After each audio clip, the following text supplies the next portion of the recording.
The 20th century has been a fateful one for the Pacific world. As the midpoint of that century was reached, the attention of the entire world was focused on the Pacific Basin. In Korea, the course of the Earth's history was altered by the hundreds of thousands who fought in the cause of freedom on that battle-scarred peninsula. The country which served as the setting for the historic struggle between the forces of slavery and the forces of freedom lay thoroughly devastated. Faced with the overwhelming job of rebuilding their country, the people of Korea began their task with virtually nothing to build on. But the country was not laid waste in vain. The men who had fought against the invaders from the north in Korea were part of the first fighting force to resist aggression by direct military action on behalf of the United Nations of the free world. This determined resistance against superior forces served notice to the world at large of the integrity of the United Nations.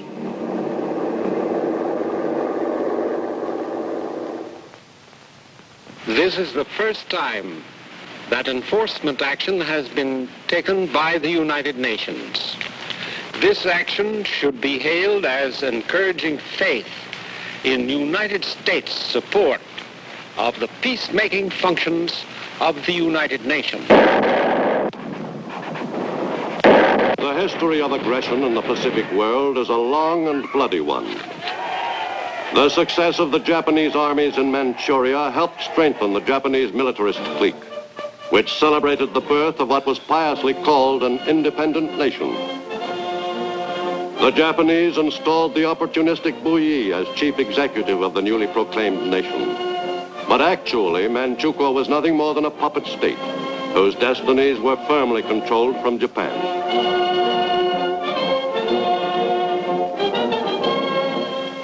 This high-handed seizure of Manchuria was taken under consideration by another body of nations dedicated to preventing aggression, the League of Nations. Japan's delegate Matsuoka protested his country's innocence. It is a matter of common knowledge that Japan's policy is fundamentally inspired by a genuine desire to guarantee peace in the Far East and to contribute to the maintenance of peace throughout the world. Japan, however, finds it impossible to accept the report adopted by the Assembly.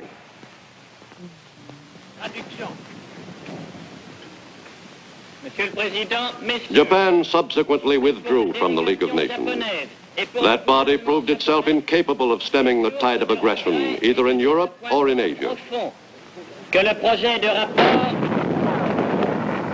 It was inevitable that the Japanese militarists should one day turn their attention southward toward China. In 1937, China's large coastal cities came under attack.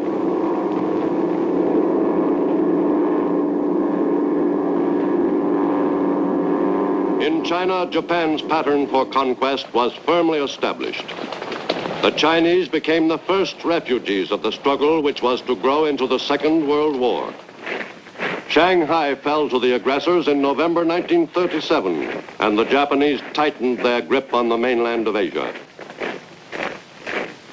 4 years later, Japan's program of aggression in the Pacific had grown to staggering proportions. From a point 300 miles off Oahu, Japanese planes took off on the strike which marked the start of World War II in the Pacific.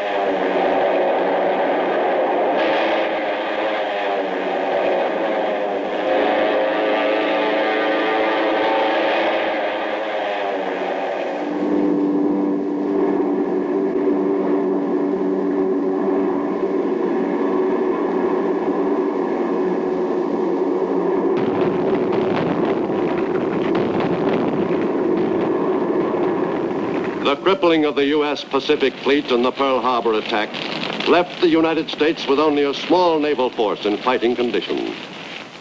The careful employment of that inadequate complement of ships was the job of Admiral Chester Nimitz, Commander-in-Chief Pacific Fleet.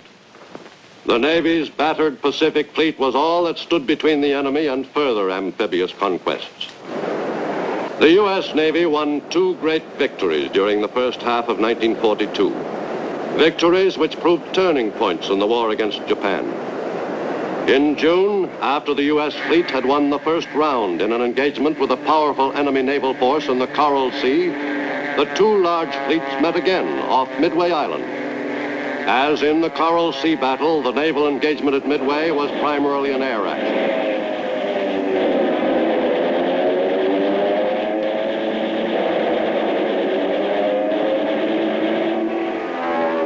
Naval warfare took a new turn in early 1942 in the Pacific, and American carrier planes, reinforced by land-based Marine and Army planes from Midway, dealt the enemy a crushing defeat.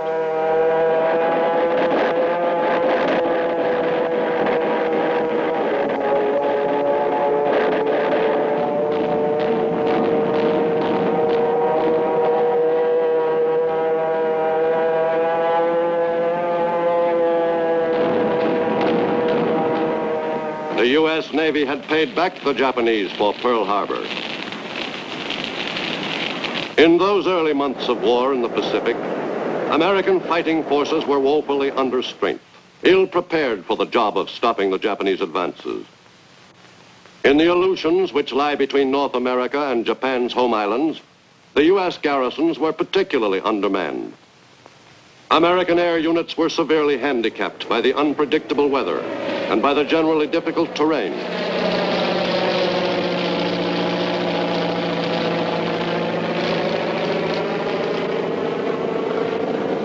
Each time a plane left its base, even on a routine flight, there was a strong feeling of uncertainty about its safe return.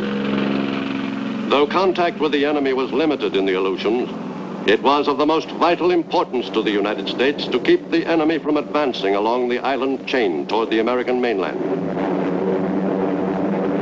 Southward, the job of containing the enemy advance was quite a different problem. In the jungles of New Guinea, Allied soldiers fought a determined campaign, helped materially by friendly natives, to keep the enemy from seizing control of the entire island and broadening the area of South Pacific conquests. The Aussies quickly became acclimated to fighting in the mountainous jungle territory. But getting at the enemy in that country was a slow business.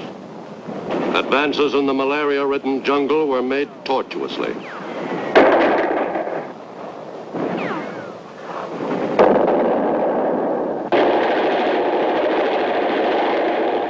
Though the Aussies sometimes felt they'd been forgotten, there was evidence from time to time that they weren't really isolated after all.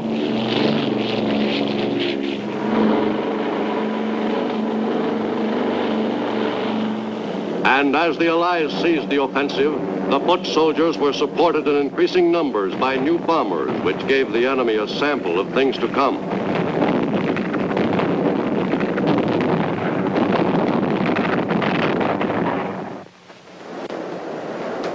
On a tiny coral atoll named Tarawa in November 1943, the United States opened a new assault toward Japan from another direction.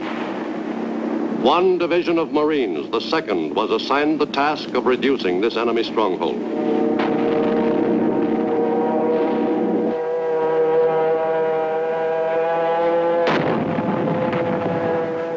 Tarawa was one of the most heavily fortified positions in Japan's outer defense ring. The 76-hour battle for that atoll assumed epic proportions.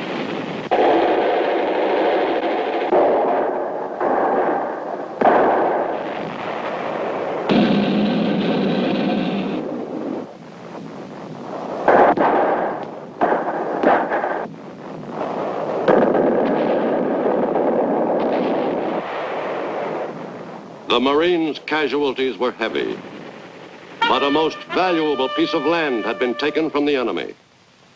Tarawa was a platform from which the American offensive in the Central Pacific would be continued driving closer and closer to the main target, Japan itself.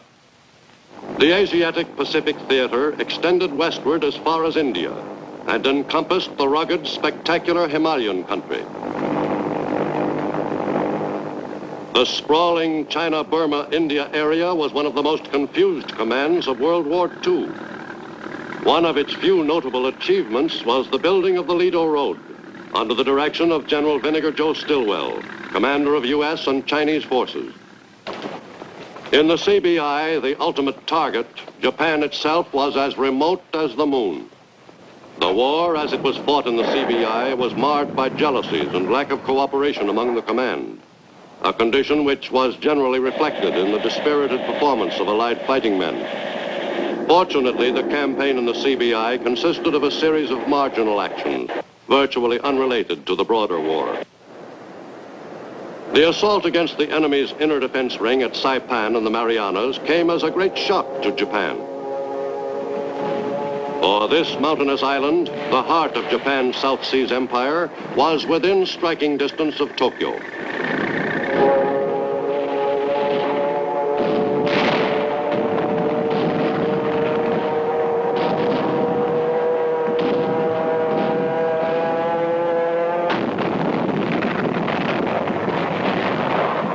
The fight for Saipan was one of the toughest of the Pacific War.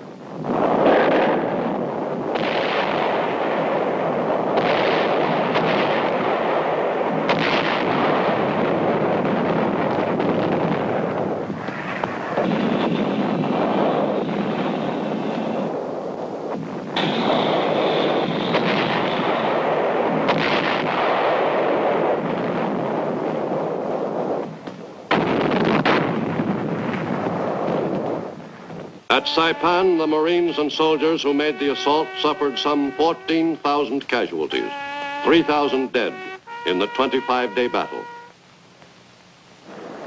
Still farther west, an invasion of the Philippines was made at Leyte Island.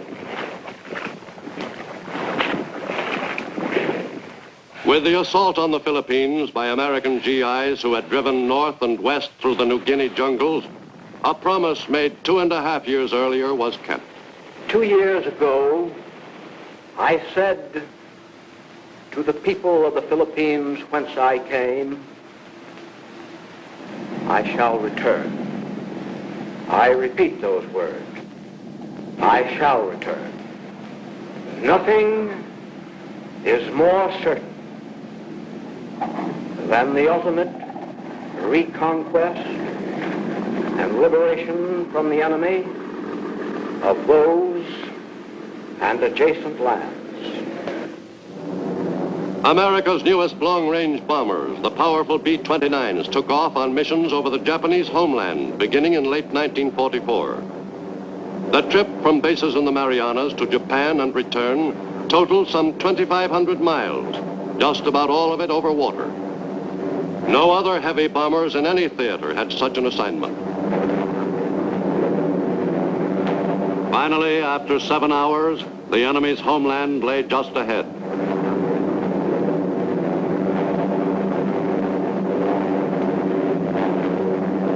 The enemy began to have some doubts about the invincibility of the Japanese war machine. The effect of the raids on Japanese morale was incalculable.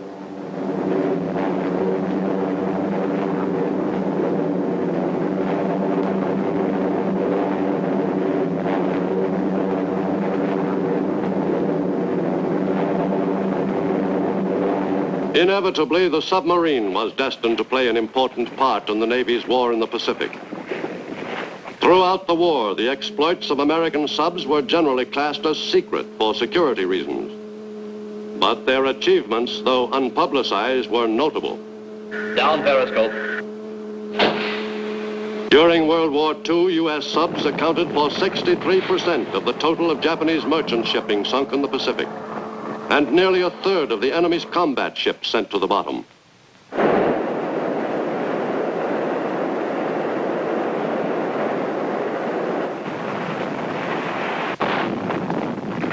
Once more, in early 1945, a small, heavily defended island fortress had to be taken. And once more, the job fell to the Marines. The assault on Iwo Jima was one of the bloodiest chapters in Marine Corps history.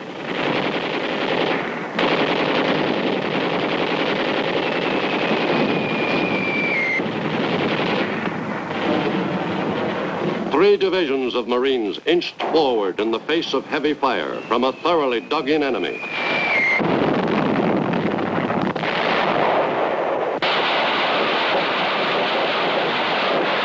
The battle for this inferno of 8 square miles raged for 26 days. 26 days of continuing bitter fighting.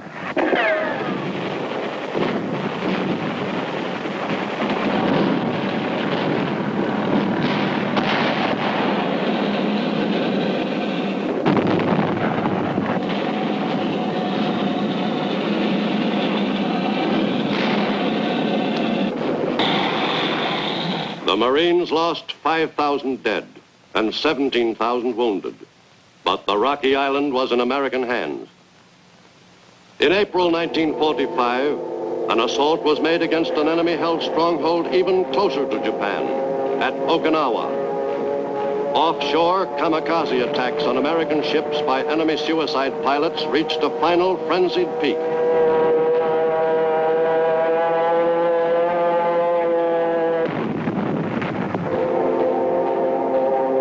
Navy lost 36 ships off Okinawa. More than 350 more were damaged. Casualties were heavy. The Navy alone lost nearly 5,000 men killed and almost that many more wounded.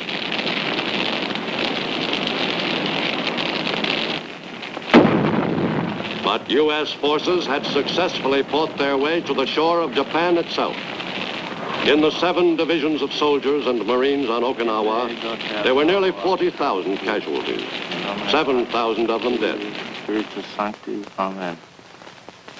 With Japan bracing itself for an invasion of its homeland, a different kind of attack provided a terrifying conclusion to World War II.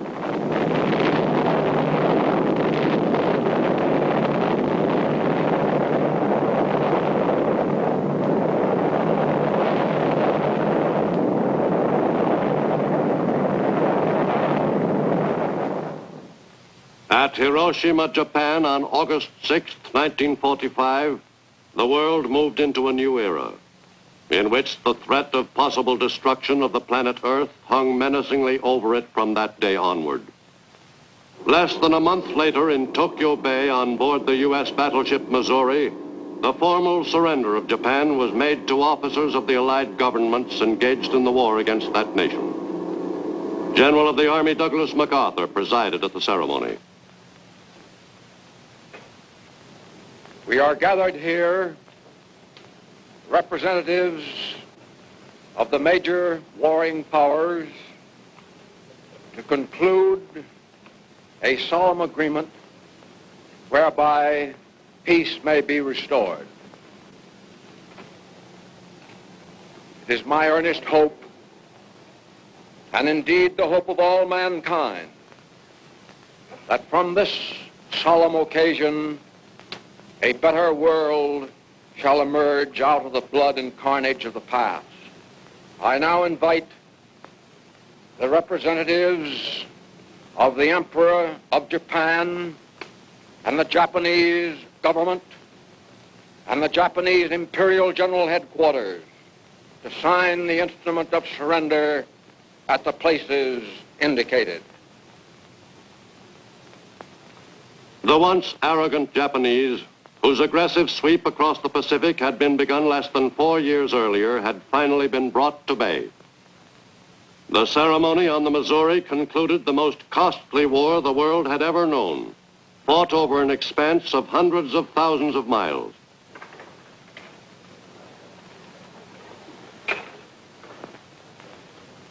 On that cloudy September morning in Tokyo Bay, it seemed that a lasting peace had surely been brought to the Pacific and to the world. Let us pray that peace be now restored to the world and that God will preserve it always. These proceedings are closed. The enemy was finally completely defeated. The future of Japan was now the concern of the Allies, and particularly of the United States. The administration of Japan in the years directly following the end of World War II was firm and efficient. The American Army supervised the operation of the conquered country, assisted by Japanese who had been classed as trustworthy helpers for the overtaxed Americans. Under the guidance of American occupation personnel, the people of Japan quickly learned the mechanics of democracy. Despite the dislocation of its national attitude, the country rapidly recovered its composure. But before 5 years had passed, a new aggressor put an end to peace in the Pacific. The North Korean invasion of South Korea in June 1950 had far greater implications than the Japanese attack on Manchuria 19 years before.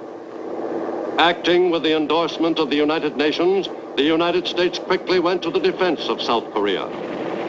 But American forces in the Far East were limited in strength, and most of the troops were inexperienced.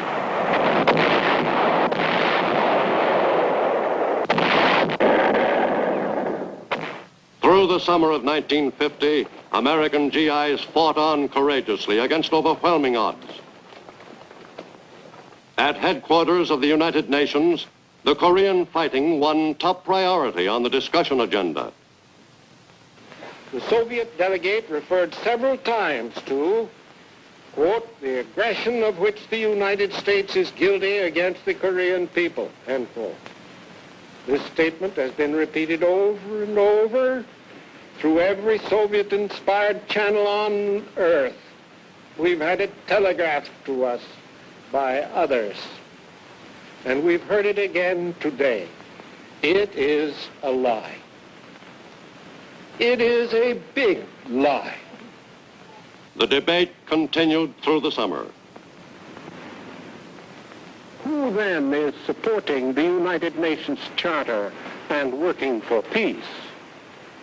The 53 members of the United Nations who are assisting the Republic of Korea. Is the Soviet Union one of the 53? No. By August 1950, the other free nations of the world were sending troops to the support of South Korea. Britain sent 13,000 soldiers to join U.S. troops in the lines. The UN forces were further swelled by the arrival of 5,000 Filipino soldiers. Most of the nations which had fought in the Pacific War sent troops to South Korea. Australia's diggers, who had fought so well in the steaming jungles of New Guinea, arrived to battle under the UN banner.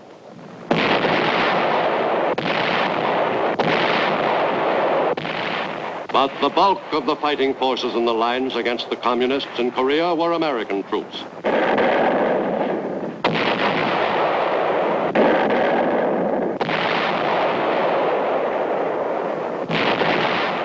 As the tide of battle swept down into South Korea, then north almost to the border of Manchuria, then south again, and finally north across the 38th parallel once more, U.S. soldiers and Marines fought savagely to demonstrate beyond any doubt that the U.S. is prepared to stand behind the UN in resisting the aggressor. The path of aggression led once again to the same inglorious end. The North Koreans and Chinese Reds who surrendered to UN forces were far smaller in number than those who were killed while attempting to drive the UN forces off the Korean peninsula. In its predatory invasion of South Korea, the enemy suffered roughly 1 million casualties. Finally, just 1 year after the invasion of South Korea, Soviet delegate to the UN, Yakov Malik, indicated that perhaps the wind from the east was shifting. The Soviet people believe that as a first step, discussions should be started between the belligerents for a ceasefire and an armistice, providing for the mutual withdrawal of forces from the 38th parallel. Can such a step be taken? I think it can, provided there is a sincere desire to put an end to the bloody fighting in Korea. But whether the world was technically at peace or a limited war was being fought on some far-flung battlefield, the people of the United States realized that their country must be stronger than ever before if the ultimate war of world destruction was to be avoided.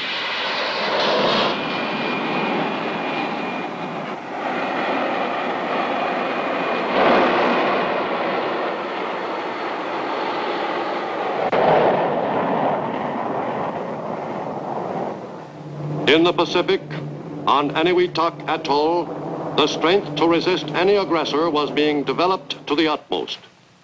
On the efforts of the men occupied there depended the life or death of the free world.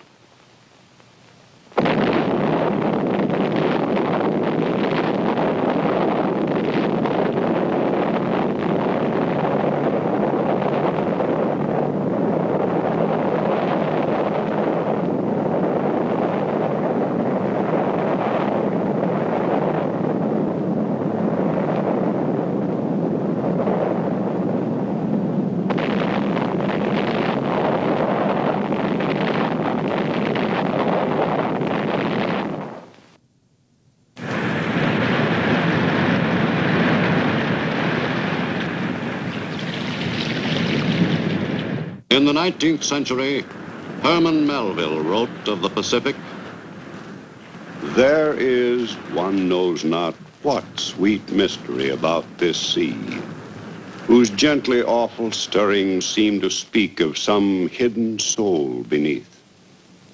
This mysterious, divine Pacific zones the world's whole bulk about, makes all coasts one bay to it, seems the tide-beating heart of earth."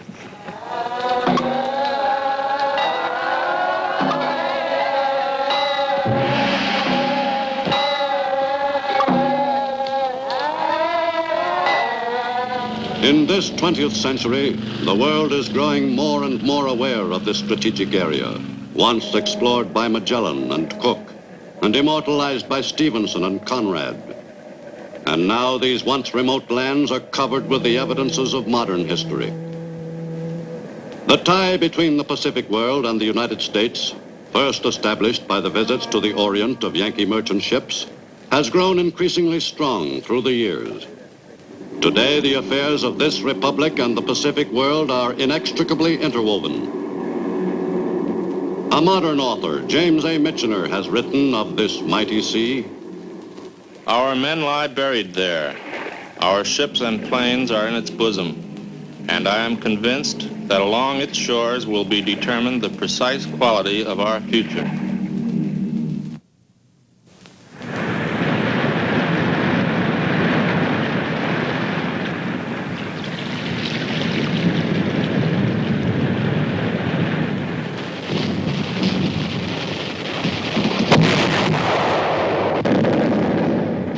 The war which engulfed the Pacific in 1941 marked the beginning of a new era in the history of that part of the earth. Never again could the Pacific Basin remain detached from the forces which were shaping the course of world history. The first truly global war brought to the Pacific the look of destruction and the smell of death, already familiar in other parts of the earth.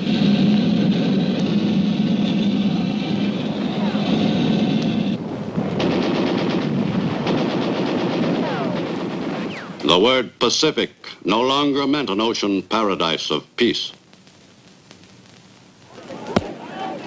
For countless centuries, the peoples of the Pacific were largely untroubled by international crises. Life was simple for the natives of most of the lands touched by the world's largest ocean. It once seemed wildly improbable that the people of these remote regions and the exotic lands they inhabited would one day be swept into the main current of the Earth's affairs. The United States first became vitally interested in the Pacific world following the extension of America's frontiers westward. In the mid-19th century, the young republic pushed its way across the 3,000 miles separating its east and west coasts. The attention of pioneering America was focused on the territory which lay along the western shores of the continent. With the acquisition of Oregon and California, the United States became an important force in the affairs of the Pacific world. But the coastline did not check America's expansion westward. The same spirit which motivated the exploration of the western United States prompted other Americans, men like Secretary of State William H. Seward, to extend the range of American influence into the Pacific Basin itself.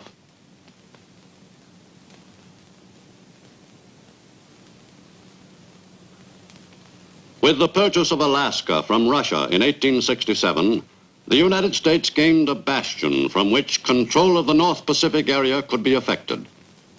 America's new territory was rugged, magnificent country. For well over a century, this land had been ruled by the demands of the Russian fur trade. No serious attempt at colonization and development had been made by its former owner.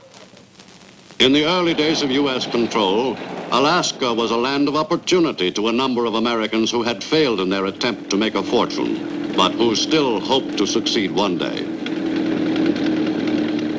The discovery of gold in Alaska in the 1880s provided a strong incentive for Americans to migrate to the new territory.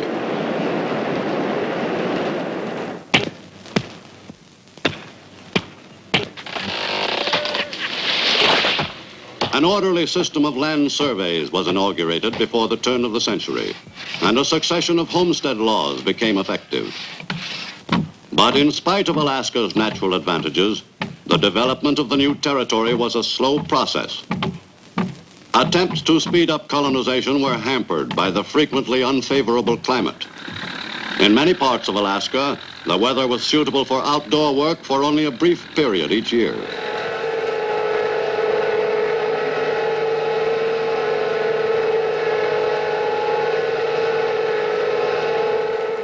Early in the 20th century, work was begun on the Alaska Railway, which upon completion was to cover 500 miles of territory. But despite these intimations of progress, Alaska remained a sprawling, undeveloped outpost, whose new residents were clustered in a few towns along its southern shore. To the south, the Hawaiian Islands became a link in America's Pacific frontier in the closing years of the 19th century. Hawaii lies directly in the path of the trade winds. Its soft, provocative climate helps make it one of the most popular of American possessions. Hawaii today is dotted with evidences of its colorful history. Its discoverer, Britain's Captain James Cook, is commemorated on the island of Hawaii. And the memory of the reign of King Kamehameha I is kept vividly alive throughout the islands. This popular monarch, revered by the islanders as the Napoleon of the Pacific, fostered a closer relationship with the United States.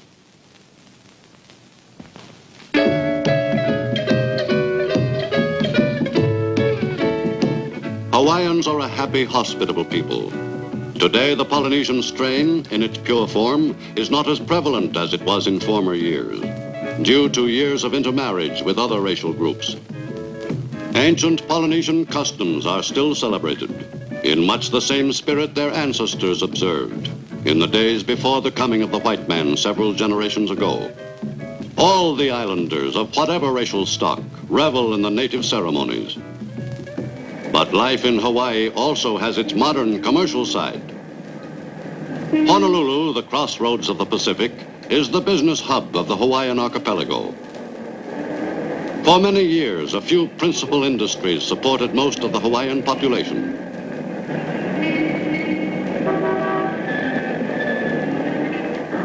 Hawaii's increasing development and continued prosperity are associated directly with the size and quality of its crops of pineapple and sugarcane, the island's chief exports.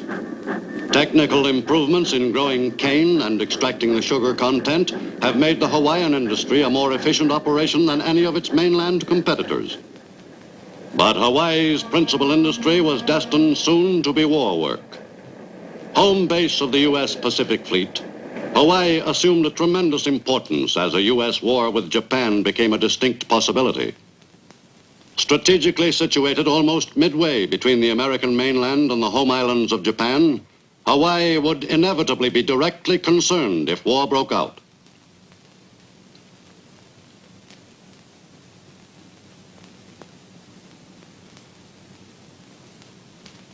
With the tension in the Pacific increasing, Army units continued their rehearsals for a defense of the Hawaiian Islands against a possible enemy attack. To the west, in the far reaches of the Pacific, the United States acquired a valuable Far Eastern outpost in Guam in 1898, following the war with Spain. For many years, the new American territory retained its largely primitive complexion. Habits of life passed along from generation to generation were not quickly altered. When Trans-Pacific Plane Service was established in 1936, Guam was made a regular stop, and the island became an even more important link in the chain of American possessions in the Pacific Basin. And it was quite apparent that the U.S. recognized its importance. American rule was strict but paternalistic. The governor and his associates were Navy officers appointed to their posts, and the affairs of the island were regulated in precise military fashion. In 40 years, the Guamanian population increased from 9,000 to 22,000, a rise which can be directly attributed to public health measures initiated by the Navy. Guam was predominantly Catholic, like the Philippines, also wrested from Spanish rule by the U.S. at the end of the 19th century. In the Guamanians, the United States had gained an intensely loyal people. Under American rule, the people were classed as nationals, but were not granted the privileges of citizens of the United States. Most Guamanians, whose lives had improved somewhat in recent years, looked hopefully toward the day when they might attain the status of full U.S. citizenship.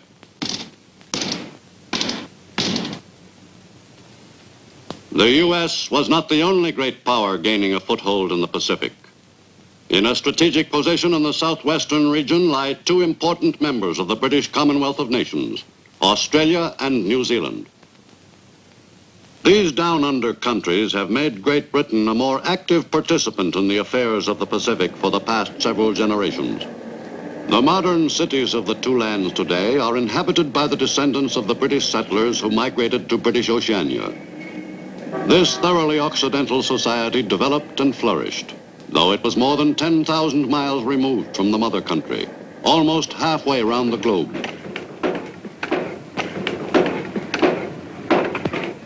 Today, Australia and New Zealand are autonomous communities within the British family of nations.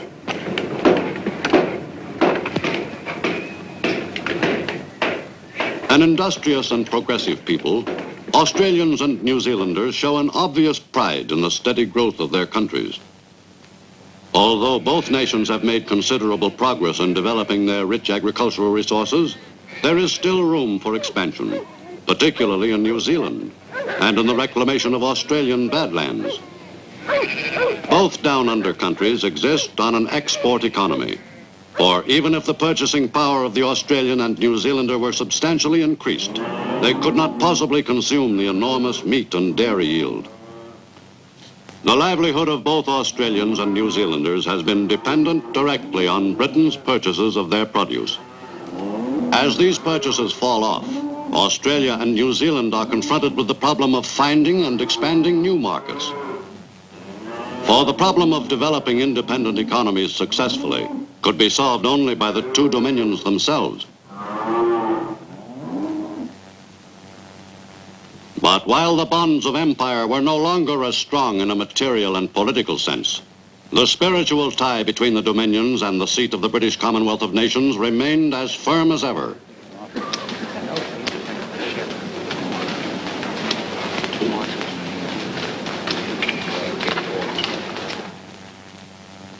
For centuries, the countries of Southeast Asia have constituted a potential trouble spot in the Pacific world. In the 30s, the stirrings of nationalism became evident in these heavily populated countries, peopled by a great variety of ethnic groups. Siam began to agitate for the return of territory allegedly usurped by the French in the 19th century. Its people dreamed of a greater Thailand, and a close bond was established with the Japanese, who sided with the Siamese in their modest territorial expansion program.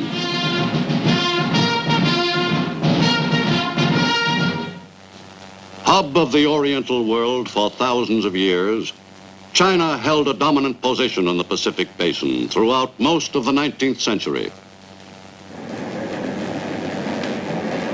China's principal point of contact with the outside world for almost 100 years was Shanghai, where British business interests first established a foothold.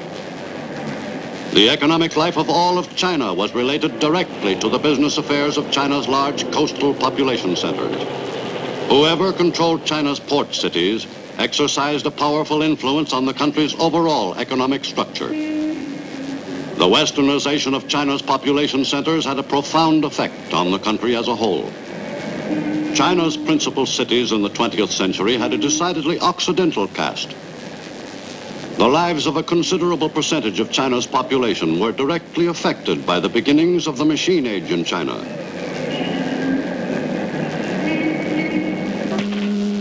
One of the most important aspects of China's modernization was the introduction of progressive methods in the manufacture of textiles. But modern methods prevailed only in a few major cities. Throughout most of China, traditional procedures were still followed. For even in the 20th century, China remained thoroughly Oriental in the conduct of its affairs. Many Chinese merchants still transacted their business chiefly in the local tea house. All classes of Chinese men enjoyed the luxury of spending a few hours at the tea house, where the patrons discussed all their problems, social as well as business, with anyone who cared to listen. Through the years, the local tea house became an informal extension of the magistrate's court.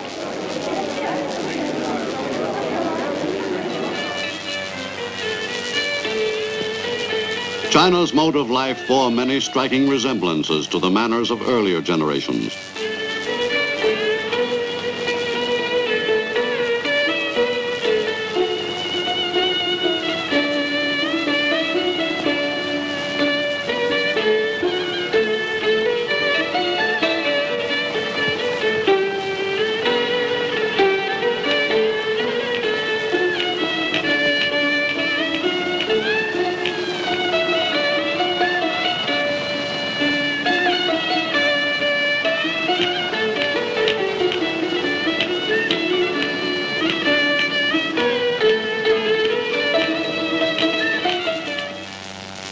China's fortunes took an abrupt turn in 1911, when the Chinese Empire was overthrown by supporters of Dr. Sun Yat-sen, on whose political principles the young republic was founded.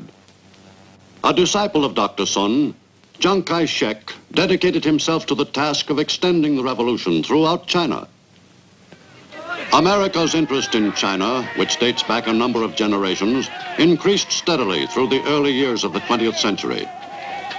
The men of the U.S. Asiatic Fleet became familiar figures in all China's coastal cities. To many of the men, China provided the best liberty ports in the Eastern Hemisphere, if not in the world.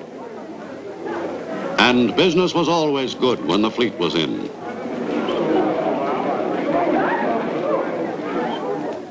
The regular visits of U.S. warships were made chiefly for diplomatic reasons. The appearance of a cruiser like the Augusta, even on a friendly call, could hardly fail to leave a vivid impression of U.S. military capabilities. But there were other visitors in China's harbors. Japanese warships, ignoring diplomacy, simply occupied China's key ports. For the center of influence in the Orient was shifting to the north and east. Japan was taking a more and more active part in Far Eastern affairs. The rise of the Japanese nation as a world power was closely linked with the religious convictions of its people. For the Japanese believed that they were ordained by the gods to grow sufficiently strong to rule the earth one day. Much of the ritual was dedicated by the Japanese Shinto priests to the interests of the imperial government. In these ceremonies, the people celebrated their national unity, their patriotism, their prosperity, the seasons of the year, the abundance of their crops, and any other aspects of their national life which seemed fitting. The principal aims of the state Shinto cult were to obtain support for the state, effect national solidarity, and create strength in critical periods.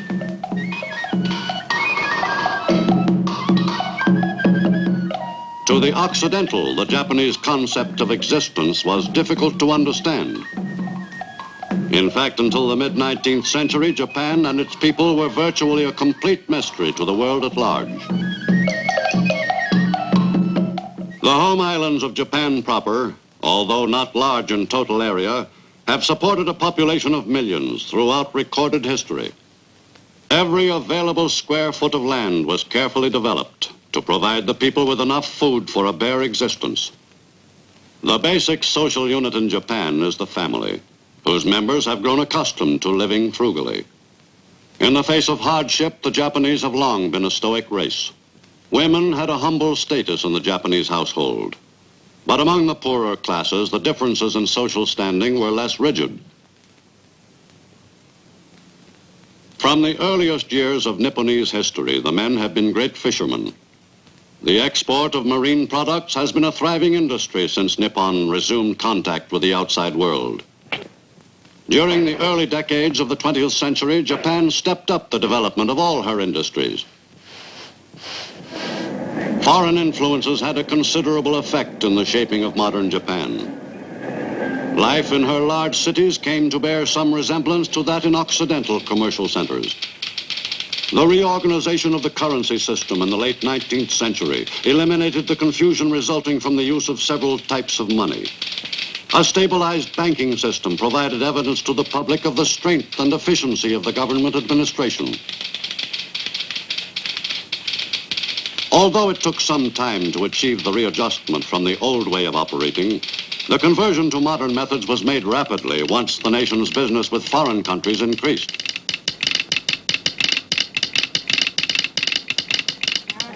The telephone, introduced in Japan in 1877, helped materially in bringing the country back into the orbit of world affairs. With their typical enthusiasm for anything new, the people soon became addicted to the use of the mystifying gadget. Once begun, the westernization of the home islands of Japan quickly gained momentum. As soon as they had become aware of what life was like outside their country, the Japanese addressed themselves to the task of imitating that life wherever possible. Once completely secluded, the Japanese now seemed obsessed with the desire to prove themselves as progressive as any people, any place in the world.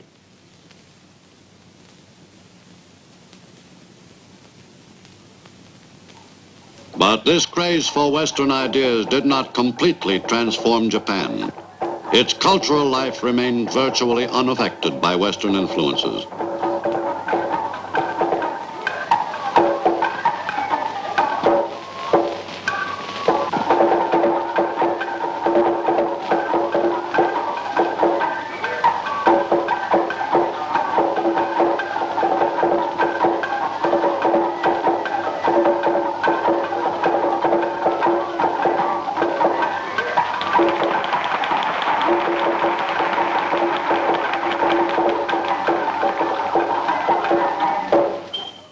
In the Western world's 20th century after Christ, Japan stood at the threshold of a new era. The cult of emperor worship was appropriated by a small but powerful militarist clique, which adopted the doctrine of extending Japan's borders by force if necessary.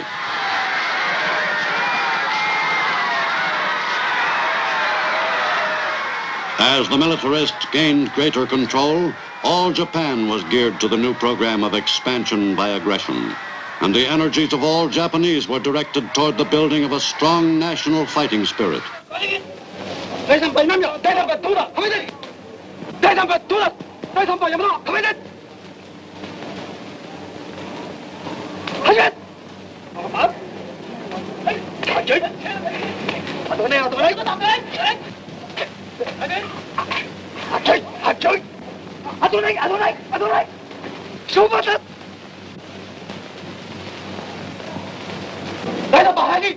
But the development of the fighting spirit was not limited to adults. Japanese children were carefully indoctrinated in the glories of war. The code of Bushido, the way of the warrior, was eagerly instilled in Japanese who were still moppets. Active military training began at the age of 6. From the beginning, the children were taught that it was an honor to die for the emperor, that they must become the equal in fighting ability of free soldiers of any other nation. Military training of grade schoolboys was a required part of their education. No doubt was left in the mind of any young boy that he was destined to fight and die for his country. By the time they reached their teens, Japanese youths were well prepared for their one mission in life. The warlike spirit was by now well nurtured. At every side, the young soldiers were acclaimed as divinely inspired warriors. As the recruits approached young manhood, their training was intensified. Every technique of modern warfare was drilled into the young soldiers. For accomplishment in the use of the newest weapons was vital if the enemies of the emperor were to be annihilated. The process of turning the young recruits into warriors was a complex one, but no effort could be spared in the development of the imperial fighting forces. And during the fateful 4th decade of the 20th century, complete control of the Japanese Empire fell to the militarists. General Hideki Tojo and Yosuke Matsuoka gave impetus to a movement which was geared to one course of action. Barely 6 weeks after Tojo became premier, the Pacific world was plunged into a cataclysmic war.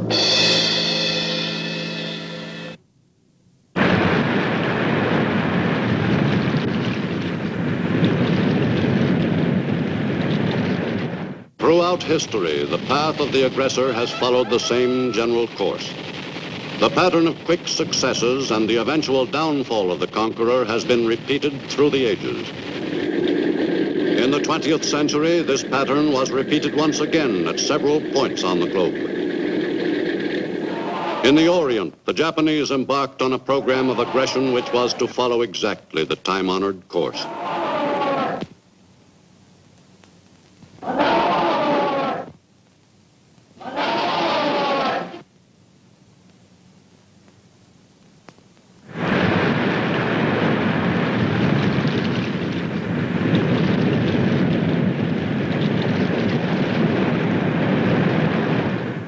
For centuries, the Japanese lived in the conviction that their country was created by the gods as the center of the universe, and that they were destined to rule the world. This firmly rooted conviction was as old as the Japanese nation itself. Soon after Hirohito succeeded to the throne in 1926, as the 124th emperor, allegedly descended directly from the sun goddess Amaterasu, the program for extending Japan's rule began to gain momentum.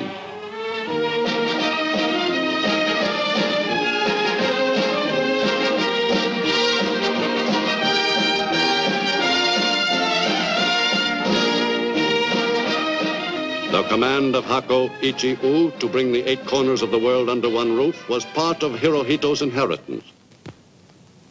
Japan extended its control over a considerable area following World War I, in which it participated on the Allied side. The plums of victory included German holdings in China and the Mariana Islands, except Guam, the Caroline Islands, and the Marshall Islands, all placed under Japanese mandate. In 1931, Japan embarked actively on its program of conquest. Clashes between Japanese and Chinese in Manchuria prompted the Nipponese militarists to take action. Without waiting for any formal declaration of war, Japanese troops attacked.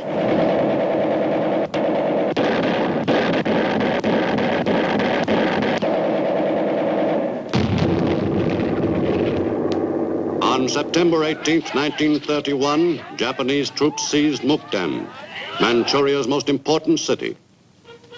And on March 1, 1932, the new nation of Manchukuo was proclaimed.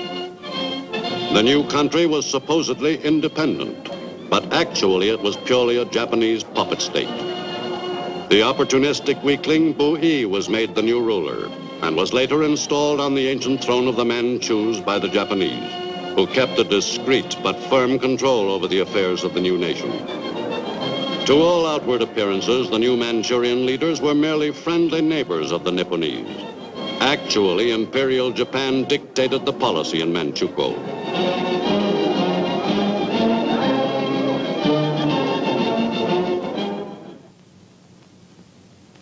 In Geneva, Switzerland, in February 1933, Foreign Minister Matsuoka of Japan piously disavowed any aggressive intentions.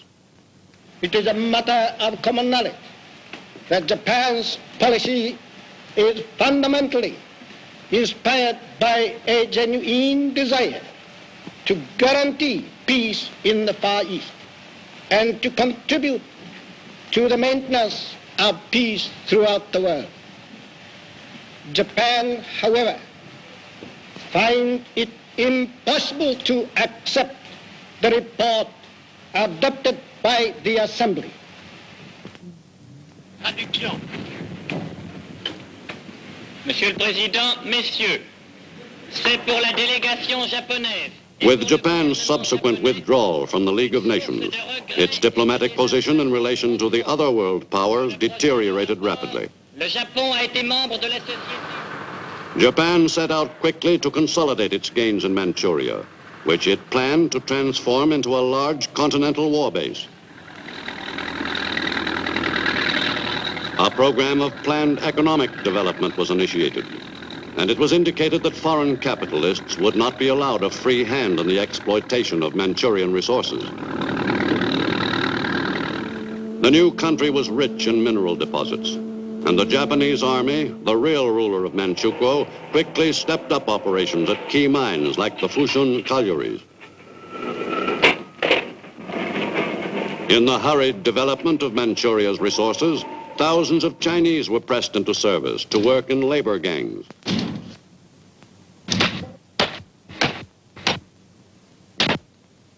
The Chinese in Manchuria, who comprised some 90% of the population, had the choice of working for the Japanese for a meager living or starving to death.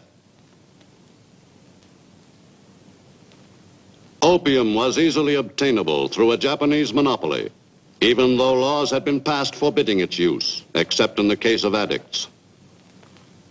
But unauthorized persons were able to purchase the drug illegally and were then often fined for breaking the law, thereby enriching their new rulers on both counts. A government system of checks on opium addiction was announced and supposedly put into operation, but no effective measures were ever taken to curb the practice. In strengthening its strategic position on the mainland, Japan moved quickly to consolidate its control of as many railways as possible. After seizing the Chinese-owned lines, the Japanese army directed that new roads be built. Several important lines which link key cities with port facilities, and a number of branch lines. This ambitious program of railway construction was designed to produce a network of routes over which Japanese troops could be moved quickly to meet emergencies at any point on the Japanese perimeter. Control of the South Manchurian Railway, Japan realized, would be of vital assistance in any movement southward if Nippon were to extend its area of influence on the Asiatic mainland. By March 1935, scarcely 3 years after the new nation of Manchukuo was established, the Japanese succeeded in gaining complete control of all Manchurian railways.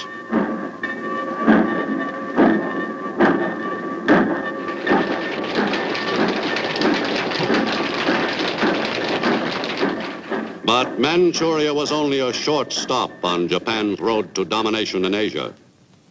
To the south lay the rich countryside of China proper, a territory which had never been out of the thoughts of Japanese leaders since the beginning of Nippon's program of expansion. In July 1937, Japan accelerated its timetable of aggression. Following a skirmish at the Marco Polo Bridge near Beiping, the war between Japan and China, anticipated for some time, passed from the period of small local actions to more concentrated warfare. After unsuccessful attempts at a truce, Japanese forces poured into North China from Manchuria, and an offensive was launched in the northern Chinese provinces.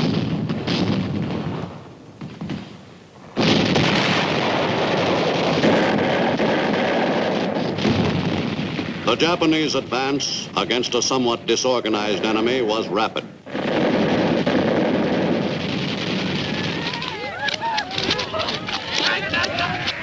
Within a few months, the Nipponese had gained strategic control of North China. In Tokyo in June 1937, a new cabinet headed by Prince Fumimaro Konoe assumed control of the Japanese government. As premier, Konoe dominated the regime which threw Japan into war with China and brought it to the brink of war with the West.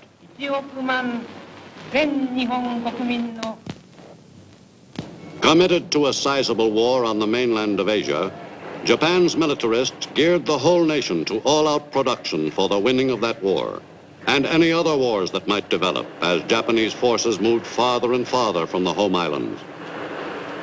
While the other major powers of the world were still at peace, Japan was busy testing the most modern weapons of war and learning from first-hand experience which were the most effective in battle.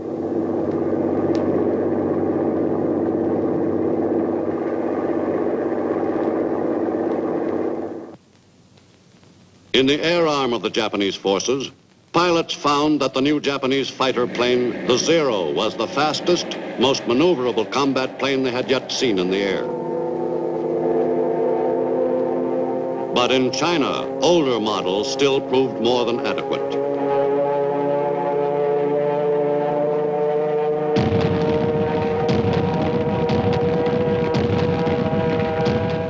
In China, the Japanese established their blueprint for victory. Nipponese planes bombed the largest Chinese cities, killing thousands of civilians. Special target of Japanese air attacks was Shanghai, which withstood a series of bombings before Japanese troops finally captured the city in November 1937, after a siege of 3 months. With the capture of Shanghai, the appetite of the Japanese army for still greater victories was whetted. The Nipponese troops prepared to press on at once toward Nanking, and an unforgettable orgy of rape and pillage.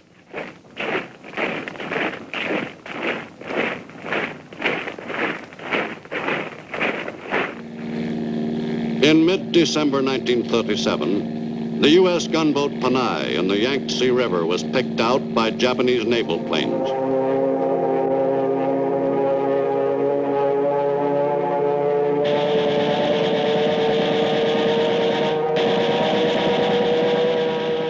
The sinking of the Panay might well have touched off a war between the U.S. and Japan. But the pilots had made a mistake, the Japanese claimed.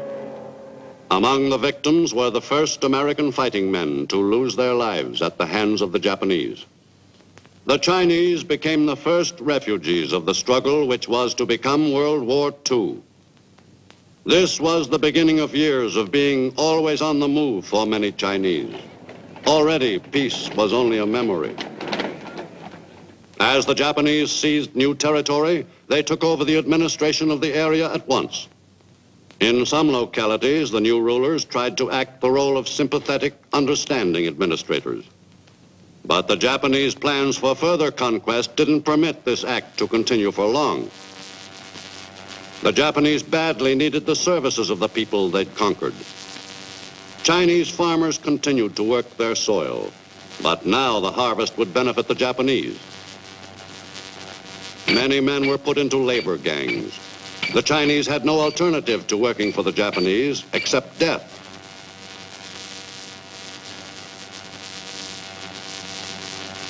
Some Chinese labor gangs had the privilege of repairing buildings which had been bombed out by their new rulers. In one way or another, all able-bodied Chinese were worked unsparingly by the Japanese in their drive to bring more and more of Eastern Asia under the emperor's rule.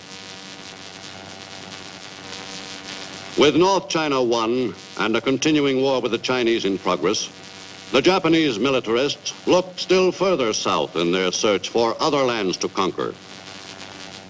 For the Japanese program of aggression called for a coordinated series of attacks on smaller countries with valuable resources, vital to the Nipponese war effort.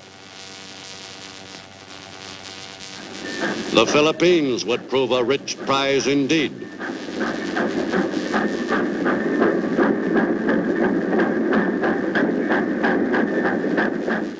The Philippines had enough good timber to help satisfy Japan's wartime needs. On the mainland in Southeast Asia, Malaya was of particular interest to the Nipponese High Command. For Malaya, though not especially large in area, produced some 56,000 tons of tin each year, 30% of the world's output. Even more important was Malaya's wealth in rubber. That British territory's plantations produced more rubber than the Nipponese could use. If Japan should find itself involved in a large-scale war, Malayan rubber would help materially in stiffening the backbone of the Japanese war effort. At the same time, by seizing the Malayan Peninsula, Japan would deny Britain and the United States, its two most important potential enemies, one of their principal sources of rubber.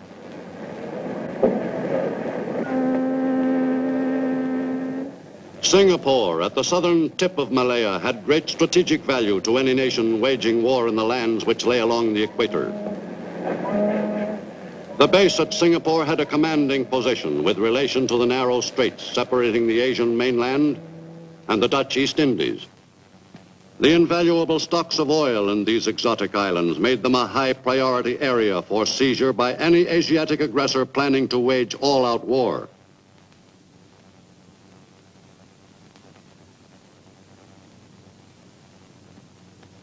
These lush islands also produced most of the world's cinchona bark, from which quinine is made. Since quinine was the most effective preventive for malaria, the cinchona bark was of paramount military importance to Japan. Still farther south, Australia would prove an important prize for any warring nation. In the down-under countries, wealth consisted largely of wool and livestock, both valuable commodities.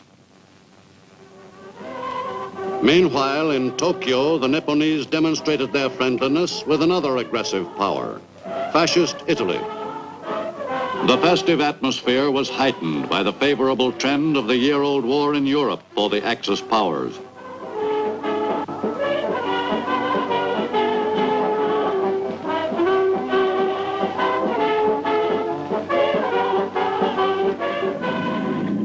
In 1940, the timetable called for further expansion on the Asian continent. In September of that year, Japanese troops put ashore on the coast of French Indochina, directly south of China. The landings were made without resistance.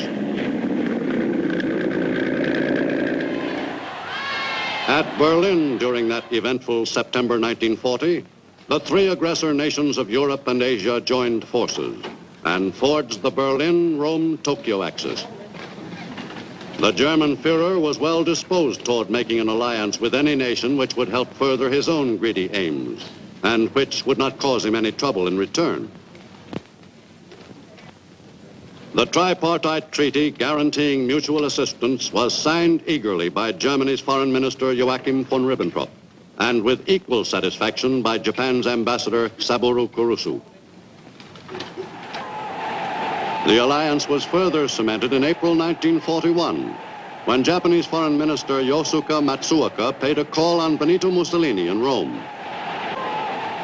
The Italian people acclaimed the representative of the strong Asiatic power, which would lend support to their dictator's own territorial ambitions. Japan's treaty with the European fascists gave it the opportunity it wanted to take over French Indochina, now controlled by the French Vichy government. In July 1941, Japanese warships moved into the harbor of Indochina's chief port, Saigon. The formal ceremony which made that country a Japanese protectorate was attended by the representatives of the French Vichy government, which was openly sympathetic to the fascist cause. Japan's army had gained an entire country lying along the vitally important coast of Southeast Asia without a struggle. Within a few days, Nipponese troops had taken possession of all of Indochina to the borders of fertile Thailand, still an independent nation. But freedom across that border was to be short-lived. In Tokyo in the autumn of 1941, relations between Japan and the United States grew steadily more strained. U.S. Ambassador Joseph Grew informed Washington that Japan might well strike with dangerous and dramatic suddenness. Attempts to effect conciliation of differences were continued, but to no avail. In an effort to weaken the Japanese threat to the Pacific world, severe economic restrictions had been imposed by the U.S. Japan's exports dropped off sharply, and the economy of the country, delicately balanced with relation to its war industries and its foreign trade, was violently upset. Japan's diplomatic negotiations did not mean much. The militarists who controlled Nippon's destinies were already convinced that there was only one sure course to be followed. As the situation grew more tense, they pleaded for a unified national spirit.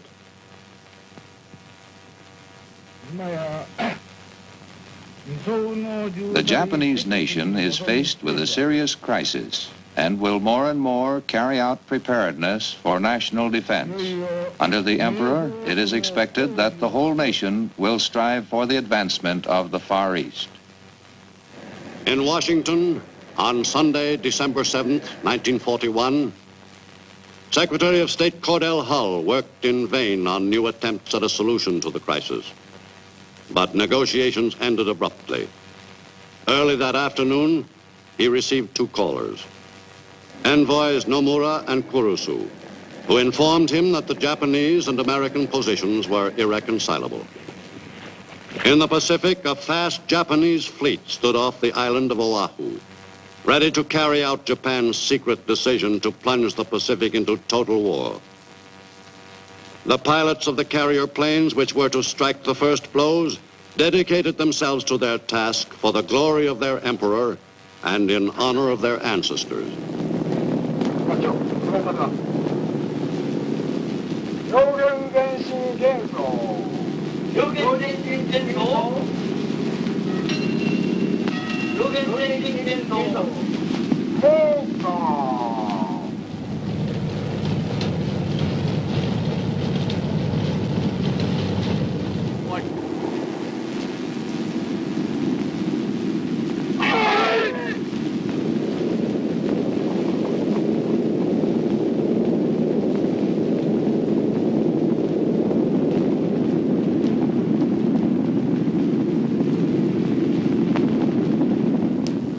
With the fleet less than 300 miles from the target area, the planes took off for the kill.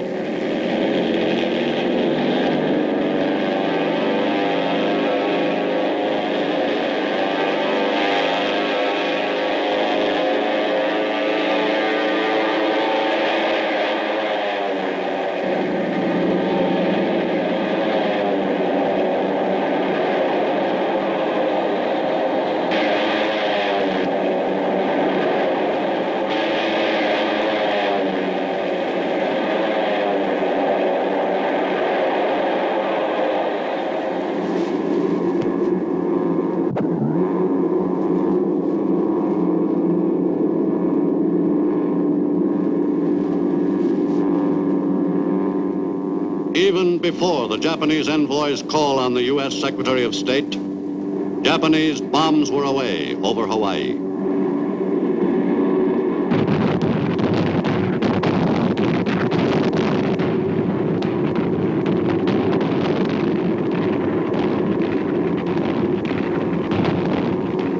U.S. forces had 260 planes destroyed during the attack and suffered the staggering loss of 4 battleships, a cruiser, and 2 tankers at Pearl Harbor.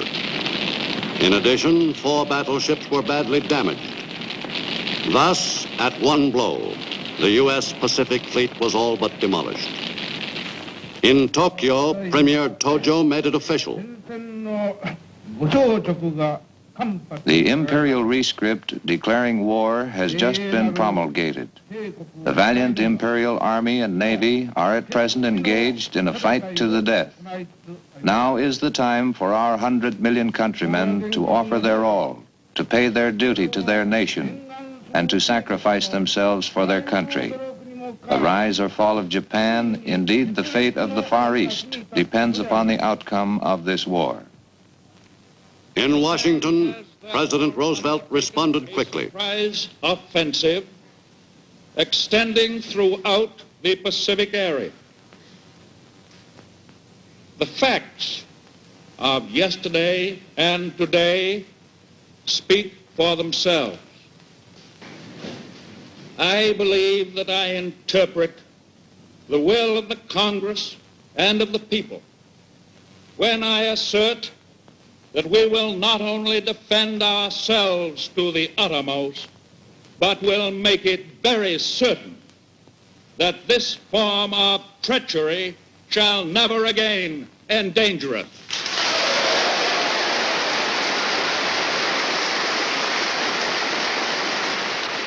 Both houses of Congress acted immediately, with but one dissenting vote. America.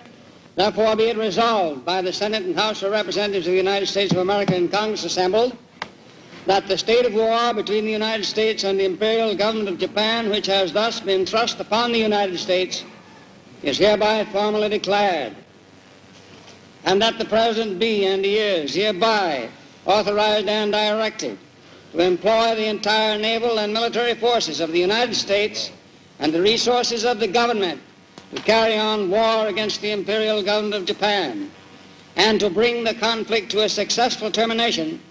All of the resources of the country are hereby pledged by the Congress of the United States. Is the second demanded?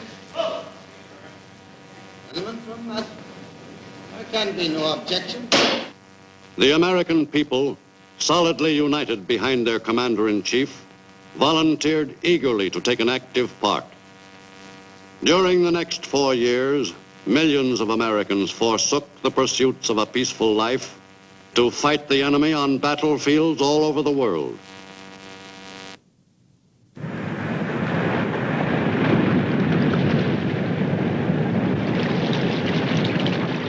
In every war, the aggressor has an overwhelming advantage in the early phases.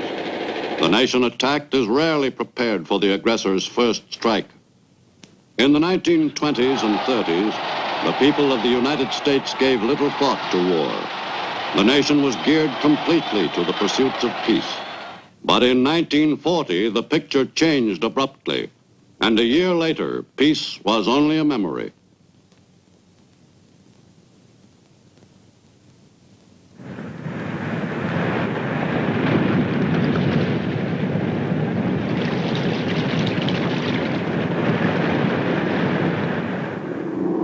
The Japanese strike at Pearl Harbor in December 1941 was no isolated blow.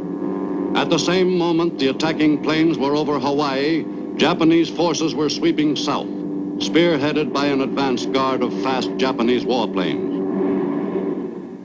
During the first month of war, the Japanese struck at Hawaii and 5 other principal target areas.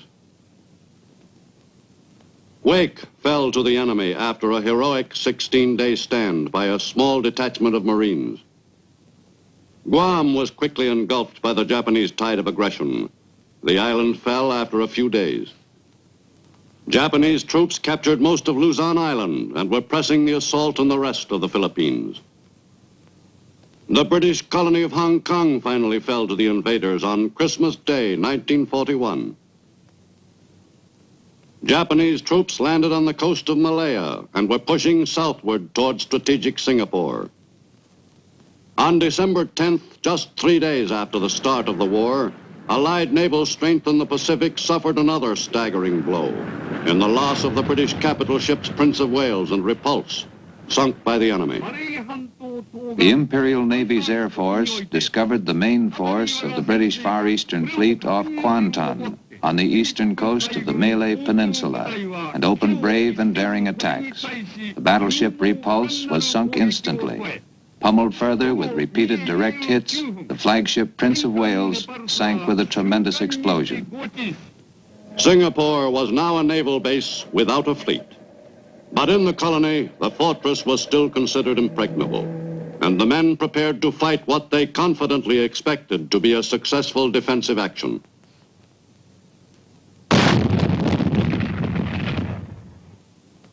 Morale in Singapore had dropped after the loss of Britain's 2 great warships. But it was still optimistically felt that even if the Japanese somehow succeeded in approaching Singapore, they could never take the island. This faith in Singapore's defensive strength soon led to a feeling of complacency. In the Dutch East Indies, defense preparations were somewhat more complex, since the island chain extended more than 1,500 miles. Native troops formed the principal garrison force. Most of the men were hastily trained in defensive techniques. But throughout the islands, even the best troops would be no match for the experienced Japanese forces. For the defending soldiers' knowledge of warfare was all theoretical.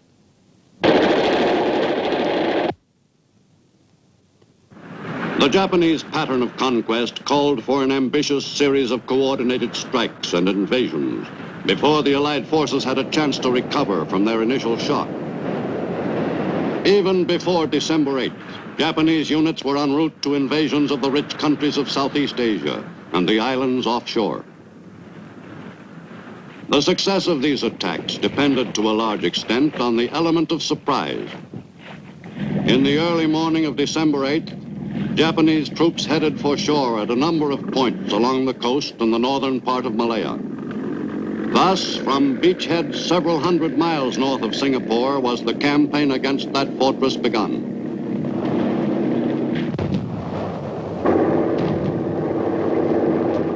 Within a few days, a sizable Japanese force was successfully ashore, ready to launch a full-scale offensive against the British down the Malayan Peninsula.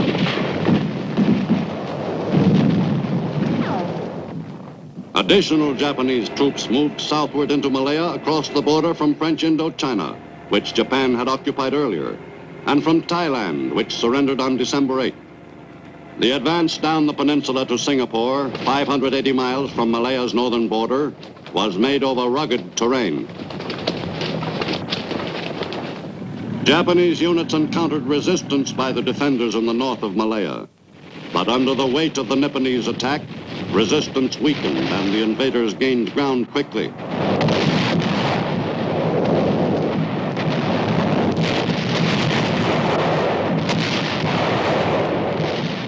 Although the campaign down the narrowing peninsula should have been a difficult one for the invaders, they pressed onward rapidly against little resistance. The Malayan campaign was one of the most successfully fought actions in the series of Japanese assaults in December 1941.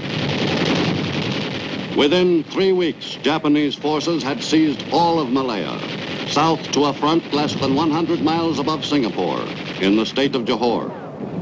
In Malaya, Japanese adeptness in tropical fighting triumphed over a defensive force ill-prepared for that kind of battle. Beginning on December 8th, Japanese planes regularly bombed Singapore, the prize of the Malayan campaign.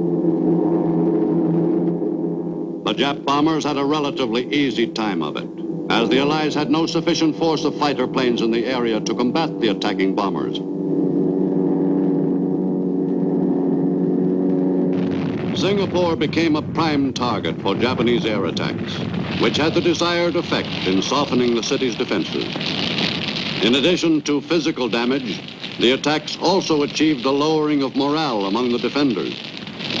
The British in Singapore had not succeeded in becoming acclimated to the raids, and the Japanese took full advantage of their air superiority to pound the city without let-up. Meanwhile, 1,400 miles northeastward, the British colony of Hong Kong became an early Japanese target.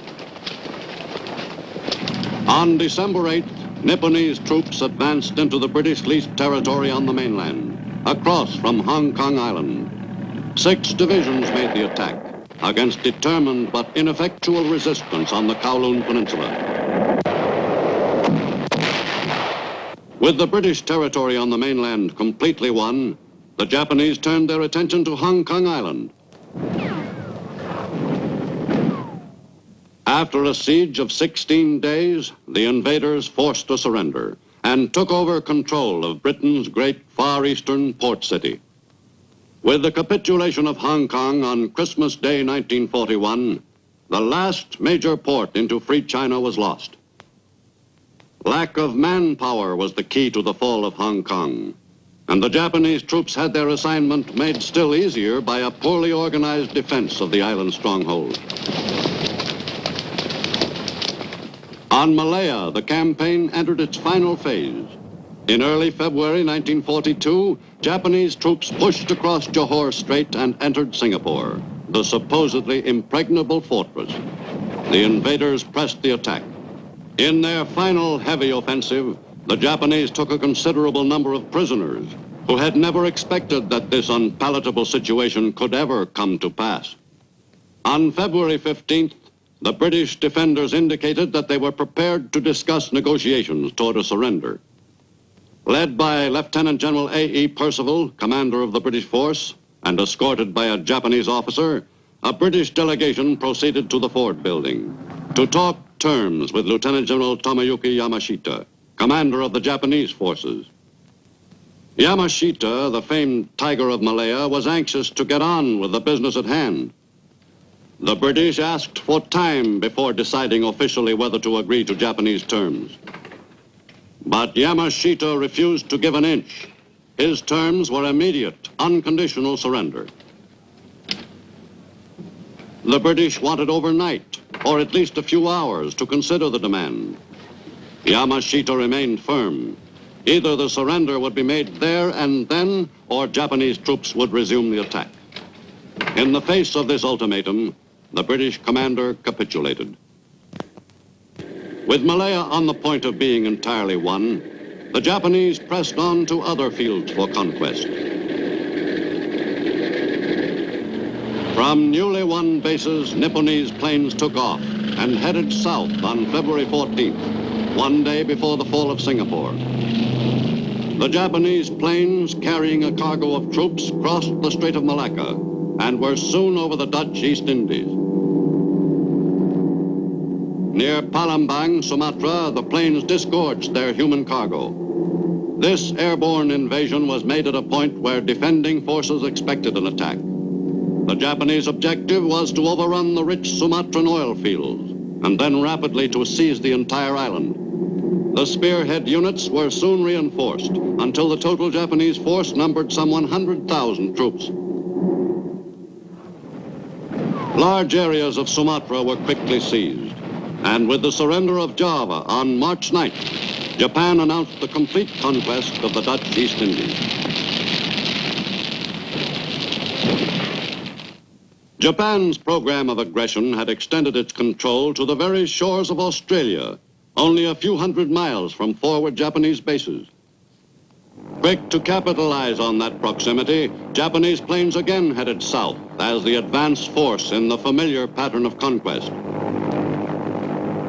On the morning of February 19th, 1942, a Japanese air striking force crossed the sea separating the Indies and Australia.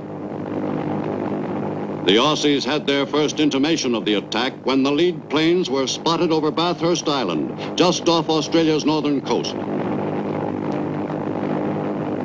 The first warning was sent at 9:37 a.m. By then, a large formation of enemy planes was crossing over Bathurst. The air raid spotters filter center went into action at once and relayed the vital information relating to the plane's course to the Royal Australian Air Force. The RAAF sprang quickly to the defense of the port city of Darwin.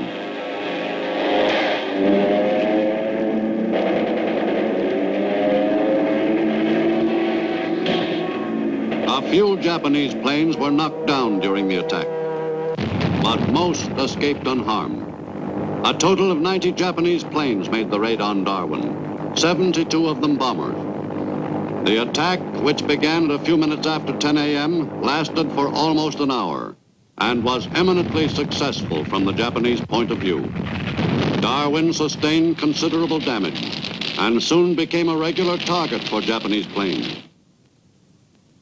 In those early months of 1942, The job of holding the enemy depended on keeping open the lifeline between the United States and Australia and New Zealand. For the shipment of desperately needed supplies from the United States was vital to Allied hopes for a future victory in the Pacific. Although the war in Europe drew the great bulk of materiel from the U.S., enough supplies were sent to Pacific bases to keep the Allied war effort functioning. Maintaining the lifeline to the down-under countries kept a considerable number of U.S. ships fully occupied. Fortunately, Australia-bound vessels were only rarely attacked. Each loss was keenly felt. However, all of our massed effort is none too great to meet the demands of this war. We shall need everything that we have and everything that our allies have to defeat the Nazis and the fascists in the coming battles on the continent of Europe and the Japanese on the continent of Asia and in the islands of the Pacific. The United States turned its full attention to the job of winning the war on both fronts. It was apparent that productive capacity would prove the deciding factor in the winning of World War II.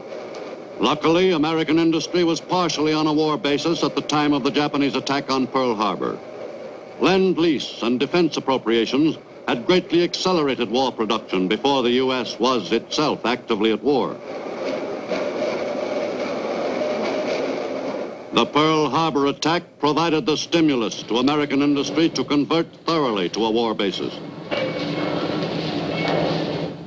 In a relatively short time, the weapons and vehicles of war were being produced in quantities which would have been considered impossible half a year earlier. American industry was delivering the goods to Australia and Egypt, to China, England, and New Caledonia, to Persia and Alaska. American industry produced weapons and equipment not only for American armies, but for Allied forces all over the globe.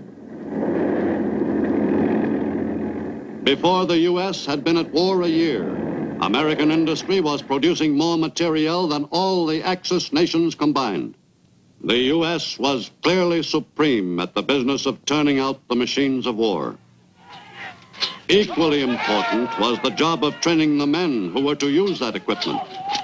Preparation for battle in modern warfare meant strenuous training for the men who were to fight it. Especially in the Pacific theater, the men had to be prepared for battle conditions and tactics that had no precedent in American military history. The gentle art of killing a man is to get him on the ground and kick him in this manner. See? Sir, and when he comes back, get him through and I kick him. Now, come on, only you do that. Zip, come on. The business of becoming a knowledgeable fighting man required great versatility and techniques of attack. All right, men, get your guns loaded. We're going down this village street. Clean it out. I want you to remember the enemy's at the other end of the street. You want to move fast, keep under cover, and shoot him first. In those early months of the war, many soldiers were trained in types of warfare which they would never experience. Many units later sent to the Pacific theater had no training in jungle warfare. But thousands of soldiers and Marines were trained under actual battle conditions with live ammunition. All this disagreeable training was to prove its value quickly when the men found themselves in similar situations in combat against the enemy. In anticipation of a war in the Pacific Basin someday, the U.S. Marine Corps had been experimenting in techniques of amphibious warfare since the early 20s. Landing exercises had been part of the Marine curriculum for 7 years before World War II. With war in the Pacific a reality, the Marine technique of amphibious warfare was about to meet its sternest test. On both coasts of the U.S., new soldiers and Marines learned how to make a landing. And even more important, how not to make a landing.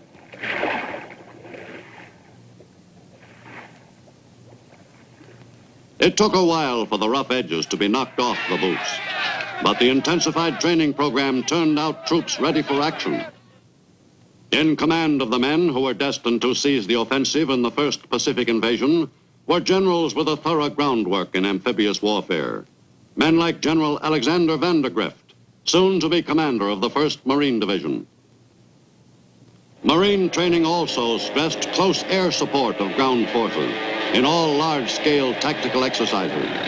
Vehicles designed especially for use in amphibious operations were beginning to come off the production line. Though no one knew for certain in early 1942 just how the Japanese planned to defend their island fortresses, America's invading forces were well prepared for almost any eventuality. The time was approaching when freshly trained U.S. troops would help defend the free world against the aggressors. The day will come. It will come when British and American armies march into countries not as invaders, but as liberators. And when from the soil will spring up in passionate hope and valiant effort the peoples who have been held down under a cruelest of barbarian yoke. The U.S. Navy had embarked on a new program of building up its strength before the attack at Pearl Harbor plunged the U.S. into war in the Pacific. For Navy leaders realized that if the U.S. were to become involved in World War II, her Navy must be prepared to wage effective warfare with vessels which could outmatch anything an enemy could put afloat. On that basis, America's new Navy was developed. After Pearl Harbor, the reinforcement of America's badly crippled Pacific Fleet was of top priority urgency. While the U.S. Navy fought a holding action in the Pacific during the early months of 1942, production was rushed on new ships, among them new carriers, from whose decks American planes would carry the fight to the enemy. Before many months passed, the Navy's score with the Japanese would be pretty well settled.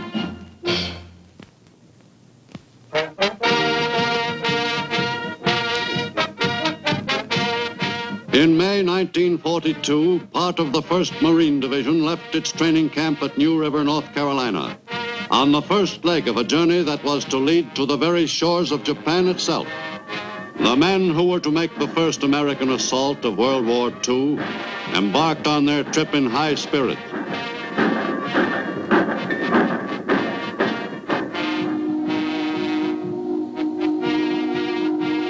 On June 22, 1942, units of the 1st Marine Division left San Francisco, and the men took a long last look at the Golden Gate Bridge. For several weeks, their ship was to be home to the men of the 1st. The convoy headed west, bound for a destination known only to the brass. They weren't telling, but everyone on board had his own private hunch. Wherever it was, the men knew who would be there to greet them, and they prepared carefully for that occasion. All the men on board had been looking forward to that day for some time. Occasionally, the trip had its lighter moments. On many ships, ceremonies were held at the court of King Neptune on the day the equator was crossed. Those who were making their first crossing were initiated into the fraternity of shellbacks. Finally, the convoy prepared to put into the port of a friendly nation. From there, the last leg of the trip would soon be started. For many of the men, this was their first sight of foreign soil. Most of them had never expected to see a country as remote as New Zealand. The 1st Marine Division arrived at Wellington in mid-1942, and the stage was set for the launching of the first counterblow at the enemy. To the division's commanding officers, speed was a most vital consideration, for they were soon to find that they had only a few weeks in which to toughen up the assault troops in final training, to stage a rehearsal of the planned attack, and to complete the 7-day trip to the enemy-held island designated as the objective to be seized. In Australia, as well as New Zealand, vital supplies from the U.S. were beginning to arrive in somewhat greater quantity. As the all-out attack against the enemy was mounted, the down-under countries were to grow into large bases, from which the fighting men in the forward areas would be supplied. With American troops firmly established on Australia and New Zealand, the enemy threat against the two dominions diminished considerably.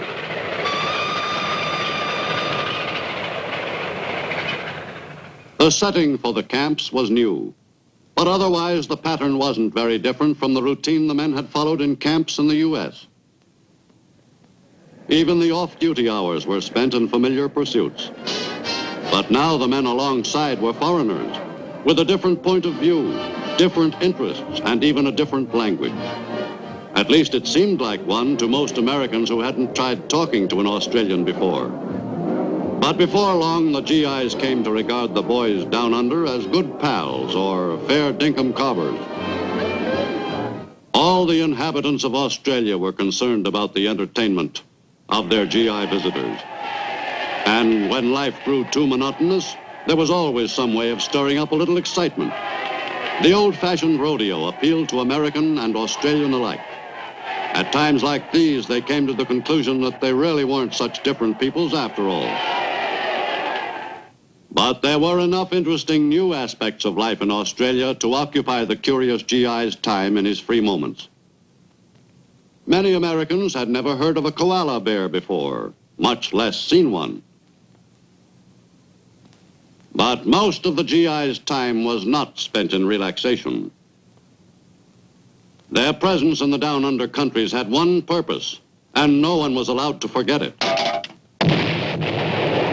Sparsely populated Australia and New Zealand were perfect training areas. There was plenty of space for long marches. Too much space, the GIs sometimes felt. In the early months of the war, Australia began serving as a base from which attacks were made against the enemy. At airfields in the northern part of the island continent, the men were no longer occupied with training. This was the real thing.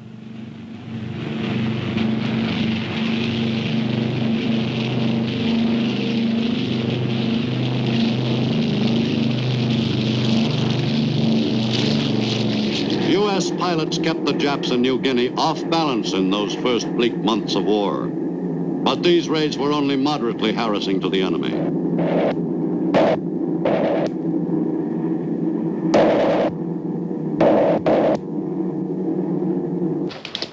Meanwhile, the Japanese sweep southward continued.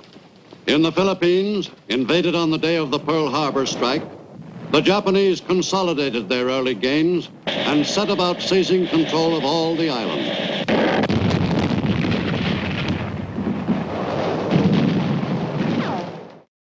For freedom and justice, forward search, relentlessly marching on. But freedom's constant fight since eternal vigilance. Go forward, men of courage in the freedom fight. Let every tyrant feel your might.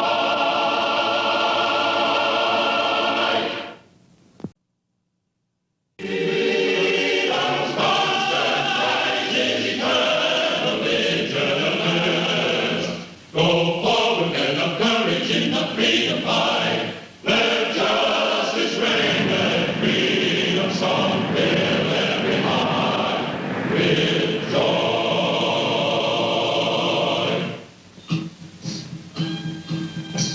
For centuries, the Orient has had a potent attraction for the rulers of many lands. Generations ago, this fascination with the East was occasioned principally by its wealth of gold and precious gems. In this 20th century, the wealth of the Orient still exerts a powerful attraction. Today, in a new kind of material age, that wealth is measured not in gems, but in the abundant supply of natural deposits even more vital to a modern nation. Commodities like rubber and tin, coveted by all the great countries of the world.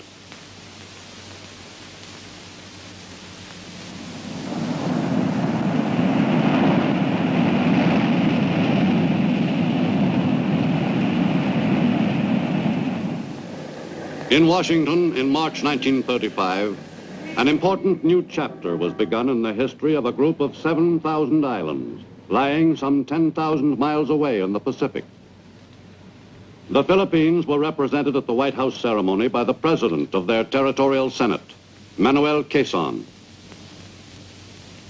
With this signing by the President of the Philippine Constitution, we have witnessed the birth of a new nation. the people of the United States and the people of the Philippine Islands have been conducting together a great experiment.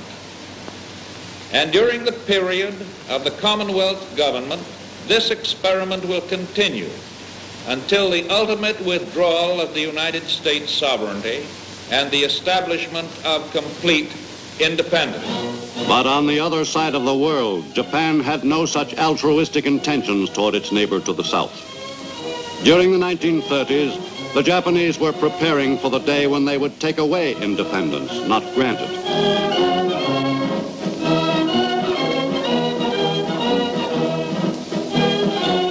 The military clique was in firm control of Japan. Steeped in the tradition of such military heroes as Admiral Heihachiro Togo, who had annihilated the Russian fleet in 1905, the military forces grew increasingly strong and assumed a more and more dominant position in the public consciousness. It was considered a high honor to serve in the armed forces and thereby become dedicated to the glory of the emperor and the imperial power of Japan.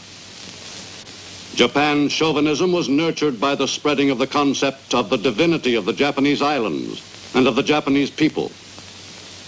Among the military, Japan's dreams of power were considered to be inspired by the gods.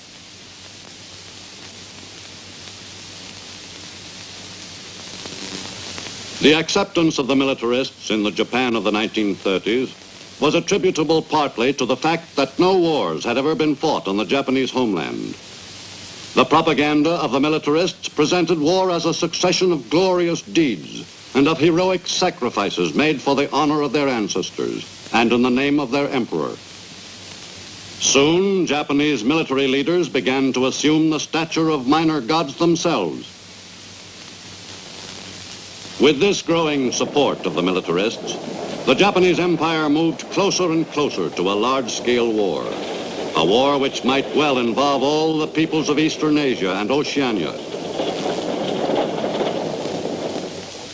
From the heart of Japan, the Philippine archipelago was only 1,500 miles distant.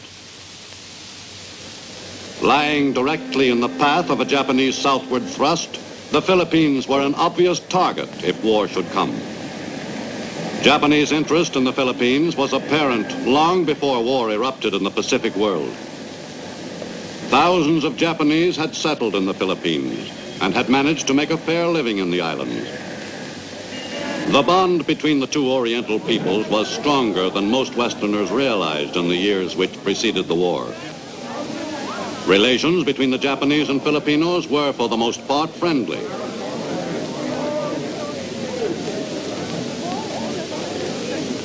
In many ways, the Japanese contributed to Philippine development. They conducted experiments in the planting and cultivation of abaca, from which hemp is made. The introduction by the Japanese of improved methods of stripping and baling the product helped stabilize the hemp industry. The Japanese produced more than 1/4 of all Philippine hemp, and it was largely top-grade hemp. Many industrious Japanese immigrants were among the most successful fishermen in the Philippines. Even the Filipinos admitted that the average Japanese fisherman was the equal of about 8 Filipinos. But the commercial activities of the Japanese were looked on with a considerable degree of suspicion by many Filipinos. Others considered the rumors about the Japanese fantastic. Of greater concern to a large percentage of the native population was the progress being made toward Philippine independence. The islands had been moving slowly toward that national freedom for several decades. These stirrings were stimulated by alert statesmen like Manuel Quezon, who had represented the Philippine territory in Washington from 1909 to 1916, and Sergio Osmeña, an attorney who had become Speaker of the Territory's Assembly. In the 1930s, Quezon developed into the most popular political figure in the islands. In November 1935, in Manila, the inauguration of the first president of the Philippine Commonwealth was celebrated before an audience of several representatives of the U.S. government and a gathering of proud Filipinos whose dreams of independence were gradually coming true. President Quezon worked toward the extension of the Philippine educational facilities. The University of the Philippines was to be the molder of the Filipino mind, was to produce men and women of character and wisdom, trained in the arts and sciences, men and women who could assume leadership in the embryonic Philippine Republic. Philippine education had benefited enormously by U.S. supervision. The public school system, organized soon after the Americans took Manila, had been modified during the 1930s to meet the needs of new generations of Philippine citizens. The judicial system, which was established in the Philippines during the American regime, was patterned after that which existed under Spanish rule. In certain types of cases, a decision of the Philippine Supreme Court could be appealed to the U.S. Supreme Court. In 1934, it was ordered further that all cases involving the Constitution of the new Commonwealth be subject to review by the U.S. Court. In 1940, a bicameral legislature was provided for in a series of amendments to the Constitution.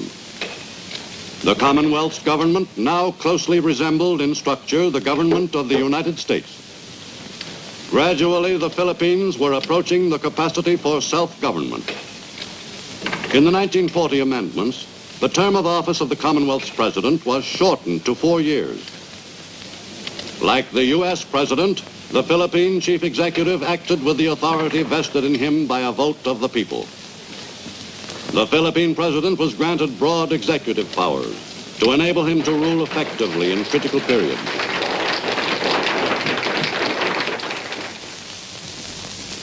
But Philippine capabilities for defending the islands throughout the 1930s were slight indeed. Filipinos were thrilled by parades and martial music. But even in 1940, the Commonwealth president was openly pessimistic about the country's ability to defend itself successfully against a strong aggressor. The Philippine Army was being enlarged by some 40,000 conscripts a year. But at that rate of expansion, the desired strength of the Philippine Reserve, 400,000 men, would not be achieved until 1946. In 1940, there were some 6,000 Philippine scouts on active duty in the pay of the U.S. government. In this service, Filipino enlisted men served principally under American officers in a specially created unit of the U.S. Army. The most adept Filipinos graduated from the ranks to the status of commissioned officers in this highly efficient branch of America's military complement in the islands. At the head of the Philippine forces as Field Marshal since 1937, General Douglas MacArthur was placed in command of the combined Philippine and U.S. forces in the Philippine Islands in July 1941. The creation of this command by the U.S.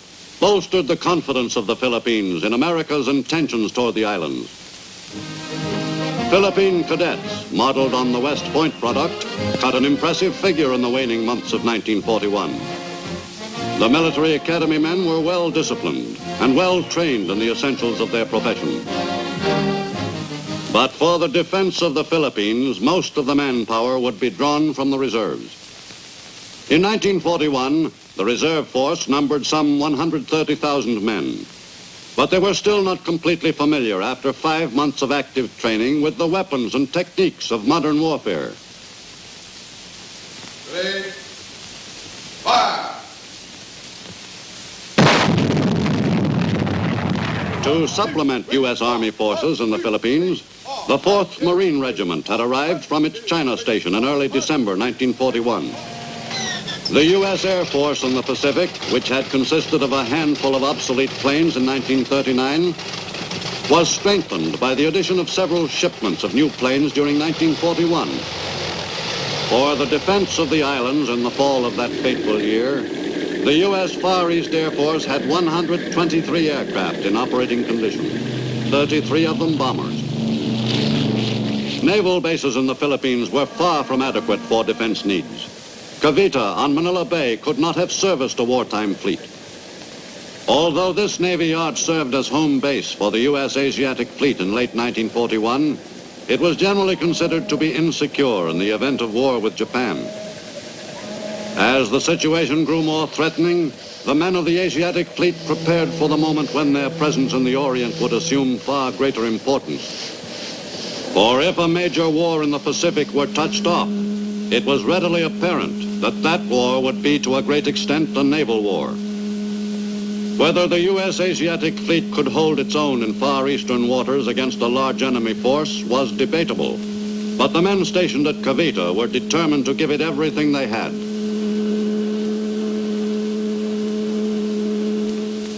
For peace in the Pacific, time was running out. Early on December 8th, Japanese pilots prepared to take off for the glory of the Emperor on the strikes which would plunge the Pacific world into a catastrophic war. When Nippon embarked on its program of large-scale conquest, its forces were ready to lash out immediately at a number of targets of prime importance. From Japanese bases on Formosa soon after daybreak, the advance guard of the attacking forces started south. Only 270 miles away lay the great, sprawling Philippine archipelago.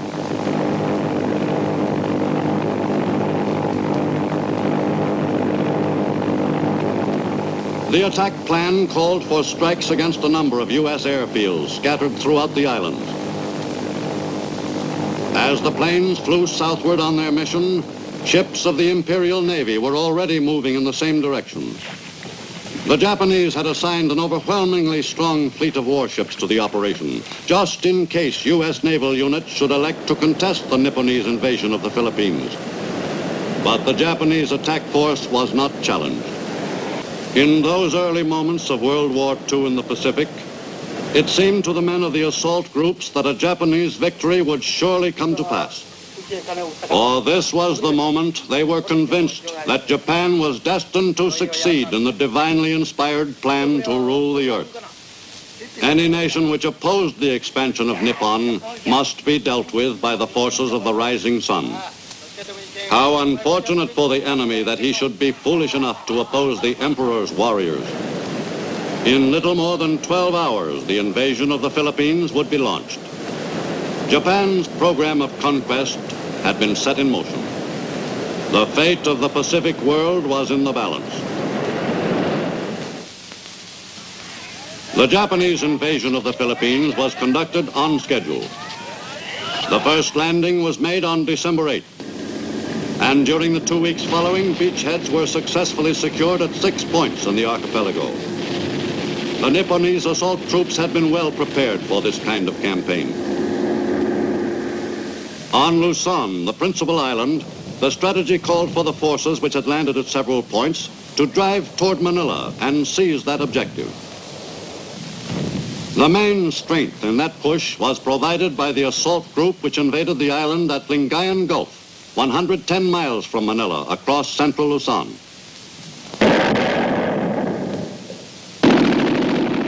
By Christmas, Japanese invasions had been made at 9 points in the Philippines, and the campaign to seize control of this important strategic area was well underway. After a thorough softening up process, the invaders pressed onward toward Manila, and what they hoped would be a quick victory on Luzon. During the first weeks of fighting on Luzon, the Japanese steadily reinforced their original assault units. As 1941 neared its end, the Japanese were succeeding in closing in on Manila from 2 directions. The Japanese plan for choking off the Philippine capital was working perfectly.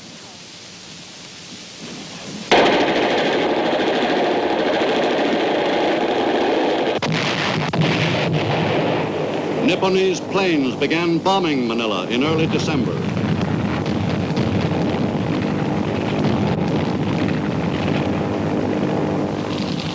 The air attacks continued as the invading ground forces drew closer to the Philippine capital.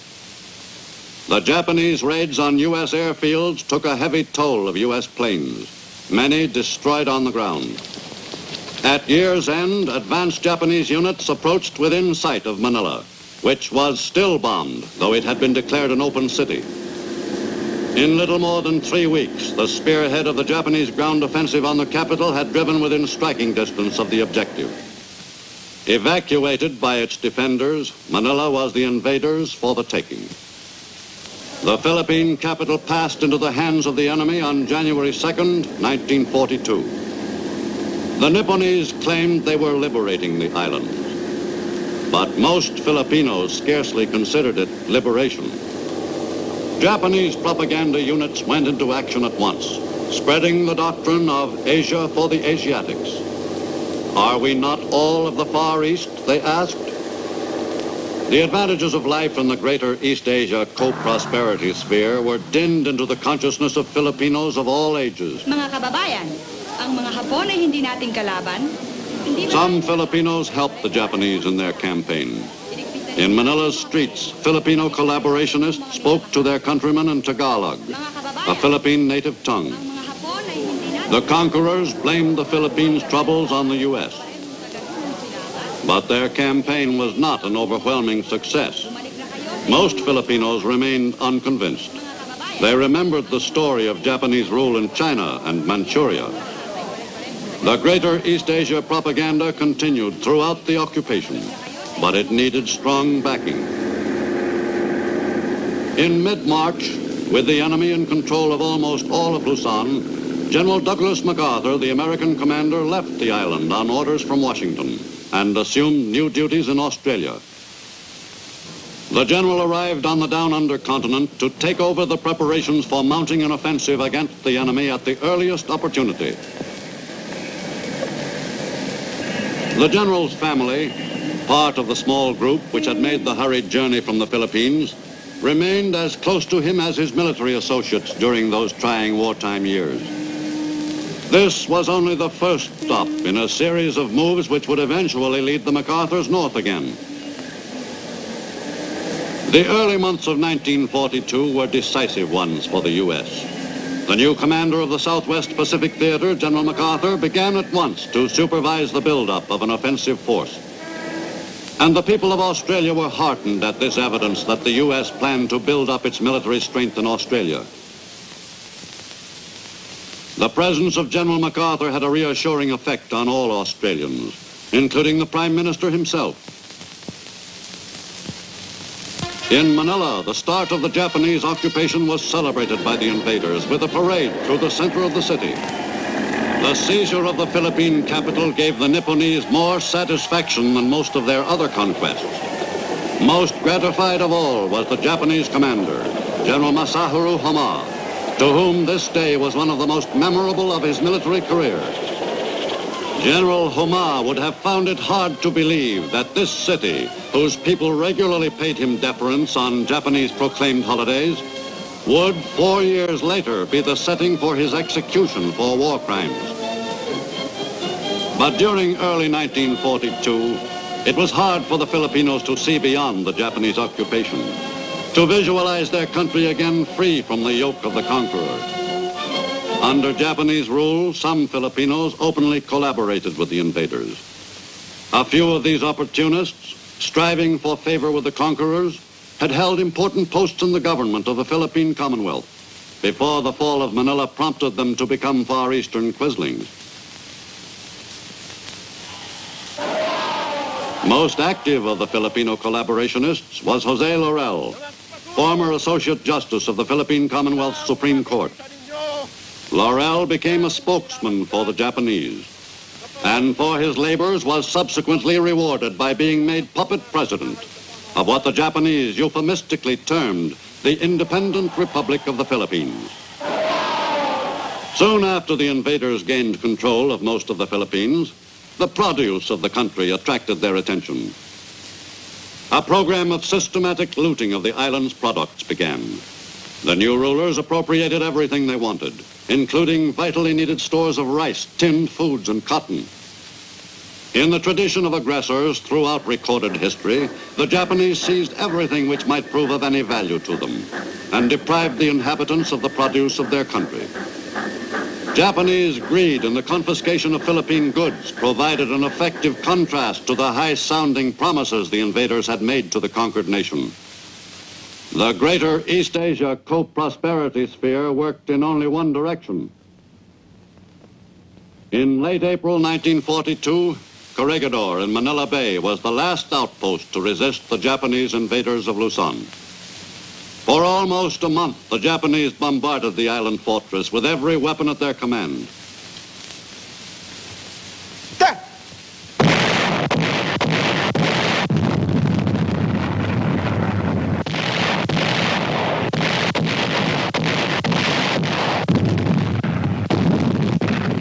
Finally, on May 5th, 1942, Japanese assault units crossed the narrow channel separating Luzon from Corregidor and stormed the rock's sturdy defenses. After nearly 24 hours, fighting on the island ceased on May 6th.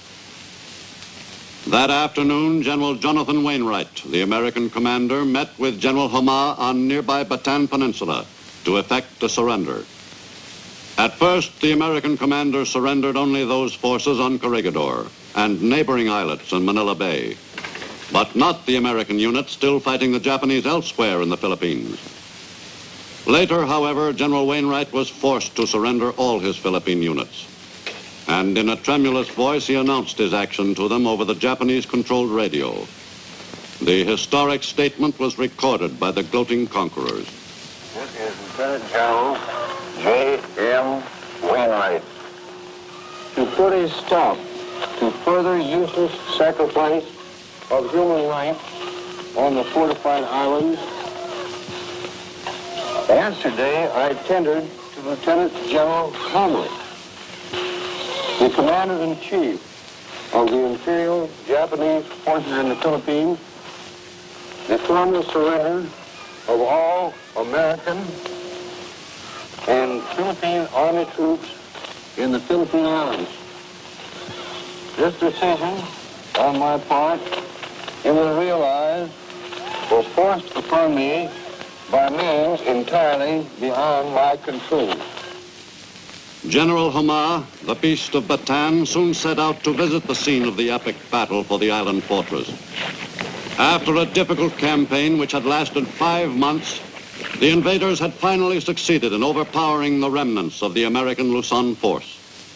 The final battle had been one of the most bitterly fought defenses in history. The victorious Japanese inspected the area with interest. The valiant stand made by the U.S. 4th Marine Regiment, with a mixture of soldiers, sailors, and Filipinos attached, will never be forgotten by the Japanese who participated in the battle for Corregidor. The victors were especially curious about the weapons which had caused them so much trouble before the assault troops overran the island's defenses. After the capture of Corregidor, the Japanese quickly gained control of all the Philippines. In the United States, a month later, the Philippine Commonwealth government was represented by its president in exile, Manuel Quezon. The first steps toward Philippine independence, so hopefully planned 7 years earlier in Washington, had received a staggering setback. But with the support of the United States, the Philippines would fight on against the Japanese aggressors to a final victory on some glorious future day. I shall not tell the government and people of America what they should do by us in the days to come. Ruin and destruction have neither daunted our spirit nor lessened our faith in America. During early 1942, the toughest job the U.S. faced was containing the Japanese overwater advance. That job was the Navy's.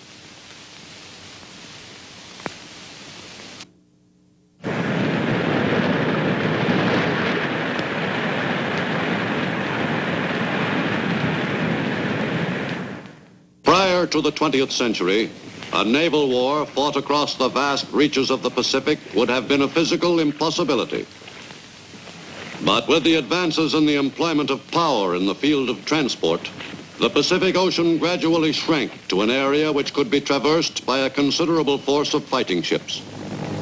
As the 20th century progressed, the U.S. Navy was well aware that the Pacific was becoming a most strategically important body of water.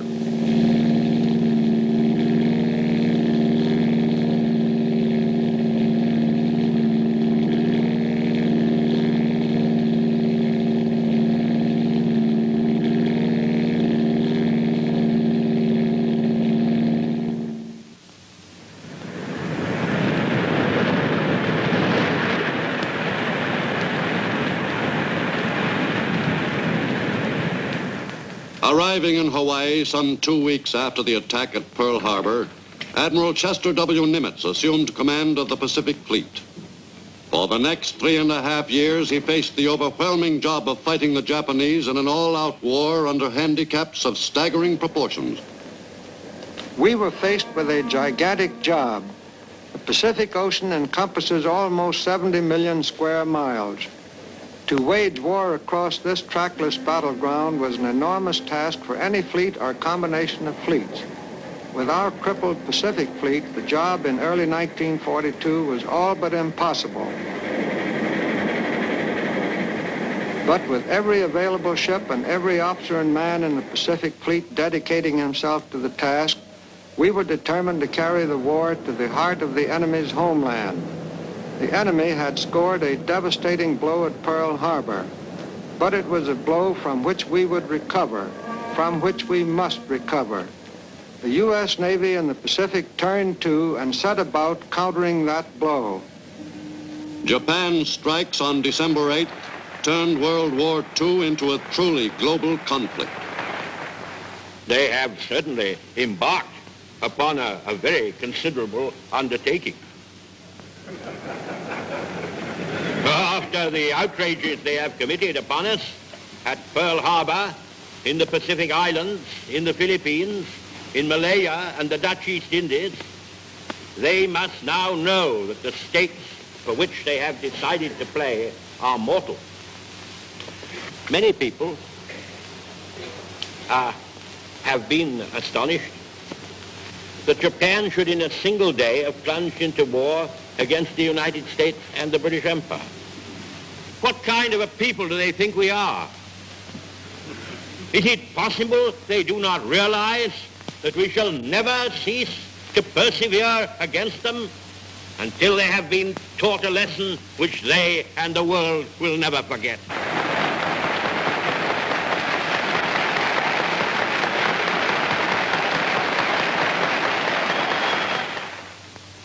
The first move in the Navy's plan of attack called for the establishment of bases in the far reaches of the Pacific.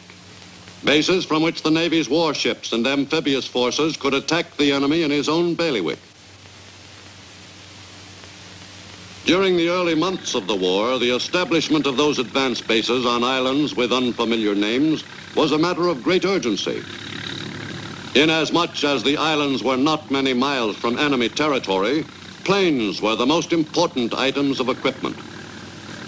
The bases hurriedly rushed into operation in the South Pacific in those early months of the war were in great measure responsible for staving off the enemy in his drive toward Australia and New Zealand.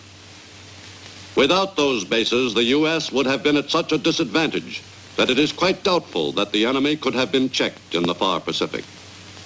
But though planes did arrive at the new Pacific bases, they were few in number.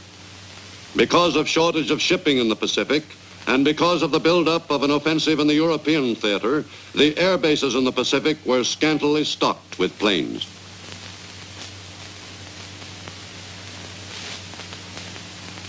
When a small shipment of new planes did arrive, they were quickly assembled and ready for their first takeoff. The Army and its Air Force were convinced of the importance of these island air bases, which were often referred to as unsinkable carriers.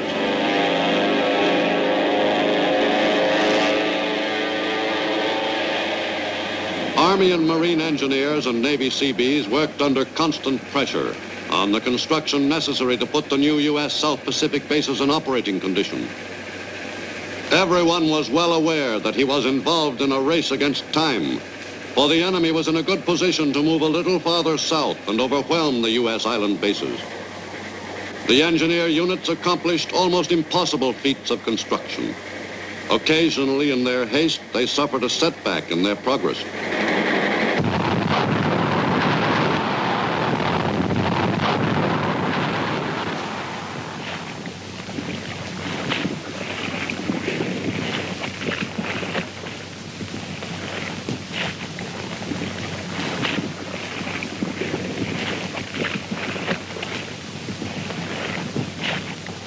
As the Japanese swept southward and seized control of the Pacific Islands in their path, they quickly built bases from which they could press the attack even further.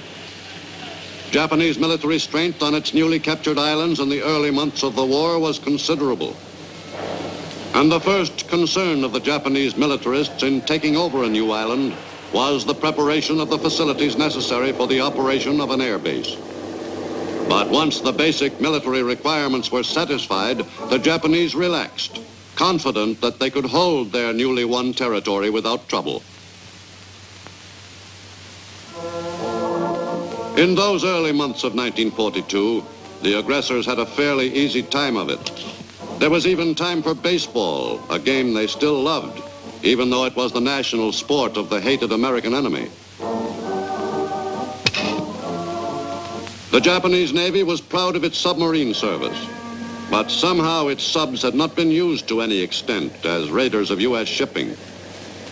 Though the subs were well constructed, the Japanese simply didn't know how to use them to maximum advantage as an offensive weapon.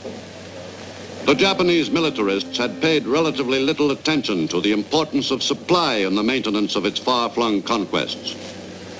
As they gradually awoke to their shortcomings on the planning level, the Japanese Army Command subsequently brought pressure to bear on the Navy to provide combat submarines for transportation of Army supplies. But the main elements of the Japanese Navy were used to full advantage. Japanese sailors were proficient in the performance of their assigned duties and possessed a strong fighting spirit. Not for over a century had the U.S. faced an enemy navy so tough and well-trained as the Japanese. In February 1942, that navy was at peak strength, ready and anxious to engage any Allied naval units which could be located. In late February, 2 Japanese naval forces proceeded southward in a pincer movement against Java. On February 27th, in the Java Sea, the Japanese fleets gained their opportunity. On that afternoon, the Japanese movement south was challenged by a ragtag Allied force of American, Dutch, Australian, and English warships, which had never operated as a unit. The Japanese naval forces went into action at once. The Allied fleet, operating with little coordination, was foredoomed to defeat.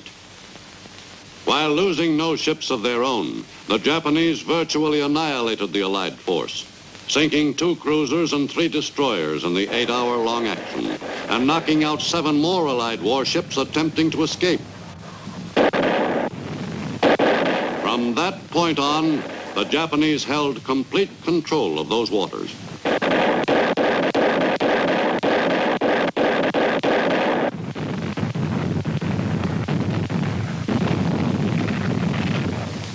But the picture was not all black for the Allies. In late January, fast U.S. carrier forces were assigned to move into enemy-controlled waters and carry out a raid on the Marshall Islands, a strong link in Japan's outer defense ring. Early on the morning of February 1st, the fleet was in position for the attack. Its planes and ships opened up against 6 atolls in the eastern and central Marshalls. In command of Task Force 8, in that first daring raid into enemy territory, Admiral Bull Halsey was overjoyed that he had been given this chance to hit back at the enemy.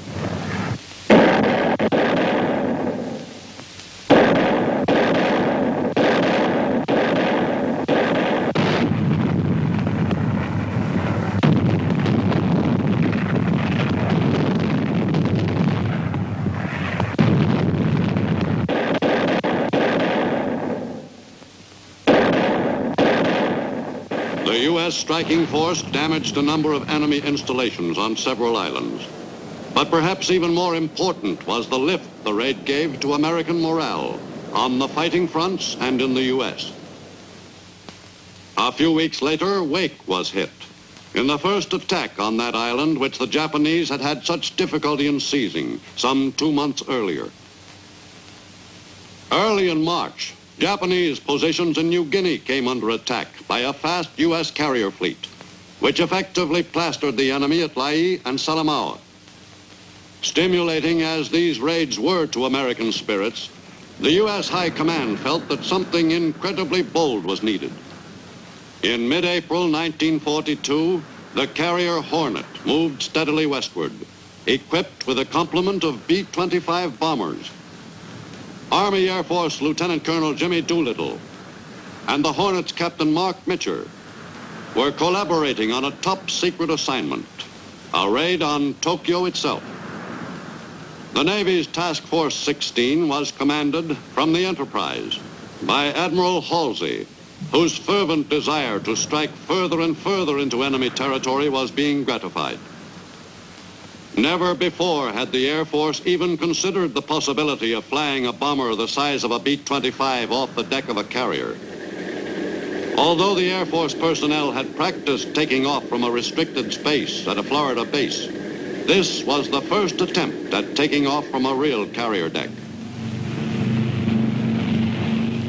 Every man in the fleet held his breath.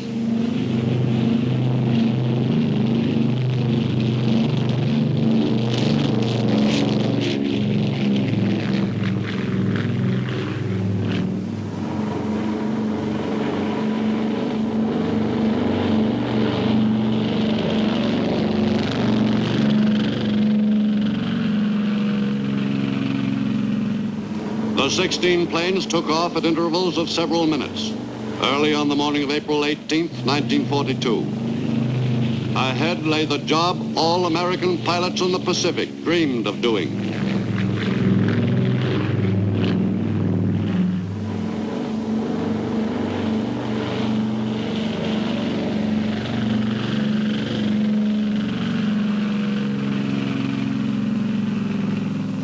Admiral Halsey called the flight one of the most courageous deeds in all military history.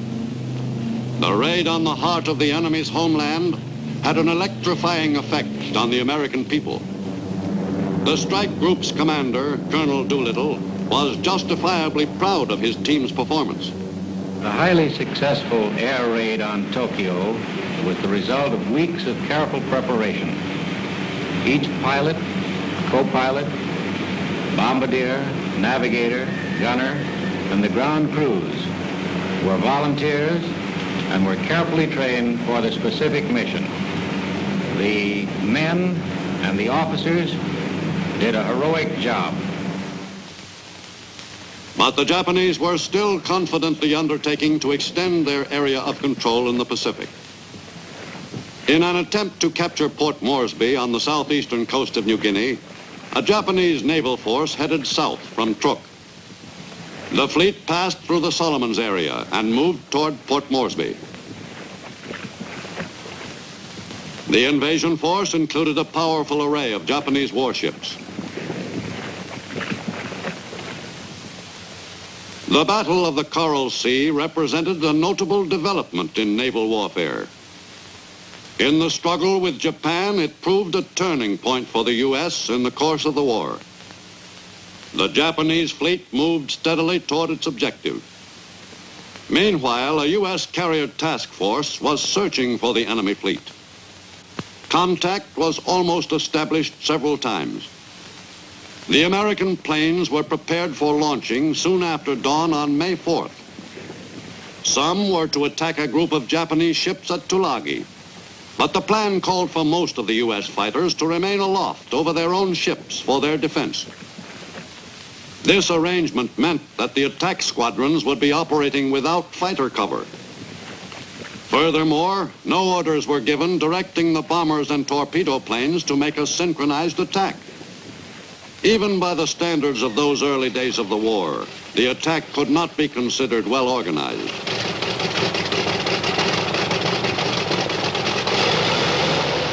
But the command to hit the enemy's naval units was carried out on schedule.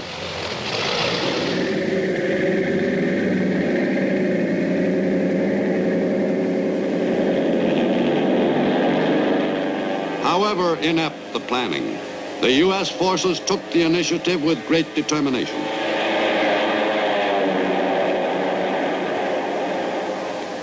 The burden of the search for the main body of the Japanese fleet fell principally on the carrier planes operating from the Yorktown and Lexington, since land-based Allied planes were only moderately helpful in spotting the enemy fleet as it proceeded toward New Guinea.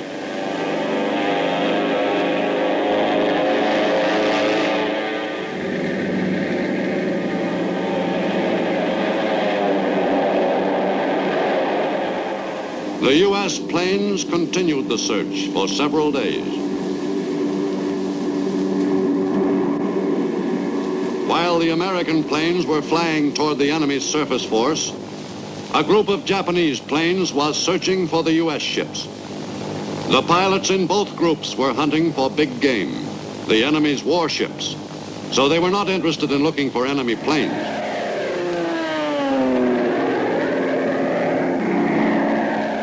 When the Japanese pilots spotted their targets, U.S. gunners were waiting for them.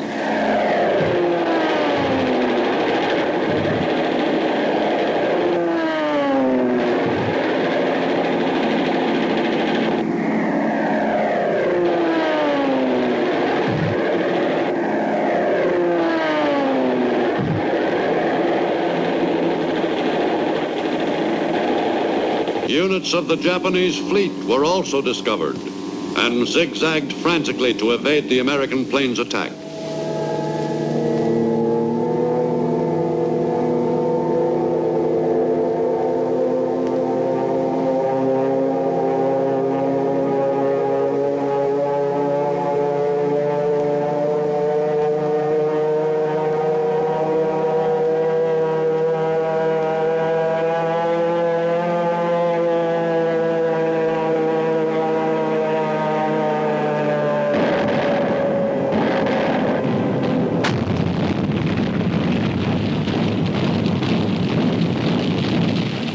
The U.S. planes sank a Japanese light carrier early in the engagement.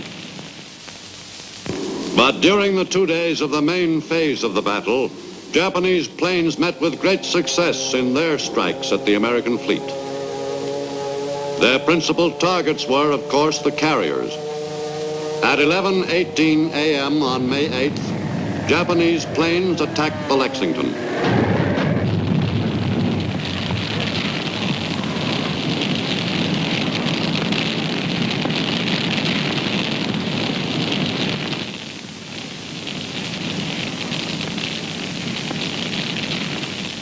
The loss of the Lexington was a heavy blow to the already crippled U.S. Pacific Fleet. In the key naval battle of the Coral Sea, losses were almost evenly divided as far as ships were concerned. But the Japanese invasion force had been successfully put to rout.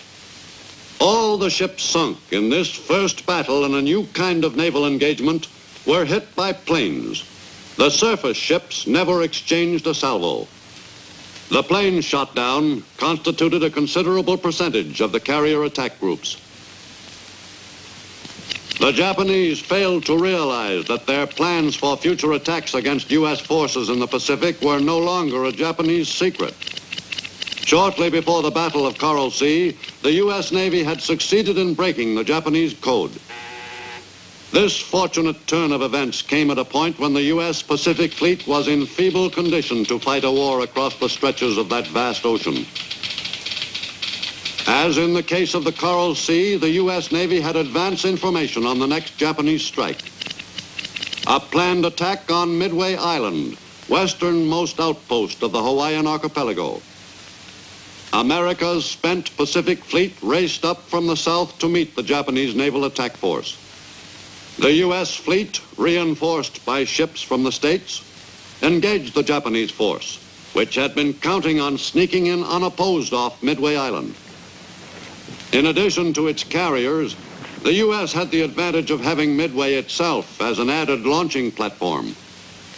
The Army Air Force had sent 18 B-17s from Oahu to Midway just a few days before the enemy force was expected offshore.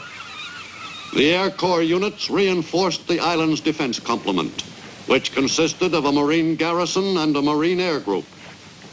The fighting men on the island readied themselves for a spirited battle as the expected enemy attack drew near. On May 30th, 1942, Midway-based planes began flying search missions. For several days, they continued the hunt.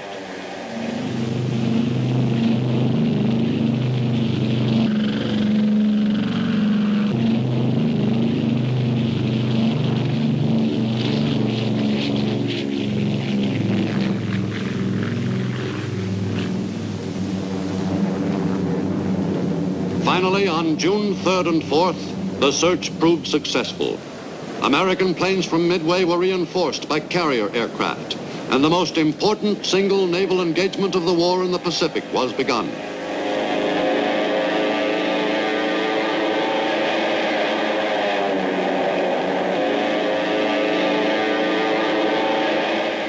Most of it was fought in the air.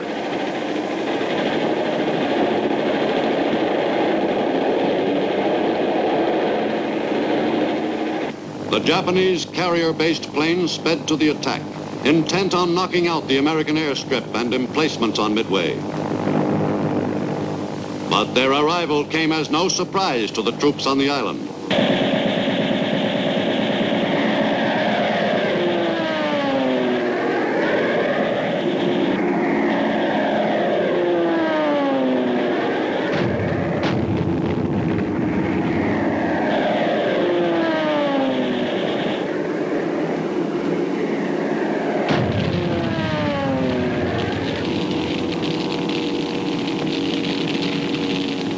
The island and its garrison took a heavy pounding, but successfully withstood the intensive raid. During the frenzied three-day battle, the Japanese ships maneuvered desperately in an attempt to evade American planes, which were performing magnificently in the decisive engagement.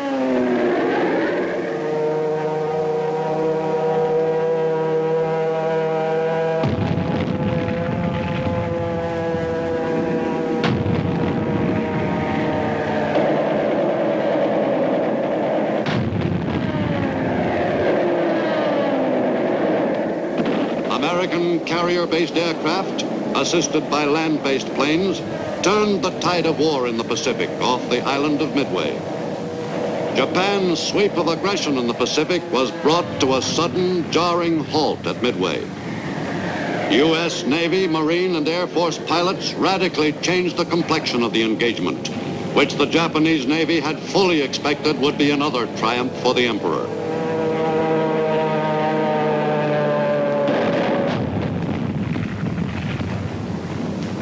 U.S. torpedo planes off the carriers made heroic, low-level attacks on the enemy's ships. Supporting U.S. planes scored several hits.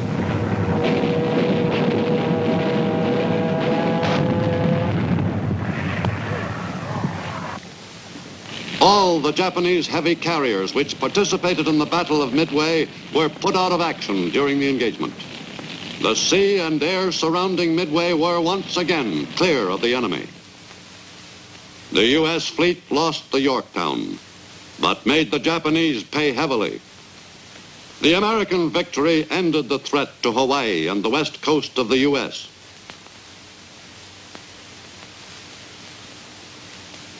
The Battle of Midway was the first decisive defeat the Japanese Navy had suffered in 350 years. At Midway, the new important role of air power in naval warfare was accentuated.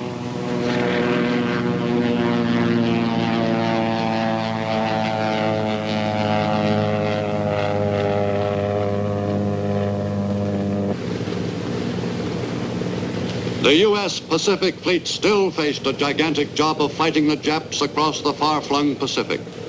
But the outlook had become much brighter. 2 months later, at an island in the South Pacific most people had never heard of, the first ground offensive by American forces in any theater was launched against the enemy. On August 7th, 1942, U.S. Marines invaded Guadalcanal.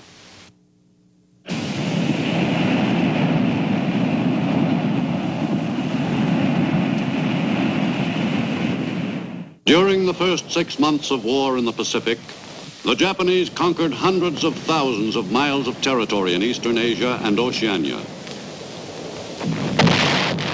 By mid-1942, they reached the Solomon Islands, which just a few years earlier writers described as the most remote place on Earth, where one could escape completely from the cares of the world.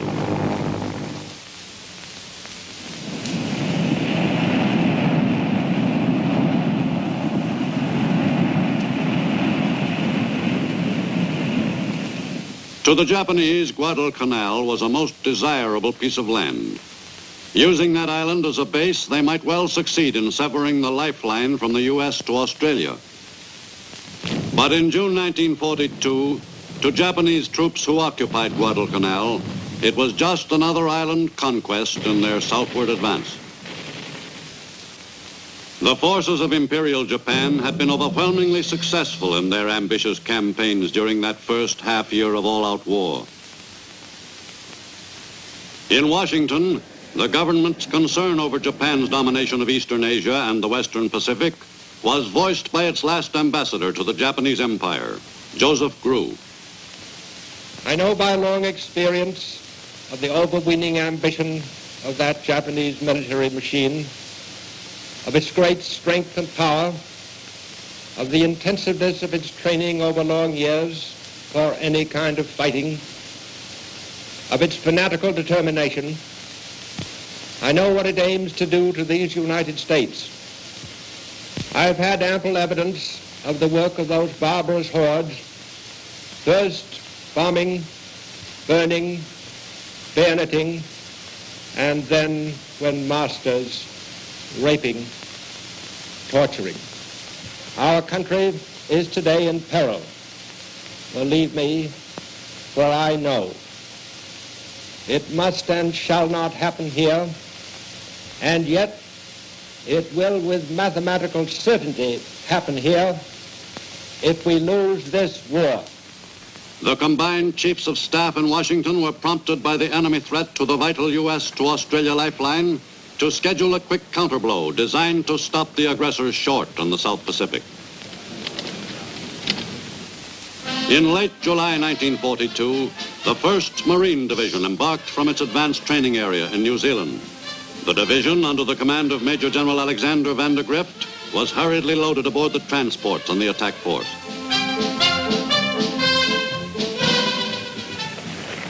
The assault force moved north in deep secrecy. For the first few days, the seas were placid, but this condition was not to prevail for long. In view of the limited size of the naval force, it was decided to make as much use as possible of the weather as cover. In late July, observers forecast a cold front sweeping northeastward, passing across the northeast corner of Australia on August 4th, and moving toward Guadalcanal at a speed of 300 miles a day. Under cover of the bad weather, the assault force was able to move into enemy-controlled waters with little chance of detection by Japanese planes. Many of the men on board had never experienced any weather rougher than a squall on a mountain lake. And when the weather turned bad in the Pacific, that ocean seemed to be poorly named indeed. The assault on Guadalcanal was timed so that the naval force would make the last part of the trip under cover of the cold front, to a point just off the island target. The plan worked perfectly. During the night of August 6th, the cold front passed over the Guadalcanal area, and on D-Day morning, August 7th, the seas were calm. Soon after dawn, naval guns announced the beginning of America's first offensive action in World War II. Under the direction of officers who were experts in newly developed techniques of amphibious warfare, the assault waves of the 1st Marine Division headed for the beach. On shore, the enemy was ominously quiet. Promptly at 8 a.m. on that August morning in 1942, American Marines set foot on the first piece of Japanese-held territory, Tulagi. Across the channel on Guadalcanal, the main landing was not opposed. At any moment, the commanders knew the enemy might launch a counterattack, which would surely be made before the assault forces had a chance to get well established. No contact was made with the enemy until the second day, when the Japanese opened up on the American position. While other Marine battalions were fighting on Tulagi and several other islands off Guadalcanal, the campaign for the key Japanese stronghold in the southern Solomons gathered momentum. Enemy soldiers, adept at jungle fighting, were difficult targets for Marine riflemen. This was the first experience for American fighting men in a new kind of warfare. By nightfall of the second day, August 8th, the Marines' beachhead extended less than a mile inland and 4 miles along the shore. But at least they had a foothold. As the campaign on Guadalcanal continued, the Marines grew accustomed to fighting in jungle country, where it was necessary to battle the enemy on his own terms, in his own style. It took a little longer to get accustomed to some of the routine features of life on a tropical island. And this pre-war South Sea paradise was inclined to be just a bit damp. The first half of the 6-month-long struggle for Guadalcanal was fought during what was called the dry season. The men often wondered what the wet season would be like.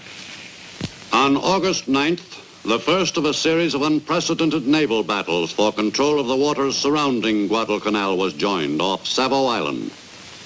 A fast Japanese fleet of 7 cruisers and 1 destroyer raced down the slot, the passage through the Central Solomons, bent on destroying U.S. ships at Guadalcanal. The Japanese fleet managed to sneak into the Savo Island waters unchallenged by the American warships.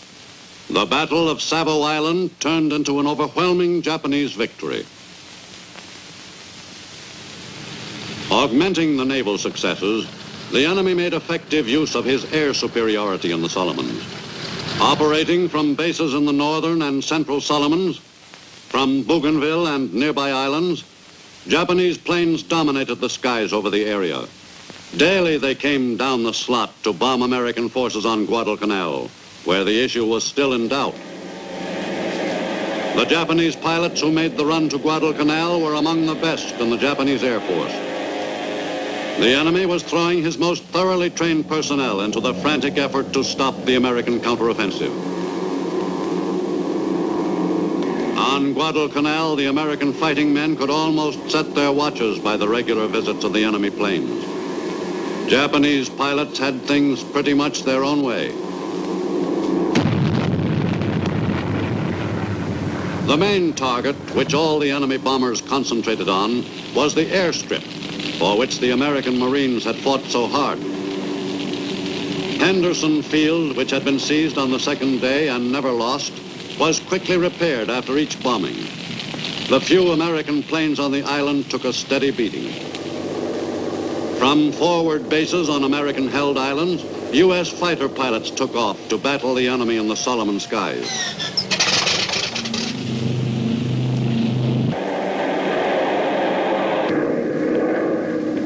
As the Guadalcanal campaign stretched from weeks into months, the fight for the air over the Solomons began to change complexion. At Japanese bases in the northern Solomons, gunners were pressed into action for the defense of their installations with increasing frequency. The enemy was now forced to reconcile himself to the sight of American planes over what he had come to regard as his territory.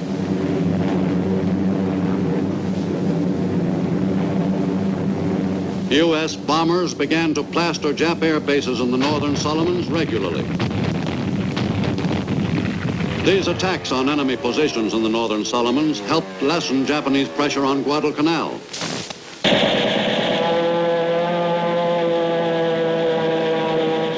Airstrikes by land-based U.S. bombers, mostly Marine, against enemy fields grew increasingly important as the Solomons campaign passed into its 3rd month.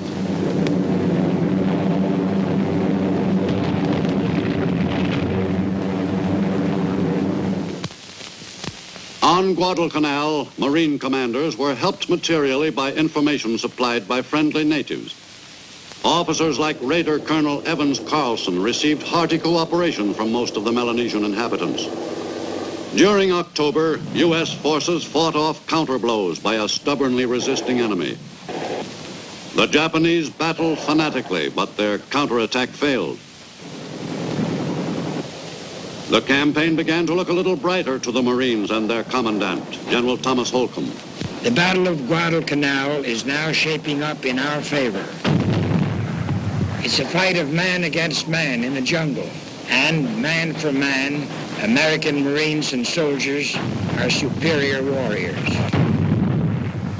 It is not yet won, but we possess the balance of power and intend to hold this advantage. The U.S. foothold was now firmly established. After months of bitter fighting, there were decorations for uncommon valor to be made to men like Marine Raider Colonel Merritt Edson for his heroic stand at Bloody Ridge. In late October, the Japanese made another strong bid to turn the tide of battle in the Solomons by sending a fast fleet into action. Japanese naval units were to search out and destroy American warships operating in Solomon's waters. Japanese pilots were to play the key role in the planned annihilation of the American fleet. If the planes achieved their objectives, the Japanese were confident they could regain complete control of Guadalcanal.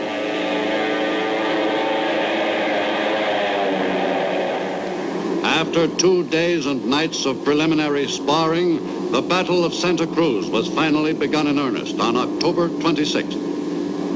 This naval engagement followed the new pattern of Pacific naval warfare, with the planes functioning as the principal attack weapons and the ships zigzagging to keep out of the enemy plane's sights.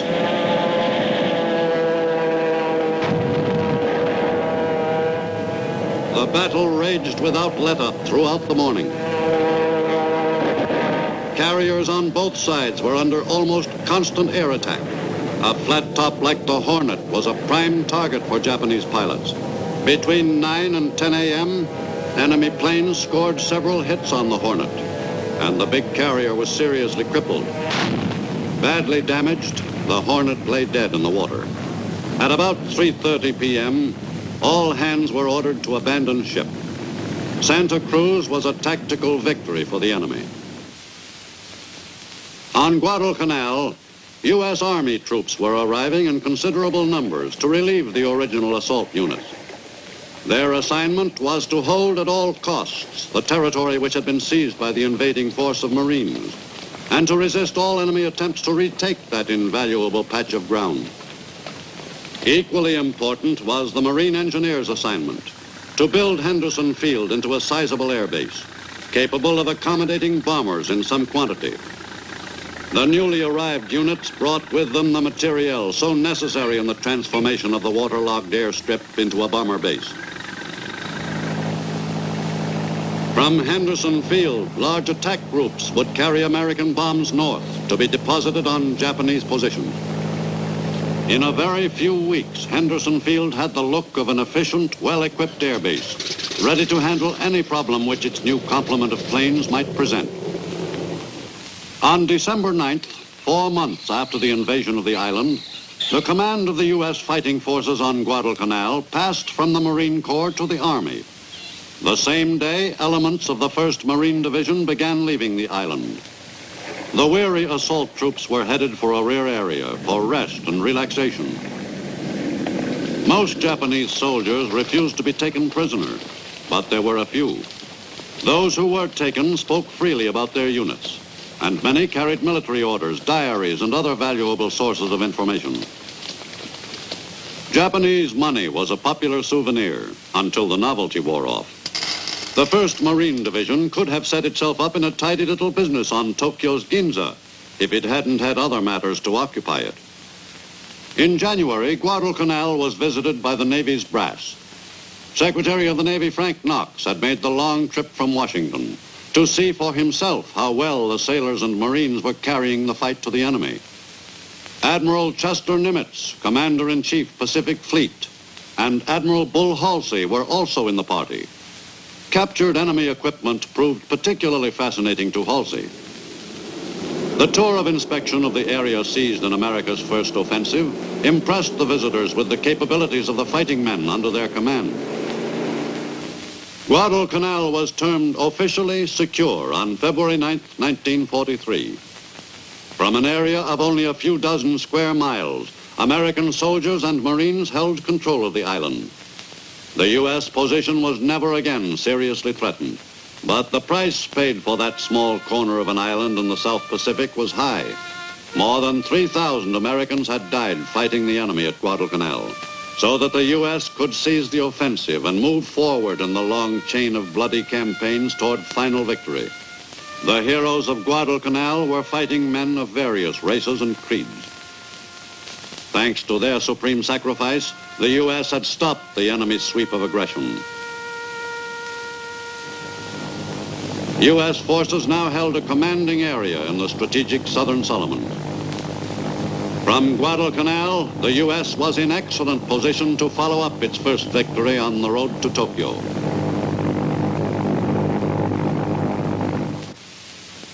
But although the U.S. had won an important position in the Solomons, the enemy still controlled the major part of the island chain. In February 1943, American soldiers and Marines invaded the Russell Islands. There was no opposition. The U.S. gained another foothold in its drive up the Solomons ladder. In late June, Marine raiders and Army troops invaded two key islands in the New Georgia Group in the Central Solomons. On June 30th, the Army's 172nd Regimental Combat Team headed for shore in the invasion of Rendova Island. The landing was a pushover. Meanwhile, on New Georgia Island itself, the 4th Marine Raiders went ashore and quickly overcame the initial enemy resistance. Landings were also made at several other points on New Georgia by the 1st Marine Raiders and by GIs of the 37th and 43rd Divisions. All the landings in the New Georgia Group were quickly achieved and beachheads secured.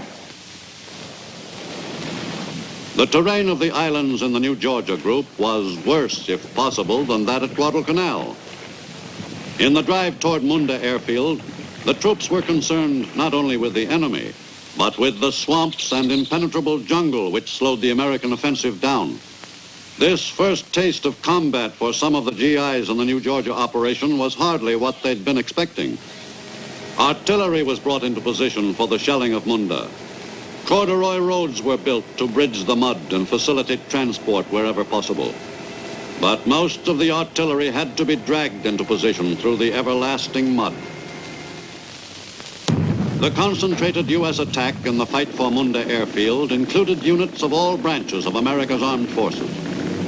Allied bombers supplemented the naval bombardment of Japanese positions surrounding the strongly defended airstrip on New Georgia.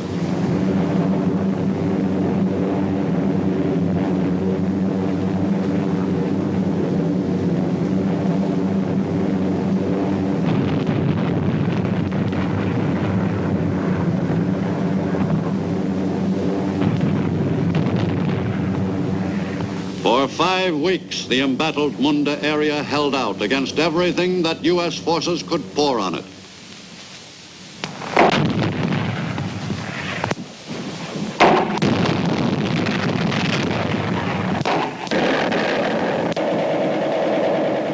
But slowly the Japanese area shrank.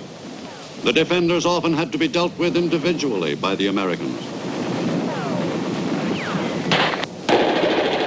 Finally, the Japanese grip on the area was broken. Nipponese troops who had defended Munda so fanatically met the same end as their brothers in arms on Guadalcanal. American troops went to work quickly in cleaning out the area of any last-ditch defenders. But the Japanese defense force had been virtually annihilated. U.S. bombers had done a thorough job on Munda, as American ground units discovered when they surveyed the airfield. The reconstruction of Munda Airfield was most urgent to the American forces. Although the strip was less than 150 miles from strong enemy bases in the northern Solomons, Munda was not heavily attacked by Japanese air units. The job of reconstruction moved ahead with incredible speed. While the work was being rushed, planes were taking off from the widened strip.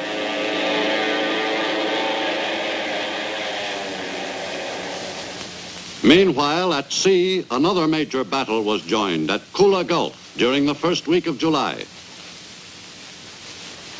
This time, the Japanese fleet was attempting to annihilate U.S. invasion forces in the Central Solomons.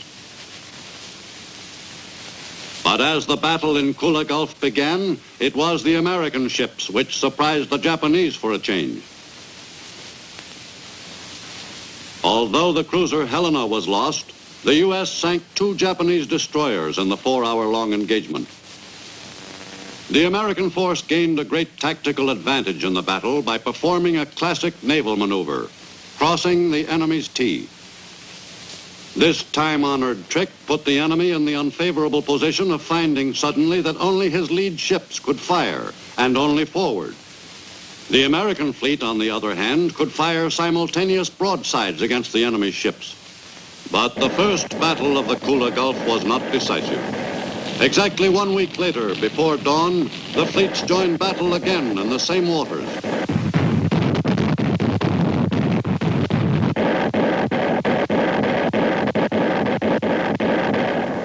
In the second battle of the Kula Gulf, the U.S. fleet suffered the loss of 1 destroyer.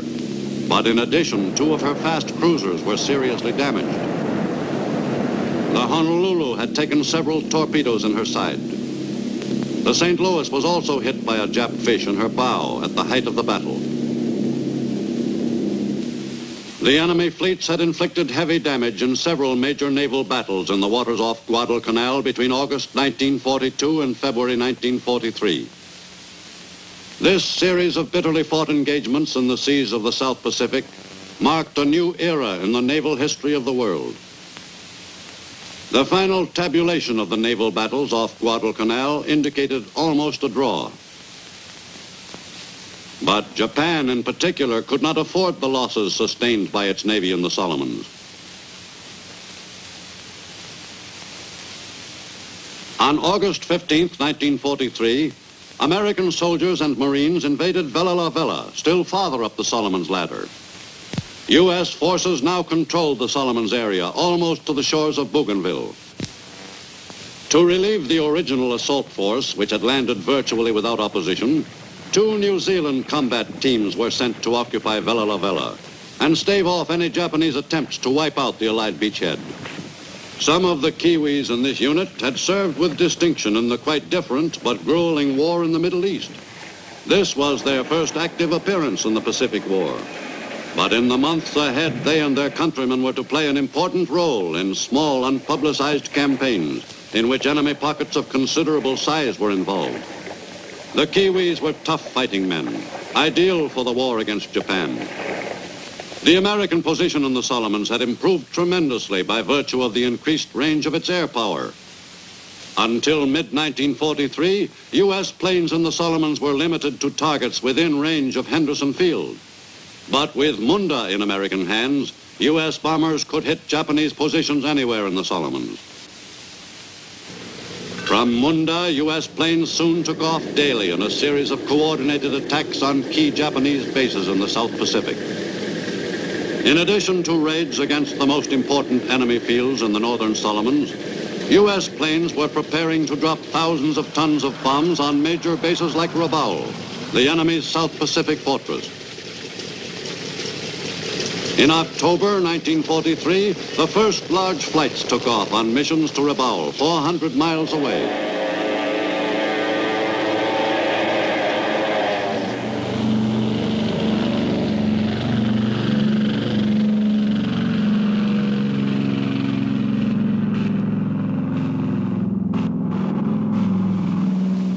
From Munda Airstrip, a much more formidable base than it had once been, U.S. planes headed north to neutralize Rabaul. As the missions to Rabaul continued, U.S. planes dropped the staggering total of nearly 2,000 tons of bombs on the Japanese bastion in 1 month.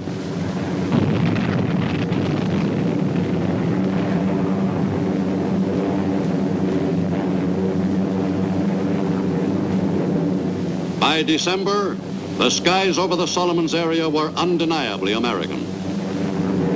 But in the northern Pacific, the war bore little resemblance to the war that was fought in the equatorial latitudes. In the Aleutians, the troops were also indulging in island hopping, but the islands were of quite a different type.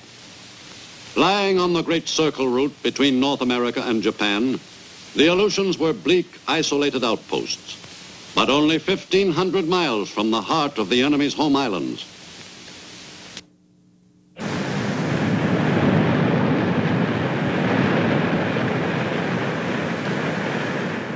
The word Pacific has long suggested a languorous tropical paradise. To some, it brought to mind the steaming jungles of the islands near the equator. But the vast Pacific Basin also includes lands which have quite a different climate and completely different terrain. In the north, the Pacific is dotted by a chain of islands lying between Japan and North America. In 1941, the Aleutians assumed a sudden, immediate importance.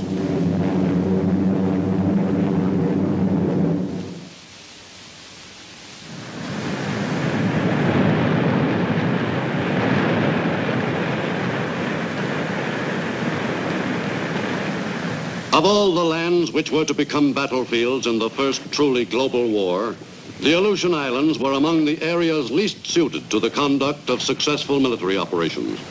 The U.S. paid little attention to its desolate island chain before 1940, but Japanese fishermen were well acquainted with the area. Since early in this century, Japanese fishing ships had worked all the waters off the Aleutians and off the Alaskan coast. Ignoring repeated U.S. protests, the Nipponese fishing fleets investigated every cove and every passage which might be of interest to the Japanese Navy one day. Throughout the area, it was felt that some of the Japanese fishermen were probably naval officers in disguise.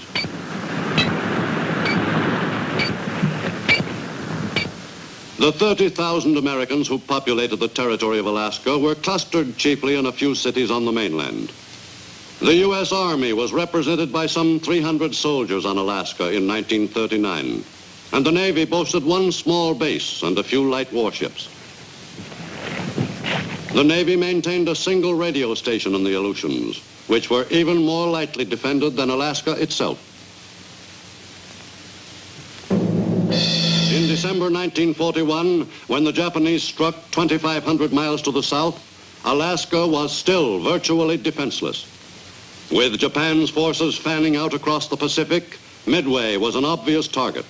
So too was America's base in the Aleutians at Dutch Harbor. Both bases came under attack. In late May 1942, an enemy fleet moved east and sneaked in toward Dutch Harbor. On June 3rd, under cover of bad weather, the Japanese headed straight for the target without being spotted by the American search planes, which knew the Japanese fleet was in the area. The ships continued their run until they were only 165 miles from the target. The poor weather, which proved helpful to the ships, was quite the opposite for the attacking planes.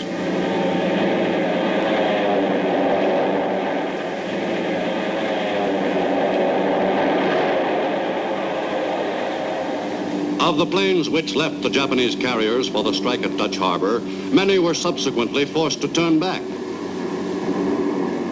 But those that got through, 17 planes, made it a most successful strike from the Japanese point of view.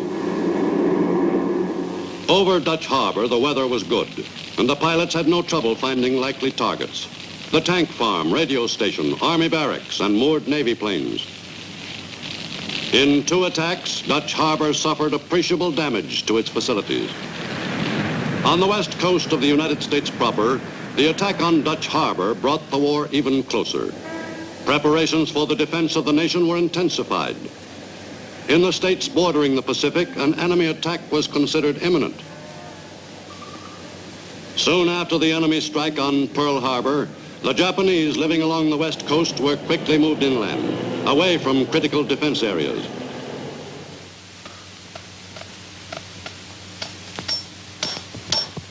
Relocation centers were hurriedly built, principally in the western states, to house some 100,000 Issei, Japanese-born aliens, and Nisei, American-born U.S. citizens of Japanese parentage. For the next 3 years, the Japanese areas of large West Coast cities were to remain deserted. In the Pacific states, defense preparations were taken with growing seriousness as enemy submarines ventured into waters just off the U.S. mainland. An enemy air attack was regarded as a distinct possibility at almost any moment. The coastal area, stretching inland for 150 miles, was ordered thoroughly blacked out. The simple dim out was over. Under the new ruling, not a ray of light would be visible to guide any enemy vessel offshore. Coast artillery was emplaced along the shore from the Canadian border to Mexico. The entire west coast became an armed camp. Troops by the thousands arrived and began rehearsals for combating an enemy attack. These practice operations were conducted with grim efficiency. If the Japanese should strike against U.S. coastal cities, either by air or by sea, they would receive a warm reception. The West Coast was fully alerted for any attack. From the score of camps in the states bordering the Pacific, thousands of American fighting men embarked on the first leg of their trip to the fighting fronts in the Pacific, charged with stopping the enemy's continuing advance. In the northern Pacific, a Japanese fleet carrying an occupation force moved toward the Aleutians on the second day of the strike on Dutch Harbor. The seizure of several islands in the western Aleutians would protect the enemy's northern flank and move Japanese forces into position for regular attacks against U.S. bases. Originally scheduled to occupy 3 islands, Japanese soldiers were now assigned to seize only 2, Attu and Kiska. On June 6th, while a large Japanese fleet was being defeated at Midway, the Emperor's troops went ashore at Kiska and quickly took possession of the island. With the enemy firmly situated on Kiska and on Attu at the tip of the Aleutian chain, the security of Alaska was endangered. The Japanese and the Aleutians constituted a potential threat to the American mainland. To halt the Japanese advance along the island chain, an American force occupied Adak, only 250 miles from the Japanese on Kiska. The landing on Adak was made on August 30th, 1942. It marked the end of the period of strictly defensive operations for U.S. forces in the northern Pacific. From this point onward, American troops would be on the offensive in the Aleutians as elsewhere in the Pacific. To implement that offensive, the necessary materiel was brought up. The mounting of the advance against the Japanese in the Aleutians involved a heavy investment to the U.S. Much of the equipment was not suited to use in the Aleutians. The GIs who were to make the offensive were handicapped by the twin problems of terrain and weather, both abominable, especially for military operations. Just as important as the combat units to the success of operations in the Aleutians were the construction battalions.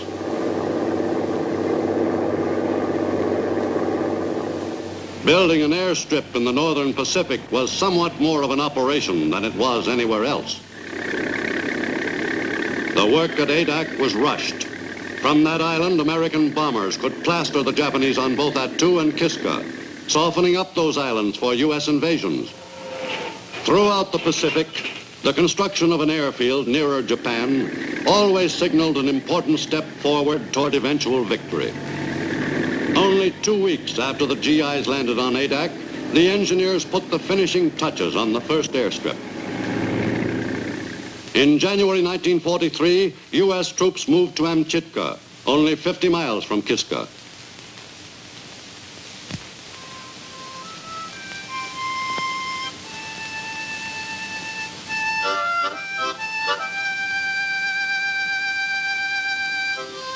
In World War II, Army life was summarized in the phrase, hurry up and wait. This pattern of living was followed especially closely by the GIs in the Aleutians. Life at an Aleutians base was simply a succession of drab days, spent in the same rigidly monotonous routine. There were precious few hours each day when a GI felt as though he was still part of the human race. After a while, it was hard to keep track of the days and weeks. Every day was just like every other day. But sometimes there was a break in the weather. The change was usually for the worse. When a Williwaw or Aleutian windstorm started blowing, all the GIs on the islands quickly battened down their shelters. Some of the men had seen some pretty strong twisters in the U.S., but nothing to compare with a full-scale Williwaw. The Aleutian weather was, of course, a particular problem to the Air Force. On an average day, the weather ranged from poor to impossible. Keeping a North Pacific air base in operating condition was a job that required plenty of patience and determination. The job proved to be quite a novelty to those GIs who had spent all their time before the war in the southern states of the U.S. Some never would get used to the Aleutians.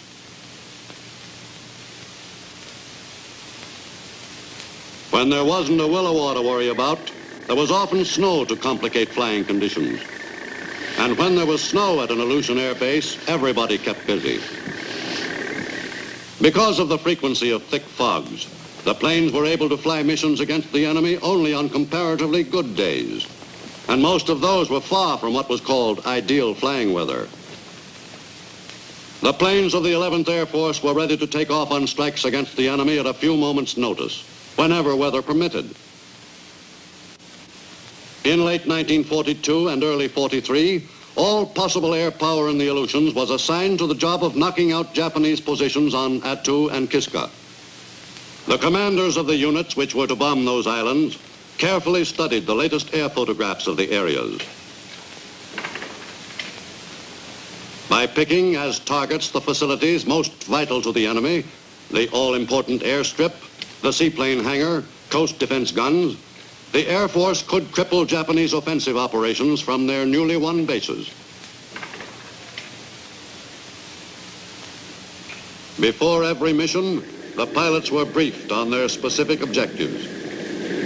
Then, when the weather permitted, they prepared to take off on the 250-mile hop to the target. No matter how good the weather report, the pilots could never be entirely sure that favorable conditions would hold over the target. Aleutian's weather was especially changeable, and the pilots had learned not to expect much in the way of continuing clear visibility. All they could do was head west and hope. The U.S. could not be sure of the extent of Japanese intentions in the North Pacific. The only way to keep the enemy from expanding his area of control was for 11th Air Force planes to bomb the enemy's installations on Attu and Kiska as frequently as possible.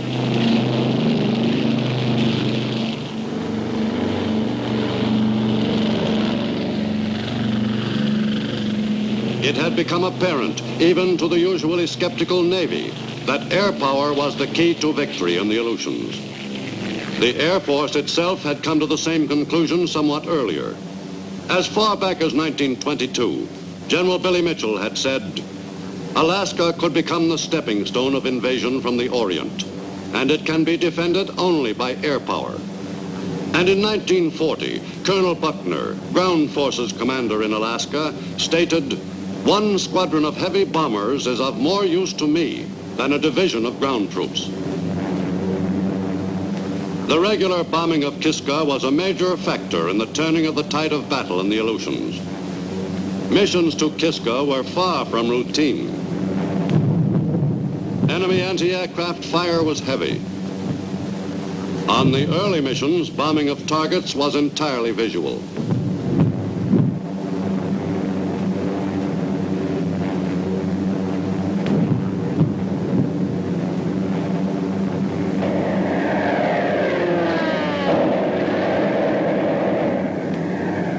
Special attention was given to plastering the Salmon Lagoon runway on the island. Constant bombardment of the strip hampered construction and prevented the Japanese from bringing in land-based heavy aircraft.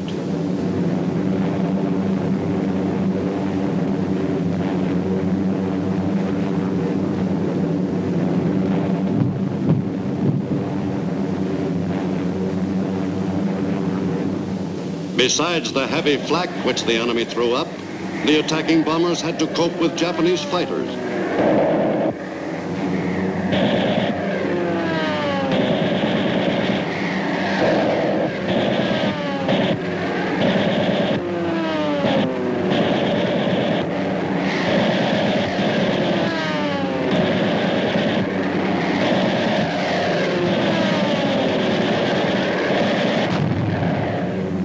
Bombing the enemy was only half the battle.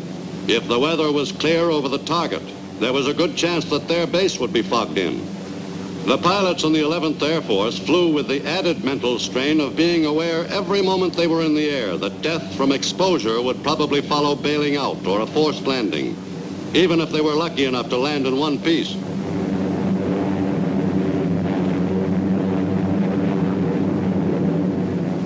After the flight back, the best sight in the world was the base control tower.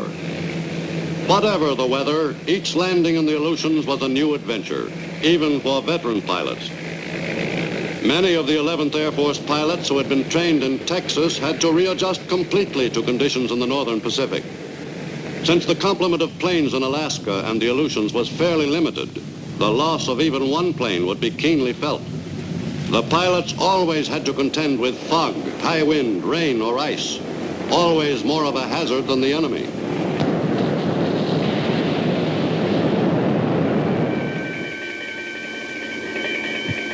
At Aleutian bases, emergencies were expected. Safely back on the ground, the flyers swapped shrapnel and stories about their experiences over the target.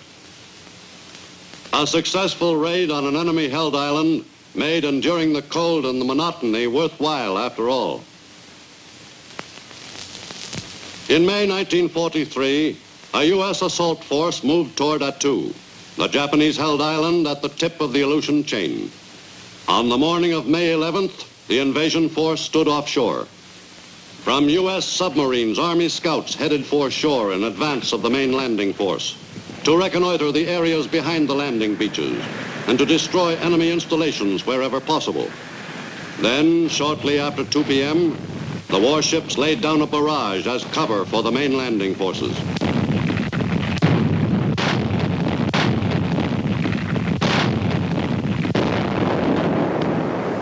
After several delays, the Northern Force troops started ashore in mid-afternoon. Their landing was to be made at a point about 3 miles from the main Japanese camp on the island. Air support was extremely limited because of the heavy fog over Attu. On the southern side of the island, the main American force landed at the mouth of Massacre Valley. The 7th Division GIs felt somewhat uneasy about landing at a spot so forbiddingly named. A foothold was gained without opposition, but it was vital for the GIs to try to gain some of the high ground commanding the valley area before the battle with the enemy began. The men dug in, ready to fight for that beachhead. The high ground flanking the valley was dominated by the enemy.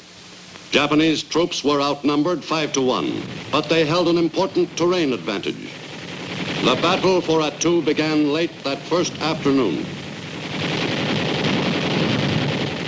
U.S. weapons went into action against carefully prepared Japanese positions.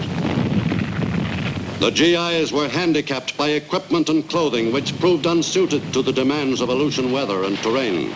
The enemy, on the other hand, was well prepared for this type of warfare.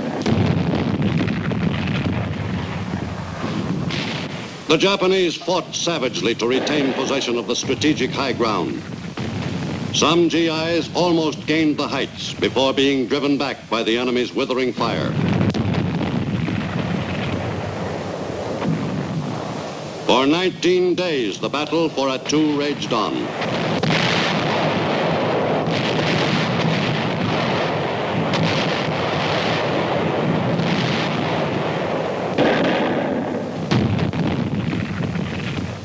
Finally, after a last desperate banzai charge, the Japanese defense of the island was at an end.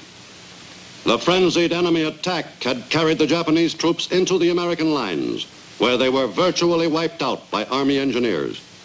Most of the remaining Japanese who were not killed in the hand-to-hand struggle committed suicide rather than surrender. After the annihilation of the Japanese force which had made the banzai charge, the Imperial Japanese High Command, 1,800 miles away in Tokyo, conceded defeat on May 30th. In the retaking of Attu by the U.S. Army's 7th Division and supporting units, 1,100 soldiers were wounded. 400 soldiers gave their lives in the battle for Attu.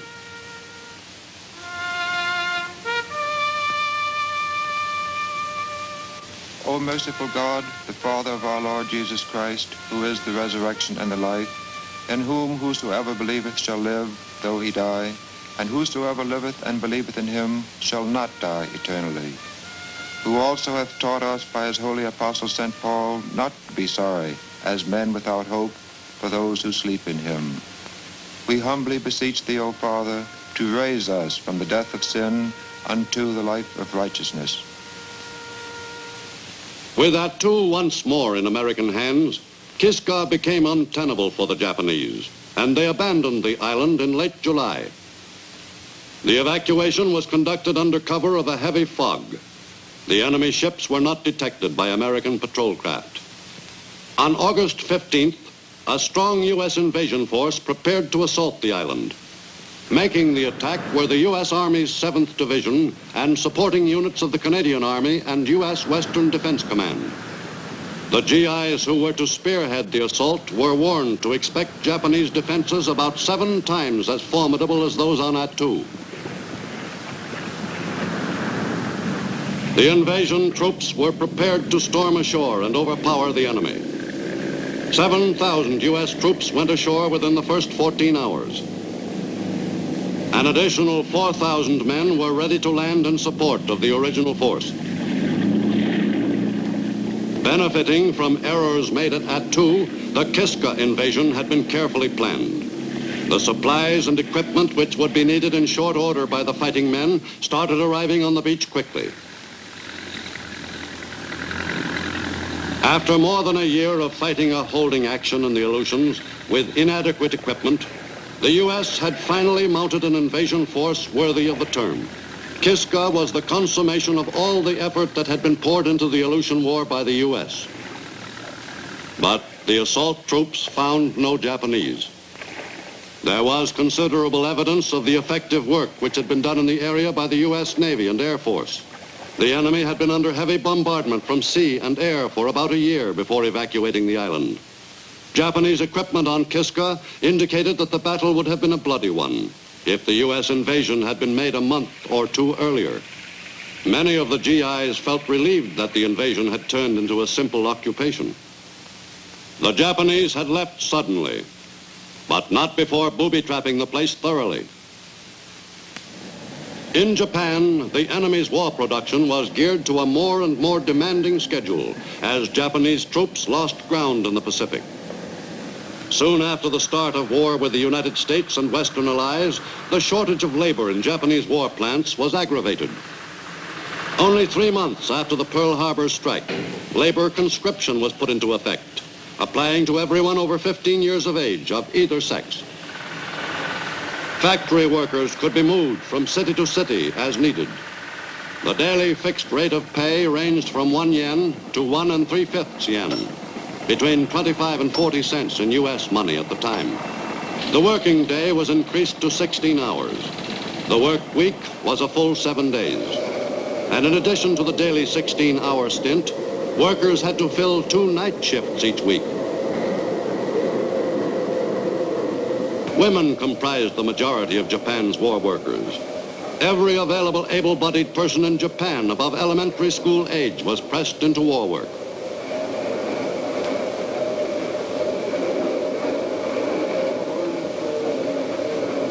The energies and resources of all of Japan were concentrated on crushing the hated American enemy and winning a brilliant victory for the glory of Imperial Japan and its militarist leaders. With the Aleutians completely regained, the U.S. command turned its attention farther westward to the Kuriil Islands. Paramushiro, the most important target, was bombed regularly by U.S. planes beginning in mid-1943. En route to the Kuriils, American pilots often practiced on Japanese ships.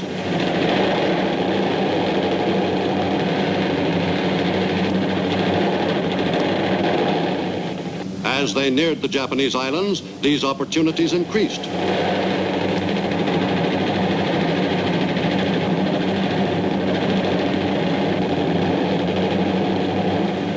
The 800-mile trip from the western Aleutians to the northern Kuriils soon became a routine mission.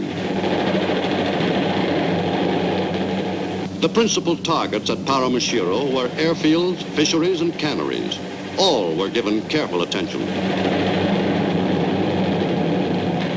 From mid-1943 until the end of the war, 11th Air Force planes kept Paramushiro effectively neutralized. U.S. air power had successfully disrupted Japan's aggressive moves in the North Pacific. Below the equator, the job of pushing the Japanese back involved a different kind of warfare. In the jungles of New Guinea, Allied fighting forces were engaged in combat with the enemy from the early months of the war. For freedom and justice, for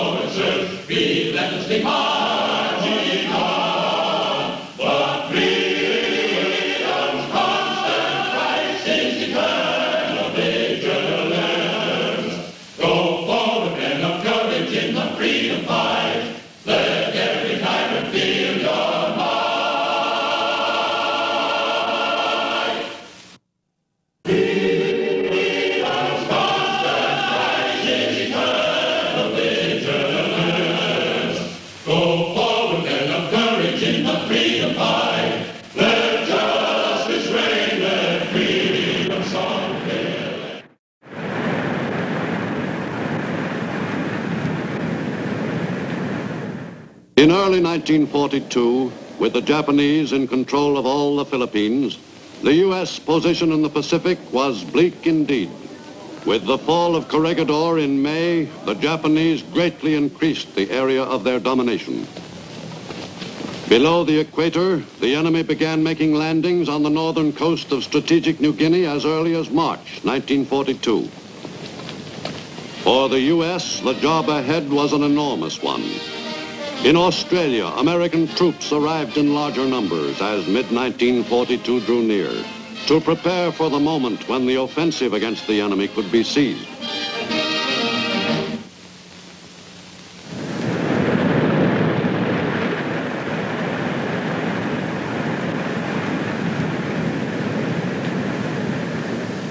In the Southwest Pacific, New Guinea was the major battlefield, where the Japanese and the Allies were finally to come to grips. Its spine was a rugged mountain range, tapering off into thick jungle. The Japanese were intent on pushing their advance even farther south. From nearby island bases, Japanese planes moved out in the first of a series of raids on the island continent. Control of the air in the equatorial zone off the mainland of Asia had been seized by the Japanese, who were able to fly over most of that territory with little fear of opposition. Japanese pilots ventured with impunity to the shores of Australia itself. The Australian port city of Darwin came under attack by Japanese planes some 50 times during 1942. In those early raids, the enemy had a relatively easy time of it.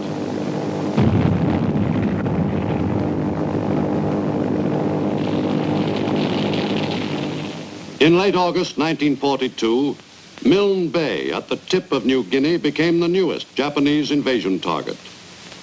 Seizure of the Milne Bay area was an important step in Japanese plans to gain control of all of New Guinea.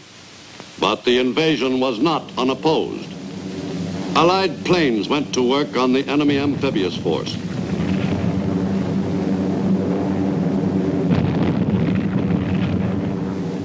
The Milne Bay area was not to be the enemy's for the taking.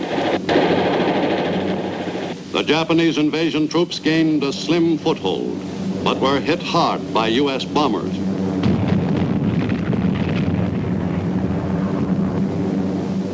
American planes concentrated on the enemy's supply centers and badly crippled the Japanese beachhead operation. For several days, the invaders fought for a firm foothold. Finally, the enemy invasion force gave up the battle. For the first time in World War II, a Japanese offensive had been beaten off. The enemy amphibious force returned to its base. Overland in New Guinea, Japanese and Allied troops were separated by the formidable Owen Stanley Mountains. But the Japanese were filtering across that row of jagged ridges. Australian troops, the principal Allied ground forces in New Guinea for some months, were all that stood between the enemy and the rich rubber plantation country surrounding Port Moresby. To the Aussies fell the job of driving the enemy back. The route lay from Port Moresby across the precipitous Owen Stanleys to Boona on the northeast coast. The men who were to fight their way through that hazardous country along the Kokoda Trail were the Diggers, Aussie soldiers of the 7th Division. For 8 grueling weeks, beginning in late September 1942, the 7th Division Aussies drove doggedly across the mountains under conditions which would have stopped many a fighting force. But the Aussies never let down. In spite of the trying conditions, the morale of the fighting men was good, right down to the privates and lance corporals. Pushing along the Kokoda Trail took some doing. The country was tough, and we even got used to crossing swamps. If we had had the ruddy Japs in the open, we could have mopped them up quicker than you could have said Jack Robinson. But it wasn't that easy in New Guinea. Most of our blokes were in good condition, but fair dinkum, the jungle took it out of a man.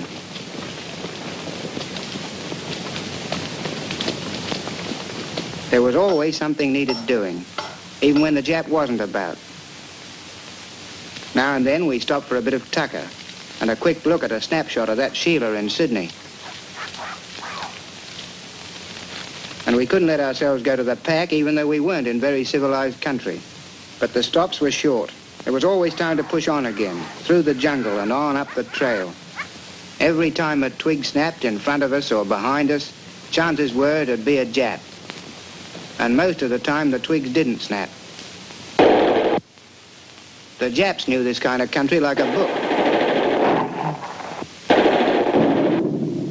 When we did find them, we'd give them a good doing over.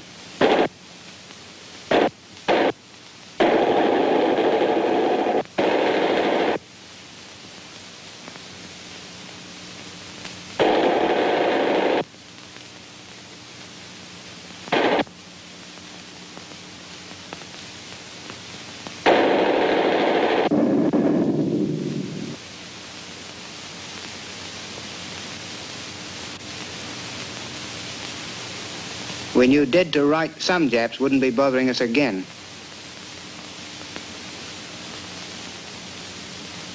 Day and night we had to be on the watch. Often New Guinea seemed to be covered with nothing but kunai grass. But sometimes we'd feel we were getting somewhere.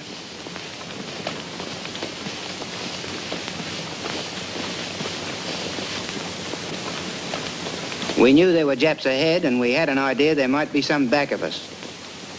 There was no way of knowing. It was up and up till it seemed we'd soon be in the clouds.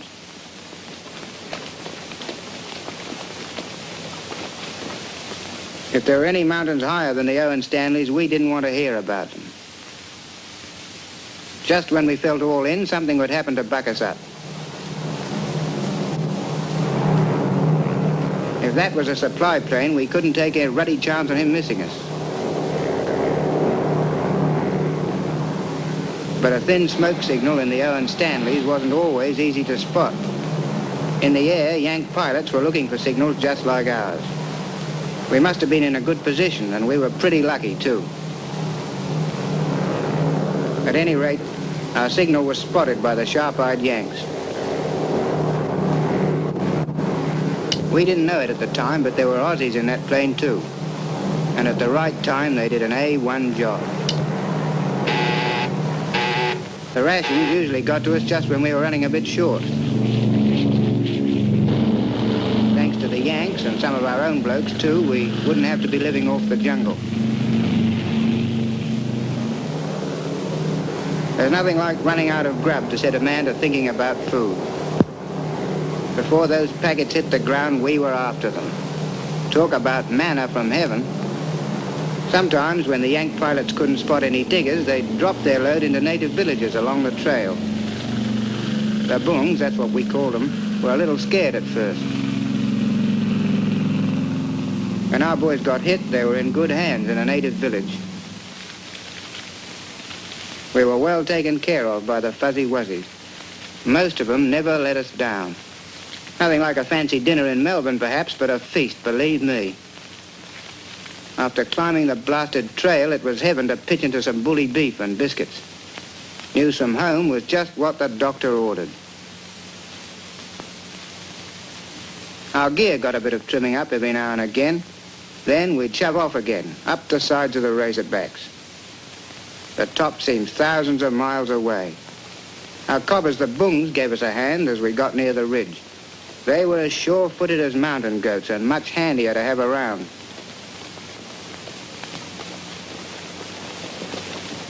Up near the top, we had to be especially lively about keeping an eye open for the enemy.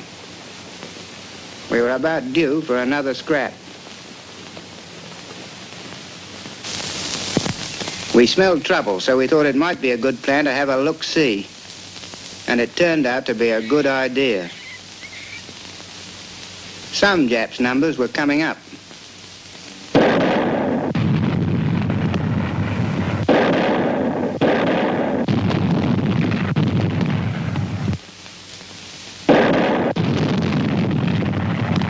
Our attack on the enemy positions was sometimes an Allied show. Yank planes would give us air support when we needed it to help knock out a strong point.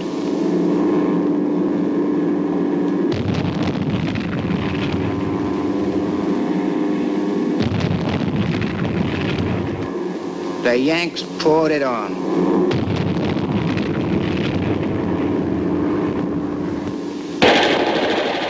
On the ground, we tackle the job from a different angle.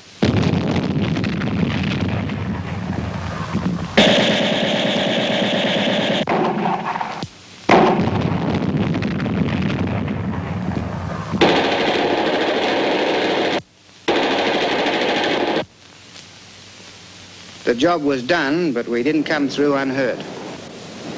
Moving our wounded back in that going wasn't easy. We were doubly glad to have the bungs with us when any of our boys had to be taken out. The men got the most careful handling possible in that country. These wild New Guinea natives were about as gentle when they were carrying our boys as anyone I'd ever seen. Somehow, our New Guinea helpers always managed to get the wounded men back to safety, no matter how tough that job was. At the nearest native village, our casualties would be taken care of tout suite.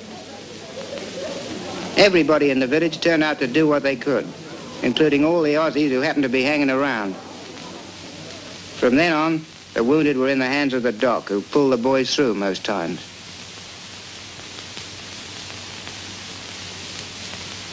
In October 1942, U.S. forces pushed along the coast to a point just below Buna. A Lilliput Navy made up of pre-war island coastal ships snaked through the treacherous reefs. The GIs made the rest of the trip in outriggers. The New Guinea natives were most cooperative. The GIs of the 32nd Division made a novel kind of landing and prepared to drive overland to link up with the Aussies and lay siege to Buna. The necessary supplies which would be needed on that drive were expertly unloaded. The campaign to take Buna was an expensive one for the Allies. Unfortunately, the necessary U.S. strength and ground forces was lacking in northeastern New Guinea during November 1942.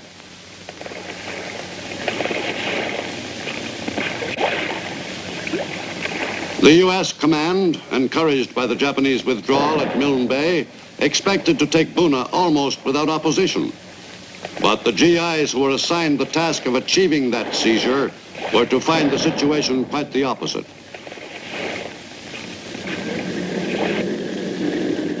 From Port Moresby, the U.S. Air Force reinforced the Allied troops in the Buna area by ferrying soldiers in considerable numbers across the mountain, plus an occasional stowaway.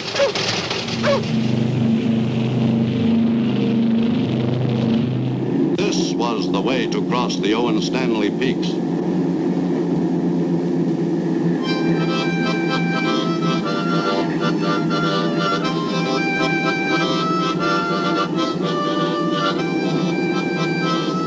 In less than an hour, the troops were making a trip which had taken the 7th Division Aussies almost 8 weeks to do on foot.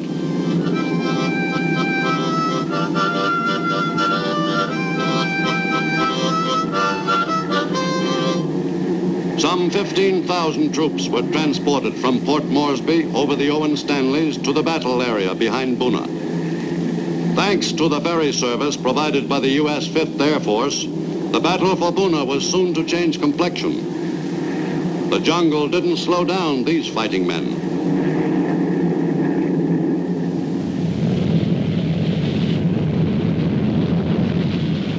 At the strips behind Buna, the men and materiel so vital to the Allied effort were unloaded without delay. Some 20,000 troops and great quantities of equipment were moved north by air during 13 weeks. Again, the New Guinea natives were on hand to assist. The Buna campaign was now progressing into a larger scale Allied offensive. On November 20th, Aussies and GIs joined forces and pressed the attack with renewed spirit.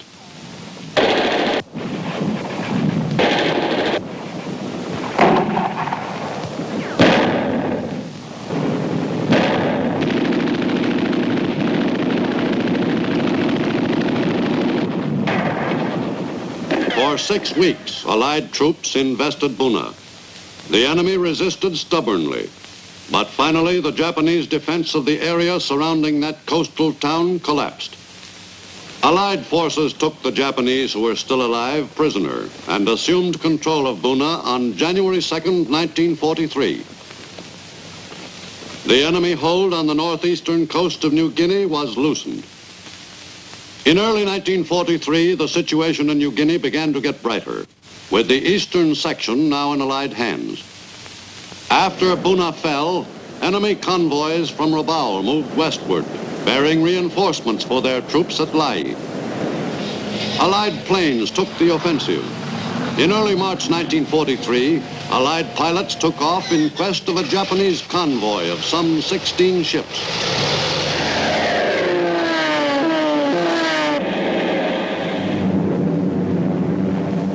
North of Cape Gloucester, New Britain, the pilots spotted their prey. This was the occasion all the Aussie and American pilots in the air over the Bismarck Sea had been praying for.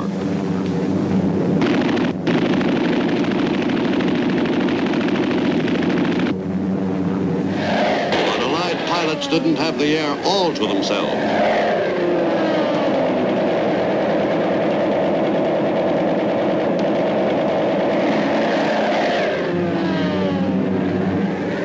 For 3 days, Allied planes attacked their targets. Not a single Japanese ship escaped undamaged. Allied pilots had a picnic.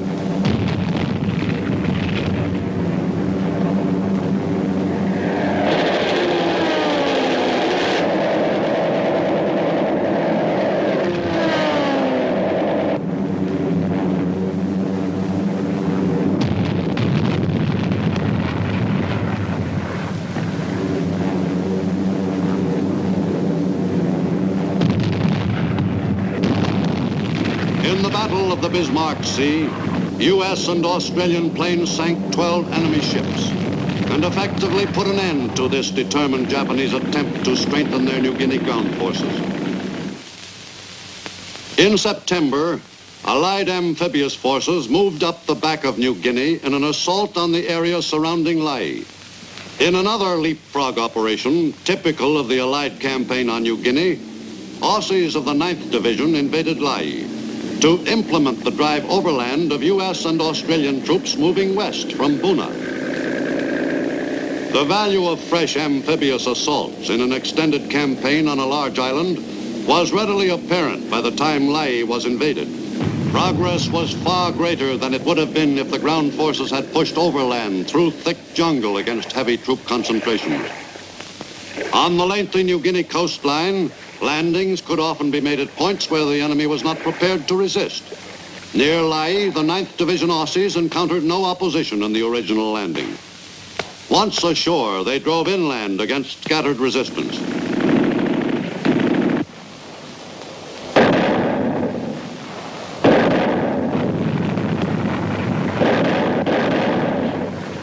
The Aussies caught the defenders of Lae off balance.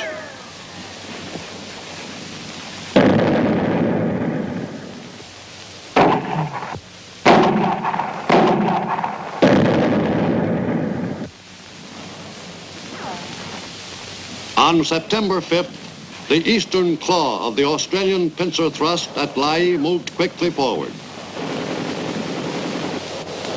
The Australian attack group coordinated its drive with a force of American GIs who were fighting a diversionary action to the south.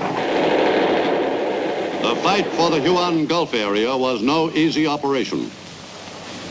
From Port Moresby, American paratroops prepared to fly north to reinforce their brothers in arms fighting in that sector. This airborne assault was personally supervised by the Southwest Pacific Theater commander himself. The paratroopers were to help break the back of enemy resistance at Lae. General MacArthur demanded that the objective be seized at once.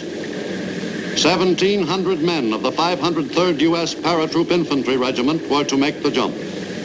Parachute landings in combat were comparatively rare in the Pacific, since the terrain was not often conducive to successful jumps. But on September 5th, 1943, the U.S. troopers took off on a large-scale combat operation.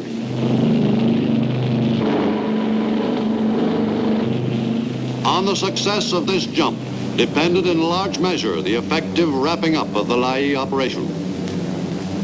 The men were intent on the job ahead. Scores of C-47s transported the paratroops across the Owen Stanleys, supported by bombers and fighters. In a B-17, General MacArthur had a ringside seat from which to supervise the entire operation. The general grew especially interested as the planes drew near the jump point. As the vital area was reached, the A-20s laid down a smoke screen, which effectively shut off the planes and the paratroopers in the air from the sight of the enemy below.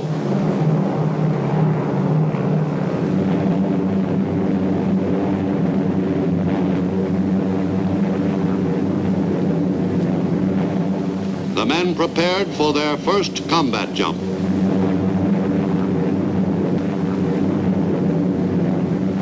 At 10:22 a.m., the paratroopers went into action. The jump at Nadzab went off as smoothly as it had been planned. The men of the 503rd performed like real veterans. In all, several hundred planes participated in the operation so vital to the success of the Lae campaign. The trip to Earth at precisely the spot planned took the paratroopers exactly 1 minute and 10 seconds. The conversion to infantrymen was a matter of very few minutes. A few of the men took a little longer. The Nadzab jump greatly improved the Allied position. Salamau fell to the Allies 6 days later, and a few days after that, Lae itself was in Allied possession. The enemy had been pretty well cleaned out of the entire area. The Allies had another secure position in their westward course along the northern coast of New Guinea. In the fruitless struggle, the Japanese had fought a desperate delaying action.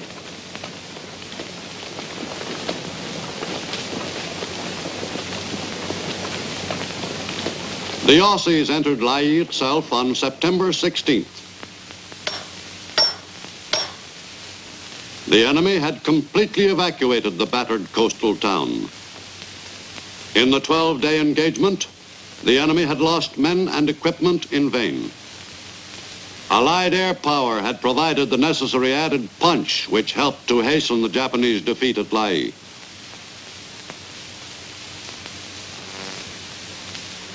The ground gained on New Guinea by virtue of the victory at Lae was considerable. The Japanese-controlled part of New Guinea was still the larger, but it was shrinking fast.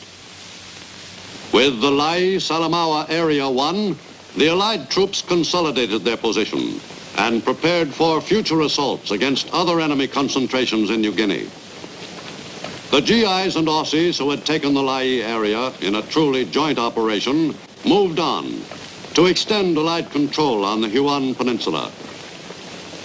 But for many, there were a few days in which to relax before going back into action. New Guinea wasn't quite up to the standards of real rest areas, but at least the men could take a short breather. From the airstrips near Lae, now in Allied hands, American and Australian planes continued the attack against the enemy without pause. From the new advanced bases, Allied pilots could pound enemy positions in western New Guinea without let-up. The missions against Japanese Army units, supply dumps, and shipping were stepped up during November and December.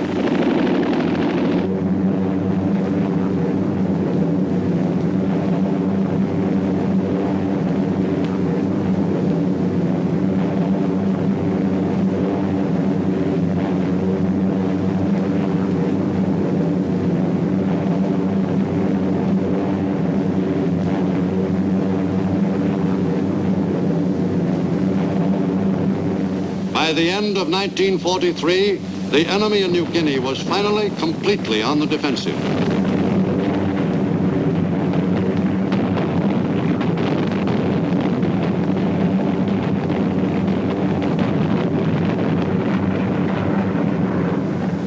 U.S. 5th Air Force bombers carried the fight to the enemy, softening up the areas where new leapfrogging invasions were already planned.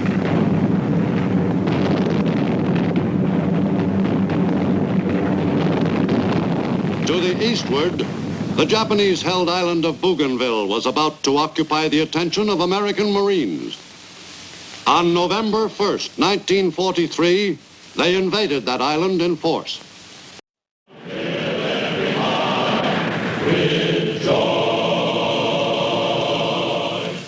In late 1943, the Allied nations were gaining ground on all major fronts in the global war against the aggressors in Europe and Asia.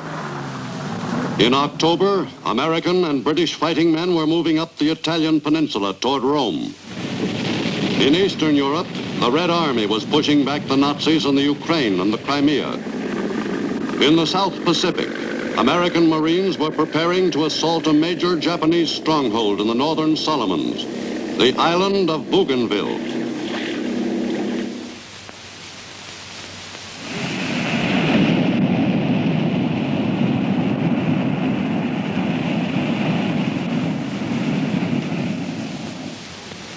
In Washington in mid-1943, the chiefs of Allied fighting forces agreed that the offensive against the enemy in the South Pacific must be accelerated.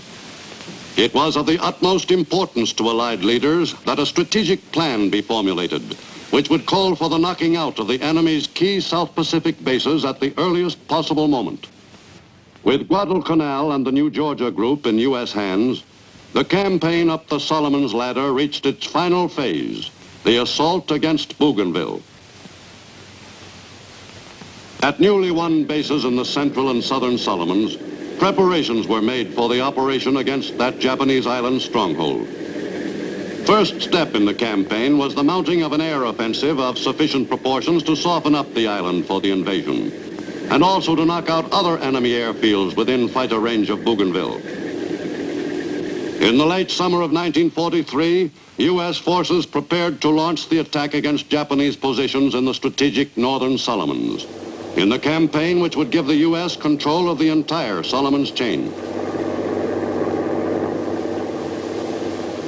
Every now and then, the men at the forward bases took a few minutes off from military duties.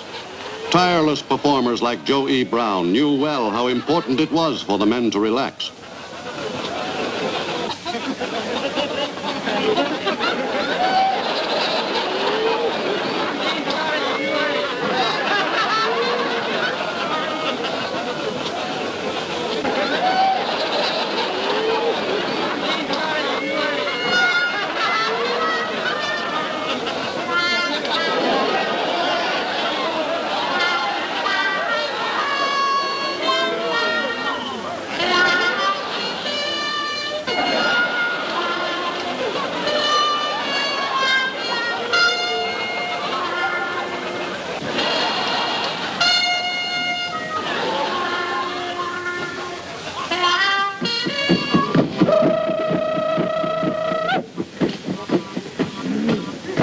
Even the big brass forgot about the war once in a while.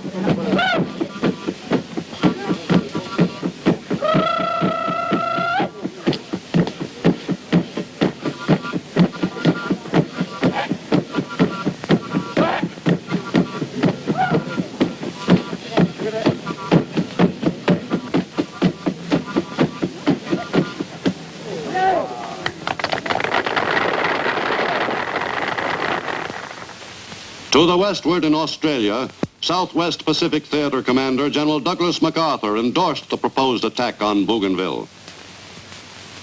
Though not under his direct command, the operation was to be conducted under his supervision. The offensive was carefully timed. While GIs drove up the coast of New Guinea, Marines pushed the attack up the Solomon chain to Bougainville. Weeks before the invasion date, planes equipped with cameras crisscrossed the target area, taking numerous photographs of the island terrain below. Once the vital information was recorded on film, the planes raced back to their base with their high-priority cargo.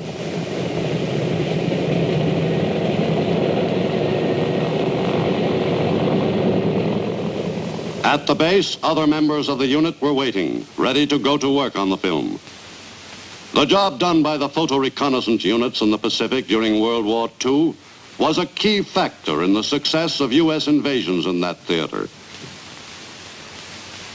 On the reconnaissance camera and its efficient use depended the lives of thousands of American fighting men.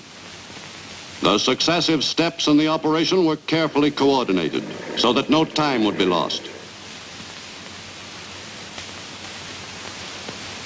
Less than an hour after the enemy territory had been photographed, the evidence was being developed at a forward U.S. base. The most recently prepared enemy installations were now relatively easy for U.S. intelligence officers to locate. Every square mile of the area under consideration was examined and re-examined by skilled photo interpreters, who spotted camouflaged gun positions which would prove of particular interest to Navy gun crews and bomber pilots. With their targets pinpointed, the pilots wasted no time in adding the finishing touches to the operation.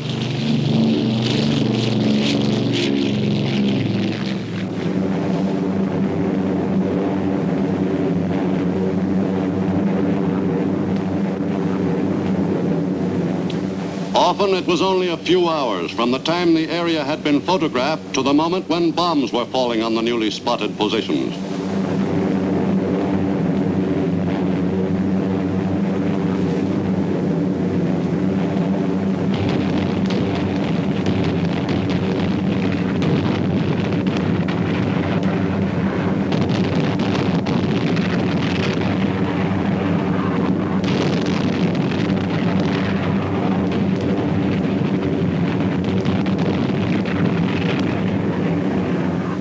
For several weeks, U.S. bombers gave Bougainville and the adjacent islands a thorough going over, preparatory to the invasion. In early October 1943, troops of the 3rd Marine Division, which was to make the assault, began boarding ship at forward U.S. bases. The vessels which were to carry the invasion units to the landing beaches were combat loaded. That is, equipment was packed into the ships in such a way that the vehicles and supplies which would be needed first could be unloaded immediately. Finally, all the preparations were completed, and the campaign against Bougainville was ready to be launched.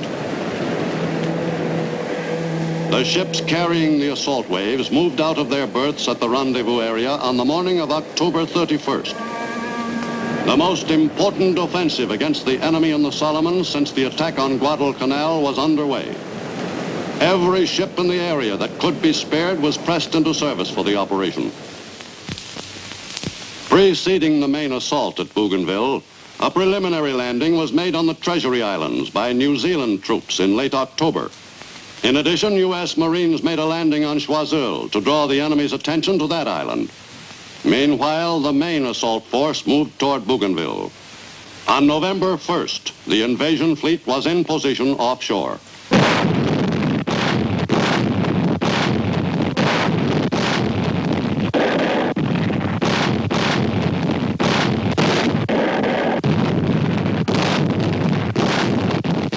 American commanders anticipated very heavy enemy resistance. At 6:45 on D-Day morning, Marines of the 3rd Division took to the boats and prepared for their first engagement with the enemy. But a few of the officers and non-coms were veterans of other campaigns with other divisions. The operational plans called for the first wave of assault troops to land at the beaches of Empress Augusta Bay at 7:30 on the morning of November 1st. 4 minutes ahead of schedule, the first waves of Marines hit the beach under strong enemy fire. The tension which always preceded an invasion was broken. Once ashore, the Marines went about their business as they'd been taught.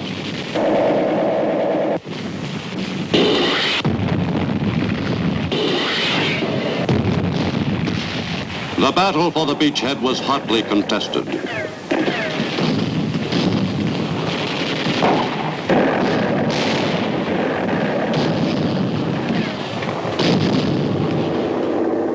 After the initial foothold had been won, the usual precautions had to be taken to ensure the successful defense of that tiny area.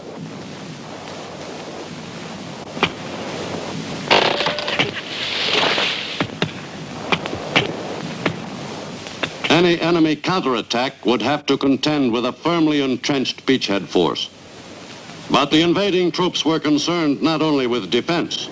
The Marines subscribed to the theory that the best defense is a good offense and followed that course in the campaign on Bougainville. Until the enemy force at Cape Torokina was overcome, the battle was one of small groups. Marine emphasis on small unit training, especially in rifle squad and platoon tactics, paid off on Bougainville.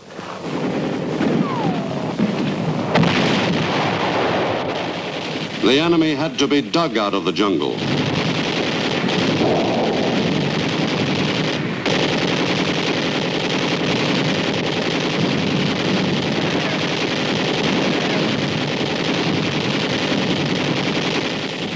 The pattern for reducing enemy positions was growing steadily more efficient. The flamethrower enabled U.S. combat teams to achieve their objectives more rapidly and thereby saved many American lives.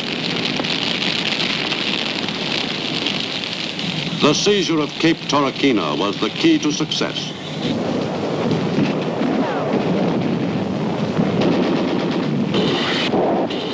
The winning of the American beachhead on Bougainville was no easy job. The Marines of the 3rd Division who made the assault and the soldiers of the 37th Army Division who joined the battle on the 8th day suffered considerable casualties. But the strategy called for much more than a mere foothold along the beach. The drive inland to establish a perimeter of larger proportions was stepped up, and the Marines and soldiers seized every advantage to extend the American-held territory farther into the interior. The close integration of ground forces with tanks, functioning together smoothly, proved its effectiveness in gaining ground against the enemy.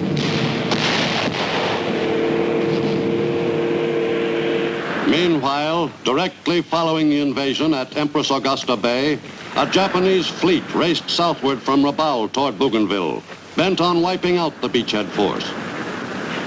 The Japanese fleet included 3 heavy cruisers, 1 light cruiser, and 6 destroyers.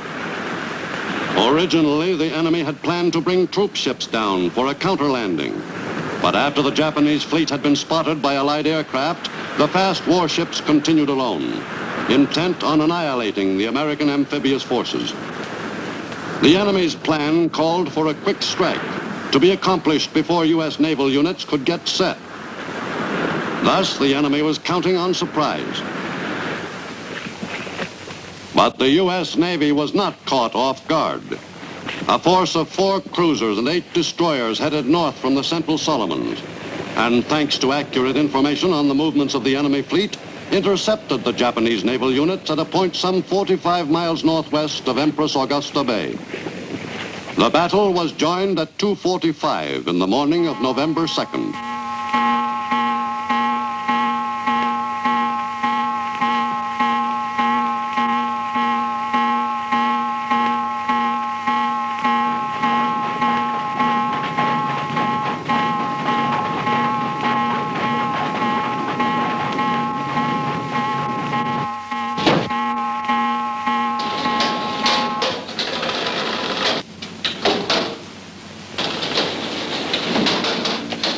The head-on battle raged for 5.5 hours. American gunners were finding their targets with considerable success.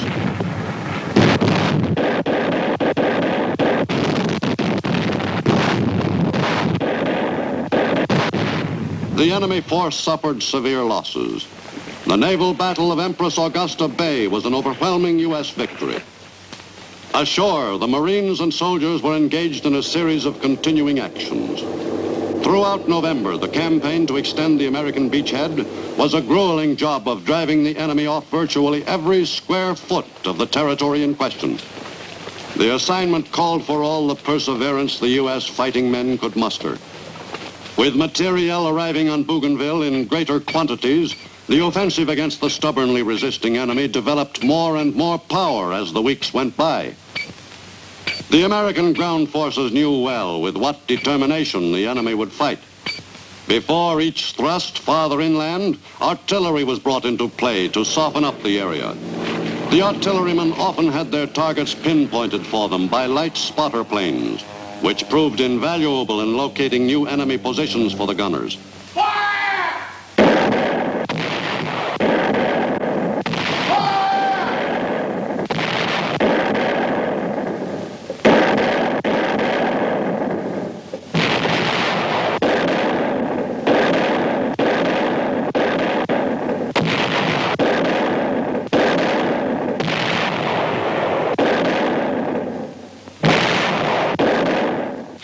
On November 10th, Admiral Bull Halsey arrived on Bougainville and checked over the progress of the fighting with Marine General Roy Geiger, who had taken over as ground forces commander the day before.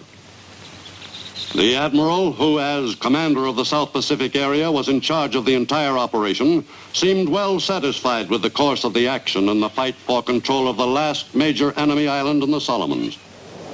One group of Marines drove inland along the Piva Trail against mounting resistance. By mid-November, they had penetrated nearly 3 miles into the interior when they encountered an enemy ambush at Coconut Grove. The Marines attacked all along the line.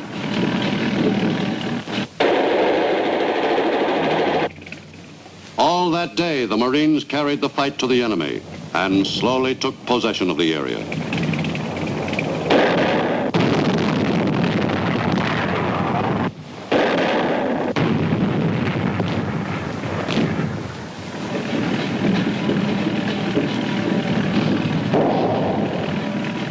After the engagement at Coconut Grove, there was a general advance along the entire front. But there was trouble ahead and the troops were expecting it. On November 15th, Marines gained more than 1,000 yards along the Numa Numa Trail, while at other points along the front, soldiers and Marines gained up to 1,500 yards in the day's advance. November 19th, the Marines had progressed along the Numa Numa Trail beyond the juncture of 2 branches of the Piva River. The advancing troops were occupied with small knots of the enemy along the route, and these were taken care of with dispatch.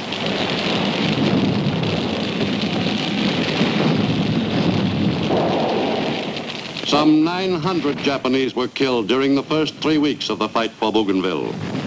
But the men sensed that the big battle was just shaping up. That battle was fought at Piva Forks, beginning on November 19th. On that day, advanced Marine patrols ran into heavy enemy fire. The Battle of Piva Forks will live long in the memory of the men who fought there. Men like Marine Captain John Scott of South Bend, Indiana. Our battalion, the 3rd Battalion of the 3rd Marine Regiment, was on the left flank. Our objective was the high ground which the enemy commanded. To our battalion, the taking of that ground was the toughest part of the Bougainville campaign. The enemy had penetrated our position, and we had to shoot it out with him at point-blank range. Often the enemy was little more than 10 yards away. One of our companies was all but knocked out in the pitched battle. At Piva Forks, the 796 Marines of our battalion were opposed by some 4,000 enemy troops, giving them man for man about a 6-to-1 advantage. But we took the high ground and staved off a quick enemy counterattack. In the late afternoon of November 21st, after a day of very tough going, we had our objective, and we hung on to it.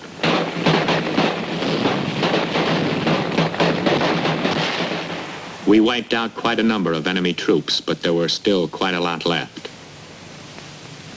Our Japanese language specialists worked hard to get them to surrender.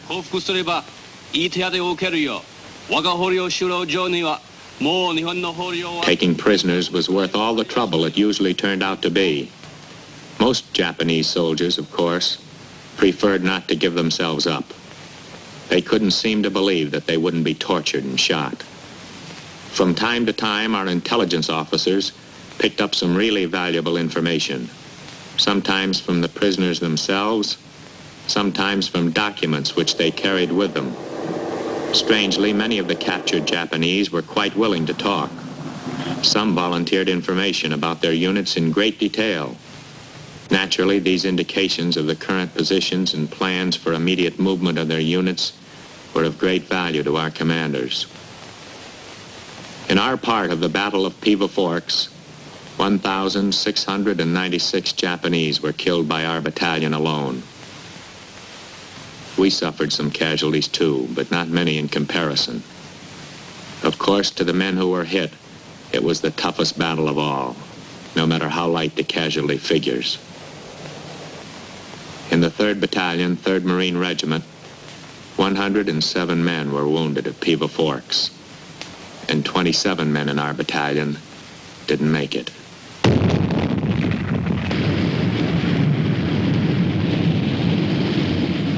With an extended beachhead secured via the victory in the six-day battle at Piva Forks, and in other brief but bitter engagements with the enemy, work was rushed on the airstrips, which would give the U.S. control of the entire Solomons area. While the fighting continued a few miles inland, Seabees worked at top speed to finish the precious strips. Once again at Bougainville, the Marston mat proved its value as an effective foundation for a landing strip in a territory that was often likely to be muddy.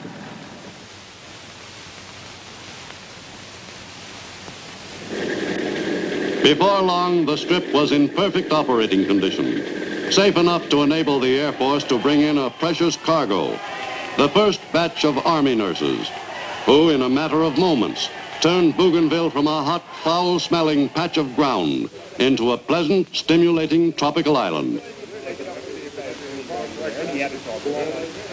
By the end of 1943, the American perimeter, which had been the U.S. objective at Bougainville, was firmly established. From that small area, U.S. forces controlled the island and the entire northern Solomons group as well. But the U.S. had to pay dearly for the territory inside that perimeter. During the campaign on Bougainville, nearly 1,000 Marines and soldiers gave their lives. And another field of crosses on one more Pacific island marked their sacrifice.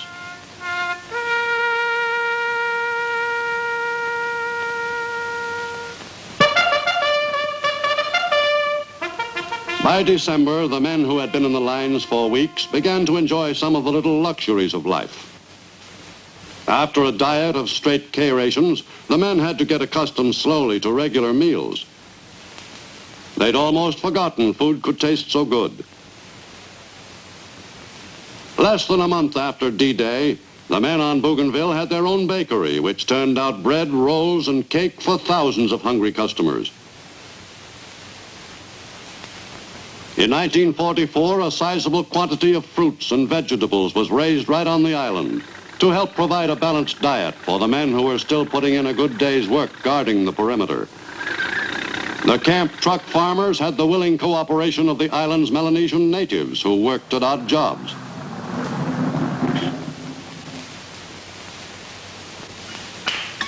The Japanese soldiers who had been taken prisoner during the fighting felt a little more relaxed than they had at the time they passed into American hands. Their fears about their treatment by U.S. troops had pretty well evaporated after the first few weeks.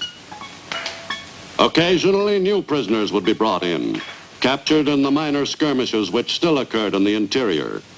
And some Japanese soldiers actually gave themselves up voluntarily. How is the condition of supplies of the Japanese forces at the present time? 君たちの食用やその他食べ物ですね。はい。その状況はどうですか。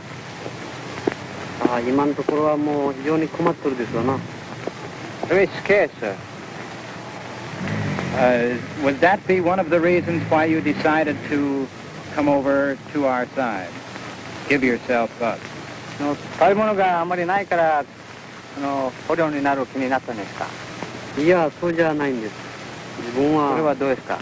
実際はもう軍隊が入ったんですな。あんま長を使うて使うた挙句にもうそういうざまじゃからですな。He got tired of the Japanese army life. With the battle for Bougainville won, U.S. troops could really relax and enjoy the programs from Radio Tokyo, broadcast for their benefit. And hello to all my little American blockheads on Bougainville. Do my records remind you of home, of your wives and sweethearts? Lay down your arms and go home to them. Why should you fight this stupid war for the 4Fs who are taking your girls away from you? Right this moment, your sweetheart may be dancing with one of them, with the lights down low. Are you listening? The advance against the enemy below the equator was the left uppercut in the U.S. attack. In the Central Pacific, the Gilbert Islands marked the enemy's outer defense. In November 1943, the U.S. threw its Right Cross.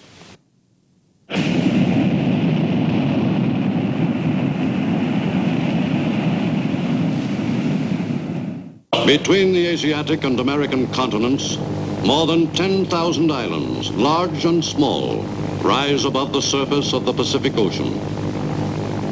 Many of the islands are the shells of once active volcanoes, which have lain dormant for centuries.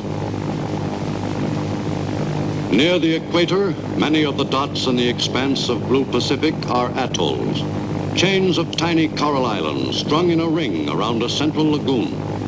In November 1943, it became urgent for U.S. forces to seize certain strategic atolls in the Gilbert Islands, tiny strips of coral and sand named Macon and Tarawa.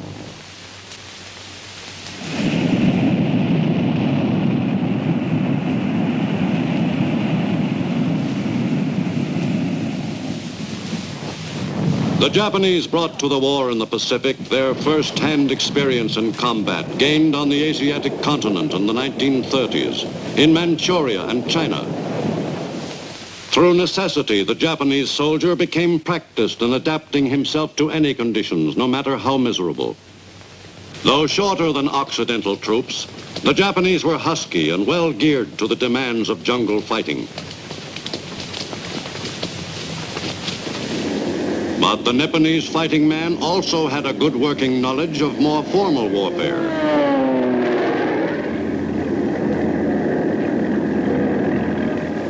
Early in World War II, the Japanese had gained the reputation of being fanatical fighting men. It was a well-earned reputation. Before leaving the home islands of Japan, each soldier was thoroughly indoctrinated in Bushido, the way of the warrior.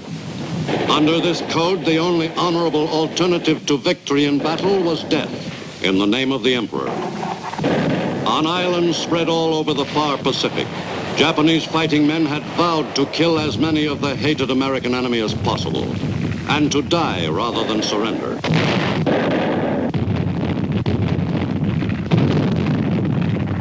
This fanatical will to die on the part of the individual Japanese fighting man was to make of the Pacific War a series of bloody engagements, stretching across thousands of miles of ocean to the shores of Japan itself. Some 9 million Japanese fighting men were dedicated to dying for their emperor and in honor of their ancestors. During World War II in the Pacific, many were to have that opportunity. At Quebec in August 1943, the state of the war was assessed by the Allies, and some basic agreements for the further prosecution of the war were reached. With relation to the war against Japan, Allied leaders concluded that it must be stepped up, and that it was advisable to begin at once a new avenue of attack through the Central Pacific. That important decision was to hasten the end of the war with Japan. In the Central Pacific, the Gilbert Islands were the first objective. Seizure of these islands on the equator was a necessity if the Central Pacific route was to be pursued successfully.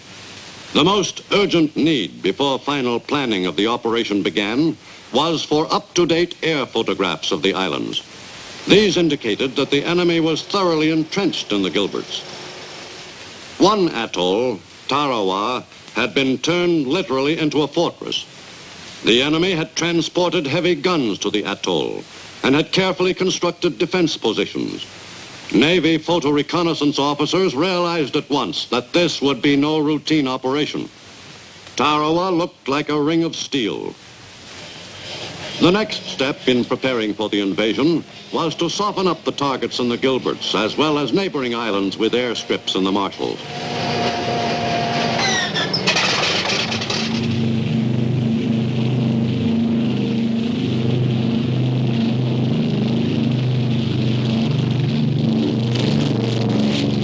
In October and November 1943, U.S. planes operating in the Central Pacific flew a series of raids on Japanese positions in the Gilberts and Marshalls.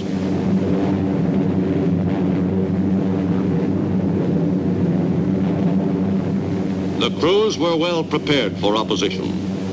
It was apparent to all that the Japanese would fight stubbornly for their Central Pacific bases. The U.S. airmen were not disappointed.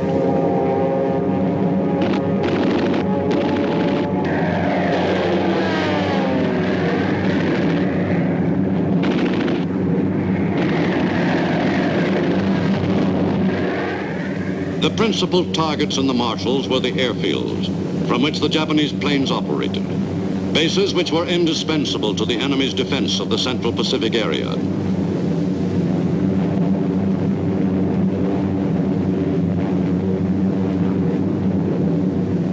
The enemy's Marshall Island bases were visited regularly by American bombers.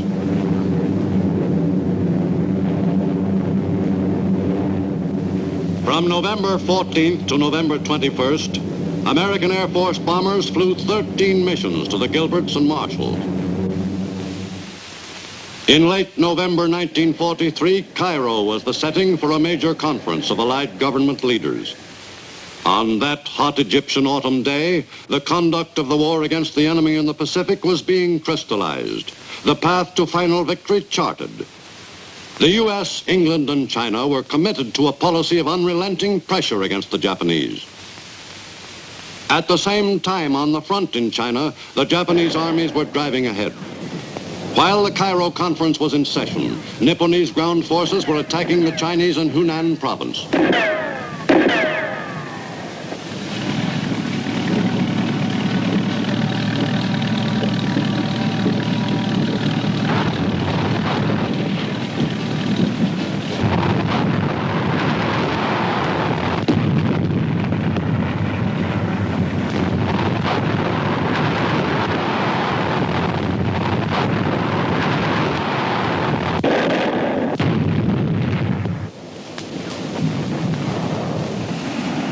In those same late November days in Russia, the Red Army was picking up momentum in its drive to roll back the Nazi advance. By November 21st, Russian troops had advanced beyond the shores of the Dnieper.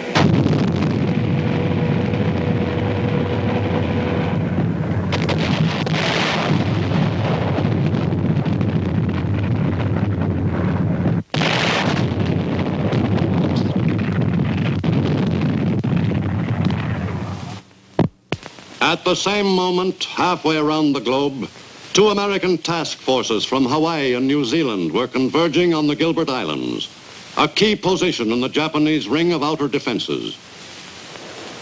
The trip to the target was made in radio silence to lessen the chances of an attack by enemy planes or subs. In the two amphibious task forces, some of the units had to be refueled en route. That operation was often a delicate one.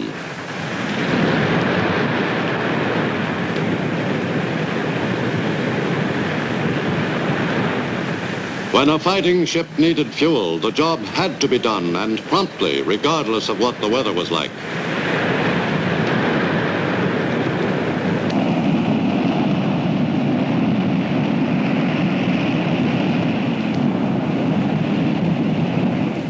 In the Southern Attack Force, en route from New Zealand, the Marines were briefed on every detail of Basio Island of Tarawa Atoll, where one of the Gilbert's invasions was to be made. These briefings were repeated so that every man would be well familiar with the island's topography and landmarks. The men put their spare time to good use. They were well aware that a weapon in top working order would often save their lives. As the ships neared the objective, the crews expected an enemy air attack. But the convoys were not disturbed by any organized enemy raid. Just before D-Day, the men dedicated their efforts.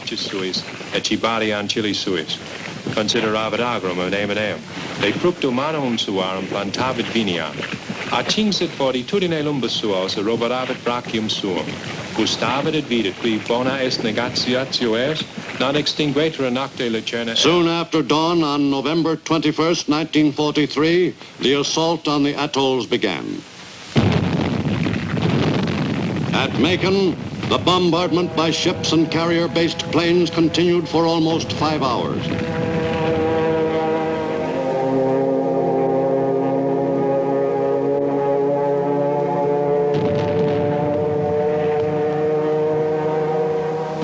One reinforced regimental combat team, the 165th of the Army's 27th Division, was to make the attack against Macon. This was the first taste of combat for the men in the assault waves.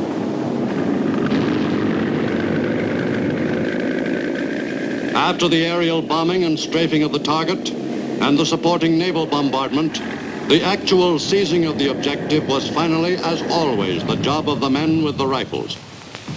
The Army troops invading Macon had a 6 or 7-to-1 superiority in numbers and firepower. The soldiers landed against relatively light resistance. It became apparent that the enemy had not planned a strong defense of Macon against a sizable invasion force. Ashore on Butaratari Island of Macon Atoll, the soldiers encountered some opposition, but successfully overwhelmed the small enemy garrison. The island was taken by the men of the 165th Army Regimental Combat Team after 3 days of sporadic fighting. Many military men felt that the job should have been achieved in a shorter time, considering the light Japanese defenses. In any case, the enemy had been thoroughly wiped out at Macon. 100 miles to the south of Macon, Beisho Island of Tarawa Atoll was the target for the southern attack force. Early on D-Day morning, the Navy went into action once more in an attempt to soften up the objective for the landing. The plan called for carrier planes to coordinate their attacks with the warship's bombardment and with the invasion pattern itself. But the schedule soon became upset, and the confusion on the timing of various elements of the attack had a calamitous effect on the operation. The Navy shelled the target island of Beisho on D-Day morning for only 3 hours before the landing.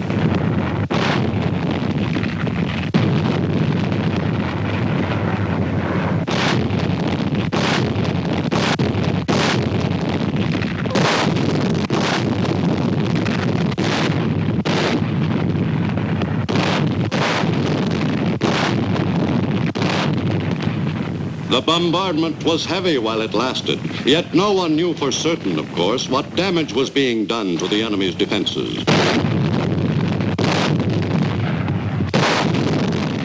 Someone said confidently that not a Jap would be left alive on the island to contest the Marines' assault. Before dawn, the invasion vehicles started for the line of departure. The naval bombardment continued at intervals almost to each hour. The first waves of Marines, luckily, were in amphibian tractors. Succeeding waves were in landing boats. At the fringing reef, fate and the tides were against the Marines and the boats. The tide was lower than expected, and the boats were not able to clear the reef. Thus, a great percentage of the assault force was stuck 500 yards from the beach. Fortunately, the amphibian tractors, which carried the first assault waves, climbed right over the reef and continued into the beach. But on that eventful D-Day at Tarawa, the landing force had only about 100 Amtraks. These invaluable tracked vehicles made many trips from the reef to the shore before being knocked out by enemy fire. As each hour neared, carrier planes strafed enemy positions.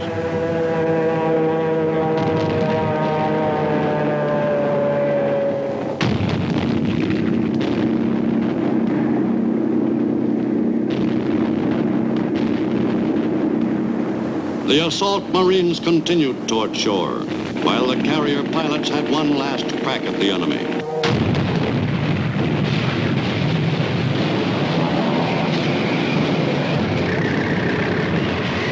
At 9:10, the Marines of the 2nd Division landed on the enemy's fortress. The fight for a foothold on the tiny beach of Tarawa was tougher than anything the Marines had ever faced. Casualties were very heavy.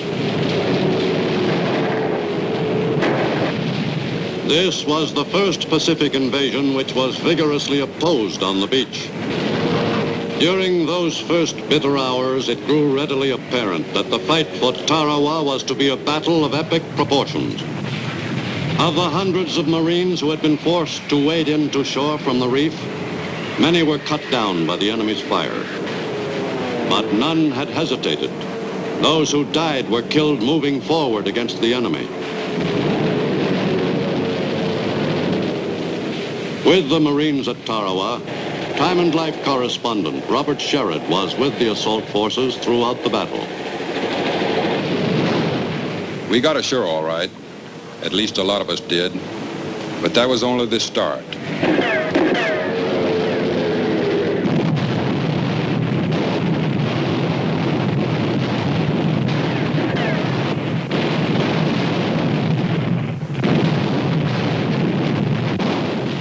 Except for our tiny beachhead, the enemy held the rest of the small island. They had to be dug out of their pillboxes and bunkers. We calculated that the chances of a man being killed or wounded within the hour were about 50-50.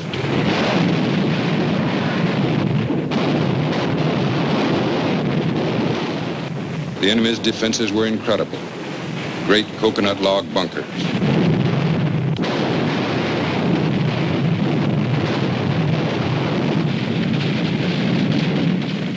The job of getting the Japanese inside was left to the men on foot, men with rifles, grenades, and flamethrowers.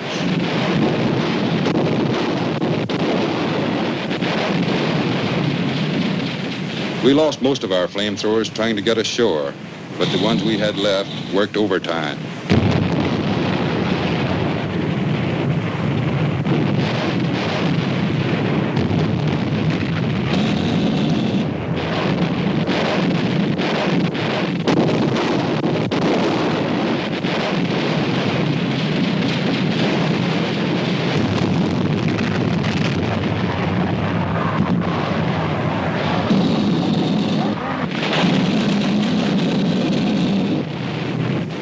There was no such thing as a rear area in this battle. The enemy was always only a few yards away.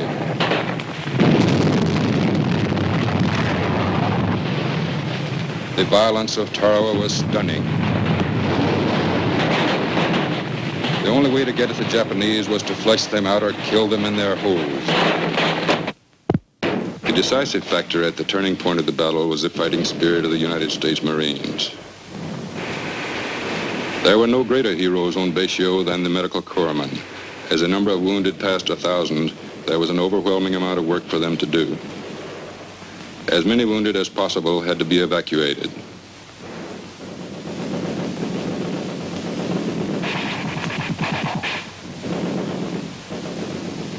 The final count was 2,101 Americans wounded in action.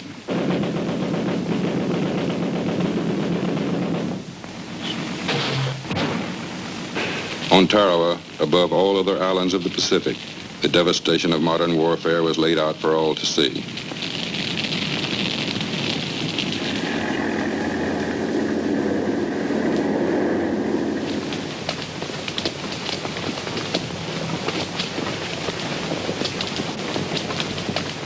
There was some mopping up to do, as always after a battle.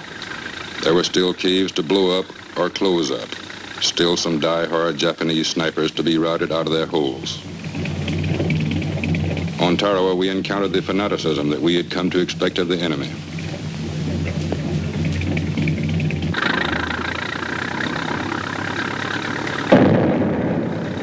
"4,500 Japanese were killed on this tiny, stinking island. Altogether, only 17 Japanese surrendered, less than 1/2%. In addition, 129 Koreans gave up. They had served as laborers, but doubled as riflemen. The enemy soldiers always seemed surprised when they found that we didn't kill prisoners. Judging by the nature of the enemies we had seen them in action, the road to Tokyo, still some 4,000 miles long, would be a rough one. For every prisoner taken on Baisio, we would find hundreds of thousands of fanatical Japanese between Tarawa and Tokyo who were ready to fight to the death. The battle on this sandy square mile was the toughest single fight in the 167-year history of the Marine Corps. Whatever lay ahead, the lessons learned at Tarawa would prove invaluable in future operations against other islands closer to Japan. On November 24th, at 1:30 in the afternoon, only 76 hours after the first wave stormed the beach, the island was declared secure.